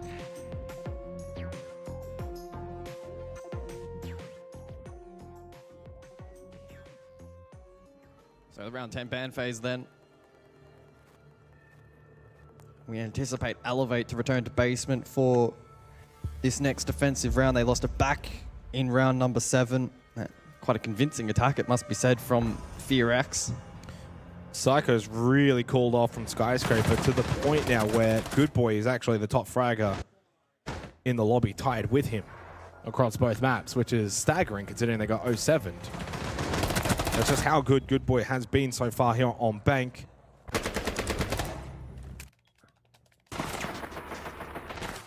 Attack. And he got that. I mean, he probably wins the round. And that would have been an ace to do it.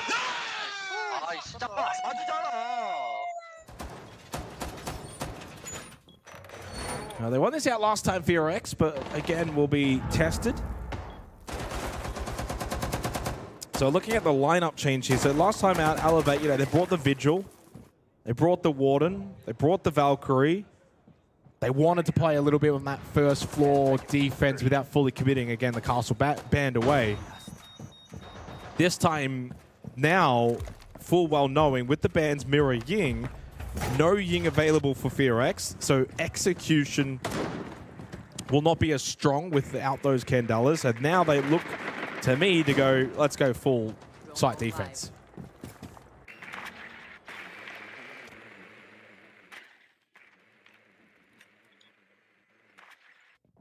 That being said, still a soft frame employed here by Elevate. And the Blackbeard brought back into play for FearX, and we saw Woogieman have great success on that roam clear last time out. But this is the softest of soft frames, right? Like, Raps is not staying Elevate as long at all on the Tachanka. Resets will drop hatch. It's not intended to be mimicking what we saw from, say, FearX when they were playing the Castle Barricade roam. Stemp maybe could have a license on the Ella. He's only got 1 Grismont mine in pocket. Over towards Tellers right now. But last time out, we saw the Vigil got decimated from Woogieman. Woogieman right now is top square, by the way. Stemp on live drone. Forced back, Vert pressuring his position. Does capture a drone and then will likely post up on main stairs. Rest of the defense peels back. Yeah, I'd go full drop at this point. And then let Ion play his mini game over towards blue stairs. And still has that Grismont mine in pocket as to where he wants to throw it from the Ella. Does he just use it here on blue stairs to help out? He does. I wonder if that's actually just placed for hatch protection in case they get it open and then drop down and look to swing stairs. Yeah, also suggesting Ion here likely to play for life. Again, on live drone from Good Boy. Which means if that drone was there when he would have spotted Stemp actually running back in as the yellow, they should be aware of the Griswold mine potentially. Under a minute remaining. 2 gas babes still left. There is a nitro for Psycho. Site utility. Hard to say where that's at. Frag grenade keeps just tumbling down the stairs. Ion, though, avoids it. Still has 2 gas babe. One gets thrown out. They'll just push straight through it. Ion at least was ready with the SMG-11. 1 for 1. His job done, typically from the smoke. Oh, Done with the sends. Woogie, fire at his feet, is able to just stay alive. Oh, he's so vulnerable, though, to both the Tachanka and the Nitro Cell. There's no way he'll be able to push forward. Yeah, he's down. He didn't even make his way into the room. The Shamika launcher has got range. The flashes dumped in from Coded. Mephi into the site. Plant behind the bomb chassis. He's got cover, but Coded lost his life. Vaults over, Raps is clean with it. Identified is strong. Okay, Elevate. It's been a rough couple of minutes. They've been really up against it. 4 of the last 5 rounds, Fear X until then. But we are tied at 5-5. Basement, much better from Elevate there. But time to go top floor, executive and CEO for the 11th round. Yeah, really nice time wastage from the defense in that last round. Soft Roam dealt with some of the drone econ. And then a good hold over towards Blue Stairs. Ion wasted quite a bit of time. And able to net that first kill. Almost got caught off guard, but hits a sharp shot. Woogieman as well was taken so low on HP. Really brought the Tachanka into play. And then the push forward late from Red, not covered by Fear X. Spot in the grand final on the line tomorrow. In terms of the prize pool significance, Guz, 15,000 euro if you lose this match. 10 seconds left before insertion.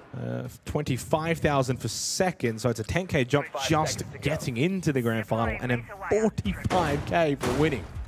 Attackers are heading out to defuse a bomb. So a potential 30k euro on the line off of this best of 3. There's a significant amount of money. Oh, lurk from Coded. Seems eager to push forward over towards Jan, but thinks better of it. Pretty low percentage play to have pushed through that smoke. Had it been Mephi on the glass, it could have been a different story. Mirror band out, so the janitor hold weakened here for Elevate. Fear should be a little bit more mobile over towards top square and the repel. Mephi trying to play off the smoke. It's Rin that finds the opening pick in the hallway against Stamp. Shuts down the Fenrir. Good kill onto Raps. Went for the peek against the smoke of the Glaz. 4 versus 2 advantage for Fear X. They made quick work of this top floor on this 11th round. Resets and Psycho will need to do quite a lot from here. Woogie just goes for the vault into airlock, despite the fact they hadn't gotten site control. Well, a little bit of a mess here for Fear X. The start was great. They were coordinated, and then that coordination just evaporated. They just started running around doing their own things, vaulting without help, no support. Opens it up, 2v2. Lots of time still left. Resets, big fight here against Mephi, trying to go for the peak, and he loses his life to Psycho. They had the 2-on-1. Unfortunately, Coded was elsewhere. Now by himself inside CEO. Psycho down, leaves it to then Resets 1v1. Resets though, wins it. Match and series point for Elevate, despite what's been a far more valiant effort from Fear X on Bank. They now face elimination from the APL Regional Finals. It was such a great start to the round as well from Fear X. Did the hard yards, control over towards top square, value from the Glaz early. Jan was clear. That was a great start. Then the repel over towards airlock. No support. It's not as if guys this site clear. Am I safe? And just sent it in a 4 versus 2 with 2 minutes on the clock. There's so many different ways you can manage that round. But credit to Psycho that his support onto resets and their ability to not throw away their life cheaply was, yeah, absolutely top notch. Incredible from the duo. Fear X, no, they bungled that one. Very frustrating round, yeah. Yeah. Those are the ones you walk away from thinking, geez, we did so much right. And then, guys, we just kind of... That's just the nature of attack sometimes. The smallest of mistakes really compound.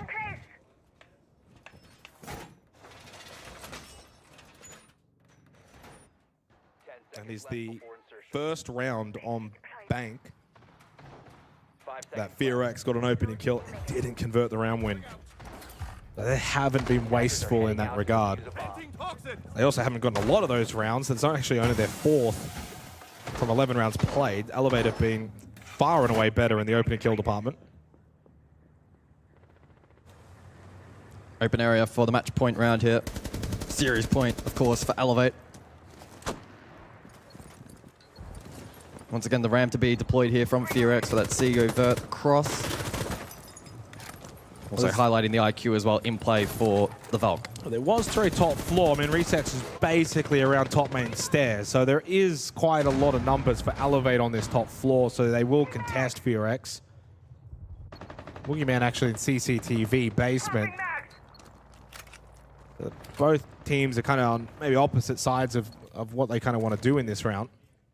They're loving this Talers position, Elevate. Almost every round on defense, they've kind of always tried to have someone Talers deny that main entrance, try and get early contact. Again, the similarities to Skyscraper, where it's like we want to get into the face of them just as they're entering the building. Yeah, just preventing any lurk over towards lobby helps bolster top floor as well, as they can't push up Banana. Stemp finds the first. Good start for Elevate. It's onto the IQ as well. Coded now probably sensing that he needs to push out at ATMs. No surprise. Yellow Ping has the information. Big battle to be won. Ion wins it on the Valk. Shuts down the gridlock. They did lose Psycho, so no Solace available for Elevate, but they still got the extra player. FearX facing elimination. Woogieman, Rin, and Mephi. What's intriguing about that is that 2 top fraggers in Coded and Good Boy are dead. It's the other 3 that will have to do the job. Great headshot from Woogie. Ties it back up 3v3 off the back of his logic bomb. Found that kill onto Ion. He knew he was low, knew he was battling towards Talers and Archives. Woogie, though, on a bit of an island, identifies that the other 2 are still on the exterior. FearX likely to still contest top floor control. Risky repel from Rin. You see this sometimes. I think Elevate are going to play into their hands, though. They rotate back towards objective, and that's going to sink up a lot of time now for FearX. You can just play side. I mean, there's 3 flashes available. Still got some drones for FearX, but you don't have much else. I mean, you've got to get these boogie auto breaches in play. Get over to stock if you can, Mephi. You know, open up the floorboards, create that vert pressure. That's where he's going now. The defense as well, good info square.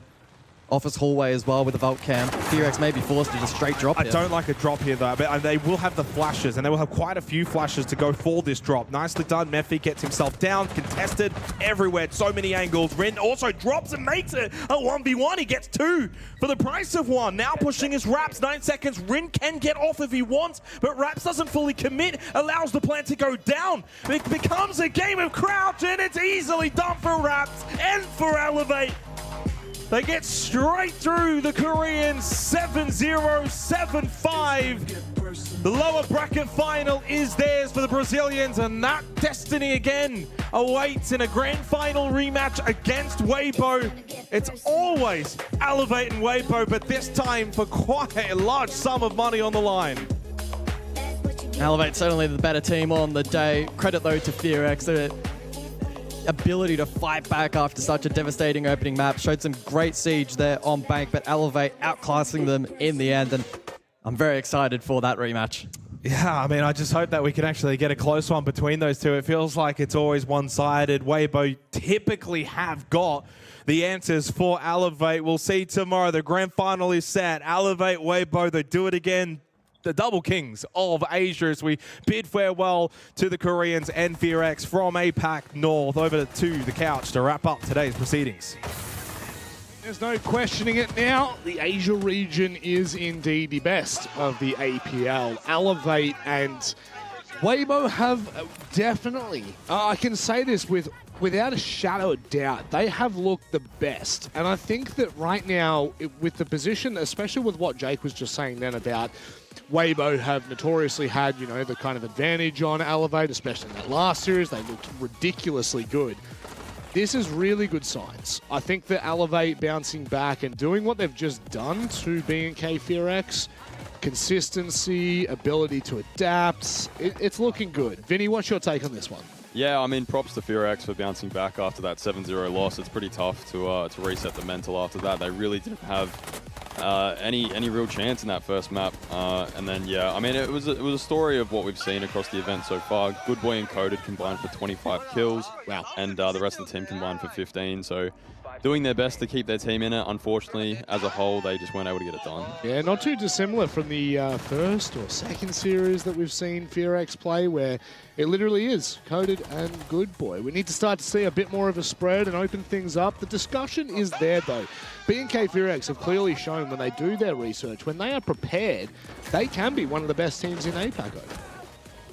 Yeah, FearX. 5 really good players. It just looks like there is a few of them that are out of sync. I still think Woogie Mill was pretty impactful on the shields. It's just more the team play around him. I think Rin will probably go back and look at their gameplay and try change it and evolve going into SI. I think Dark as well will probably go look at, I guess, more theory and see why these certain players aren't stepping up and being more involved in the game. Yeah, for sure. It's, you know, you can see how much it means to the B&K FearX guys. They put a lot of pressure on themselves in this region. Rightfully so, too. They have been known as one of the best for such a long time. But speaking about one of the best for such a long time, Resets joins us here. Resets, how are you feeling? I mean, that was a really solid performance. Yeah, today we against FearX, like, how can I say, it was an easy game. Yeah. Especially on Skyscraper, they pick, so yeah. Yeah, and just backing up off the easy game, how'd you find the game against Weibo? How can I say, like, we aren't kill anyone, so it was impossible to win. On Consulate, sometimes I go into tab, and like I was 0-10 reps also, so it was impossible for us today against Weibo. Oda? Yeah, I just wanted to ask, what do you think the big difference is coming from a team like Liquid and then coming over to Elevate and just a different region in general? Have you found anything kind of hard to pick up on or any changes to your gameplay? I think like the players on APAC, they are more skilled player than the Brazilian ones. So yeah, I think that's the hardest thing here. Yeah. Oh, yeah. Interesting. Vinny? And just how you played against FearX yesterday coming into this match, what did you guys think you needed to change to, like, for instance, win that 7-0 on Skyscraper? Today in Skyscraper we banned Glass on the first half, so it was way easier because in the last games they play like Glass every round. So yeah. Are you happy with the performance so far? Because we've been talking about Elevate and what the year looked like. How do you feel coming in stage 2 and then doing what you've done? Yeah, of course. We are in the finals here, so it was our goal to win. So yeah, we play tomorrow. So far, so good for me, I guess. We made 6 invitationals, so it's pretty good. How do you feel going up against Weibo again? Another rematch? Yeah, of course. Like we lost to them like 2 times this year, so we want our revenge. It's looking good for you guys. I think, personally, I backed Elevate to win this. I'm just saying out loud, okay, they're top 2. I'm happy. But you guys are looking good. I think that this next match will be a big one. What I will give you is the floor to say whatever you like. Would you like to say anything to the friends, fans, family at home? To be honest, no, because I don't think we have any fans here in APAC, so we are going to destroy them tomorrow. So. Oh, okay. Make yourself the villain. How about to anyone back home in Portuguese? Quero agradecer a galera do Brasil que tá torcendo pela gente, minha família. Tem uma galera que assiste na madrugada também. Então esse é o suporte de vocês aí, muito importante pra gente. E é isso, um brigadão aí, um beijo a todos. Well, that is an absolute true champion from your Resets. Thank you very much, mate. Best of luck in your game tomorrow. Thank you, tomorrow. Alrighty, well, that pretty much sets the tone. Absolute legend. Thank you for joining us, Resets. It's lovely to hear from different players, but maybe a little less humble than Psycho, who, oh, thank you, APAC. We love APAC. Resets, no, we have no fans here. We've only got haters, so I'm only speaking Portuguese. Everyone else can get stuffed. I think that the performance that we've seen today out of Elevate shows us that they are a true contender. I think the irony, Oda, that we chose the player with one of the worst stats in the entire series probably goes to speak volumes to how well they've still played. Yeah, Elevate, crazy team. I think Psycho today really stepped up. Ion as well. I feel like he doesn't get talked about too much, but he's always consistent in the stats. He's always top performing in that team. So I think going into the game tomorrow against Weibo, I think Resets really needs to step up. Like he said himself, he's pretty quiet. And from a player that comes from Liquid and bringing the Brazilian scene, he's a big player. So he really needs to step up if he wants to take that trophy home. Absolutely. And that's we've talked about it with so many different players. Everyone wants that trophy. Everyone wants to take that home because it's actually beautiful, to be fair. Let's have a look back at how things have panned out so far because, of course, this is now moving into the final day. Can't believe it. We've already had 3 days of the APL Regional Finals. We finally conclude with Championship Sunday. The sub-region is being classified as Asia. They are the best of the APL, but who is the best of Asia? Weibo and Elevate go head-to-head. And if we want to turn the context a little bit here, Vinny, it's homegrown talent versus imports. Yeah, and I think with what Resets was saying, they've got no fans here in APAC. There's a lot of haters. It is because of that reason, I'd say. There's a full team of imports. It's not something that we're probably used to in this region. When we send teams over to events, we want to see our homegrown talent go. But in saying that, everything we've seen from the Elevate guys so far, they seem relatively humble. Of course, he had a very strong message for Weibo, but across this whole event so far, it has been very vocal, even in the arena after every round. This means a lot to these players. So even though they're imported, they're coming into a different region. This means as much as if they were playing back home. They're locking in, which is great to see. And I think that there's an element that... sorry, Vinny, I'm just going to have to do that one. Yeah, that's okay. I'm still counting them. We're not done with the show just yet either. But I do feel as though there is an element that Psycho's too humble. He's too much of a lovely bloke. But I think Resets might have actually given us a bit of a landscape there. They know where they stand in APAC. They know that they are the enemy. They know they are the villains. And still, villains, they make for a great story. Hopefully, Weibo can continue to be the anti-hero that they have been, or anti-villain? No, anti-hero. They're the villains of APAC as well. It's interesting to see where we've ended up on this final play day. But final thoughts before we wrap up here. Oda, I'll let you first. I kind of want to know more of the mentality of Elevate. You know, that, like you said, they're hated here. Like, they have no fans. I want that plays into the mind. Being from Brazil, where they have so many fans around the world, and they kind of have that energy and that hype in the crowds you see over in like Brazil. Yep. Fury, I get all the love. So I wonder if that's playing in their minds a little bit here. Vinny? Yeah, I mean, I agree with everything Oda just said. I mean, I think they're a team that plays very much on momentum, on their ability to get kills. And I'm sure Resets, and I think he said Raps as well, were probably a little bit disappointed in the way they played that first map. So coming into tomorrow, I'm expecting a lot more from them. Yeah, they went 0-10, and Vinny, you went 0-15. Oh, good, mate. I'm just going to stop talking from now so then I don't add to it anymore. I thought we were going to get one more out. We thought you would get one more out. But that is all we have time here for the APL Regional Finals. That is Saturday, done and dusted. The penultimate day. We've only got one more remaining. Championship Sunday, as it's usually referred to, kicks off tomorrow at 7 p.m. Australian Eastern Daylight Time. So please make sure you pencil that one in. But as always, please take care. Stay safe. Vinny? Good night. Good night. Good night. Bang! You're in our hands now. And Reeves decides maybe it's time to peel back. I'm going to give up that diffuser. And Iron! The long-range shot with the SMG-12 flicks out of nowhere. I thought he was dead to rights. Bang! Speakeasy has to start hitting it. And a quad kill for Reeves. Speakeasy will continue to hit it. He's taking it. Stamp! What are you doing? You're not watching! Up he strikes first, though. He's just retaken. The lone guy on site is getting aggressive. Pistol whips with the Deagle. Hungry for a little bit more. Jumping into the hallway. Psycho goes down. It's a 3K for Ape. Oh, Turdster might have timed this perfectly. Resets, goes down. Boss G is not what you want against a Blackbeard. Does go low on HP. Speakeasy and Reeds together. They team up and confirm what we have all been suspicious of for the longest time. Look, I think going into this series, most people, God damn Gohan, that bicep is huge. Bang! Do it for me, give me one. Are you a smooth operator? Elevate bring that early aggression. Nitrocell will connect. Another one there up close. Woogie was on the black bit. The shield did nothing. Finally got traded out for what feels like the first time properly in this match, but the damage had already been done. He'd gotten 3 kills at that point in time. He found Rin. And now just the Starboy himself encoded, who continues to not have any say on this map. His whole team had no say. They get no rounds. It's a 7-0 flawless stomping from Elevate. He's problem solving it though. He'll know his hard right. Spots him at the end of the doorway. Ion though, the flash Lands right in his face. Should know he's there, but no. Started sprinting. Now pushing his Raps. 9 seconds. Rin can get off if he wants, but Raps doesn't fully commit. Allows the plant to go down. It becomes a game of crouch, and it's easily done for Raps and for Elevate. Would you like to say anything to the friends, fans, family at home? To be honest, no, because I don't think we have any fans here in Apex, so we are going to destroy them tomorrow. So. Oh, okay. Make yourself the villain. How about to anyone back home in Portugal?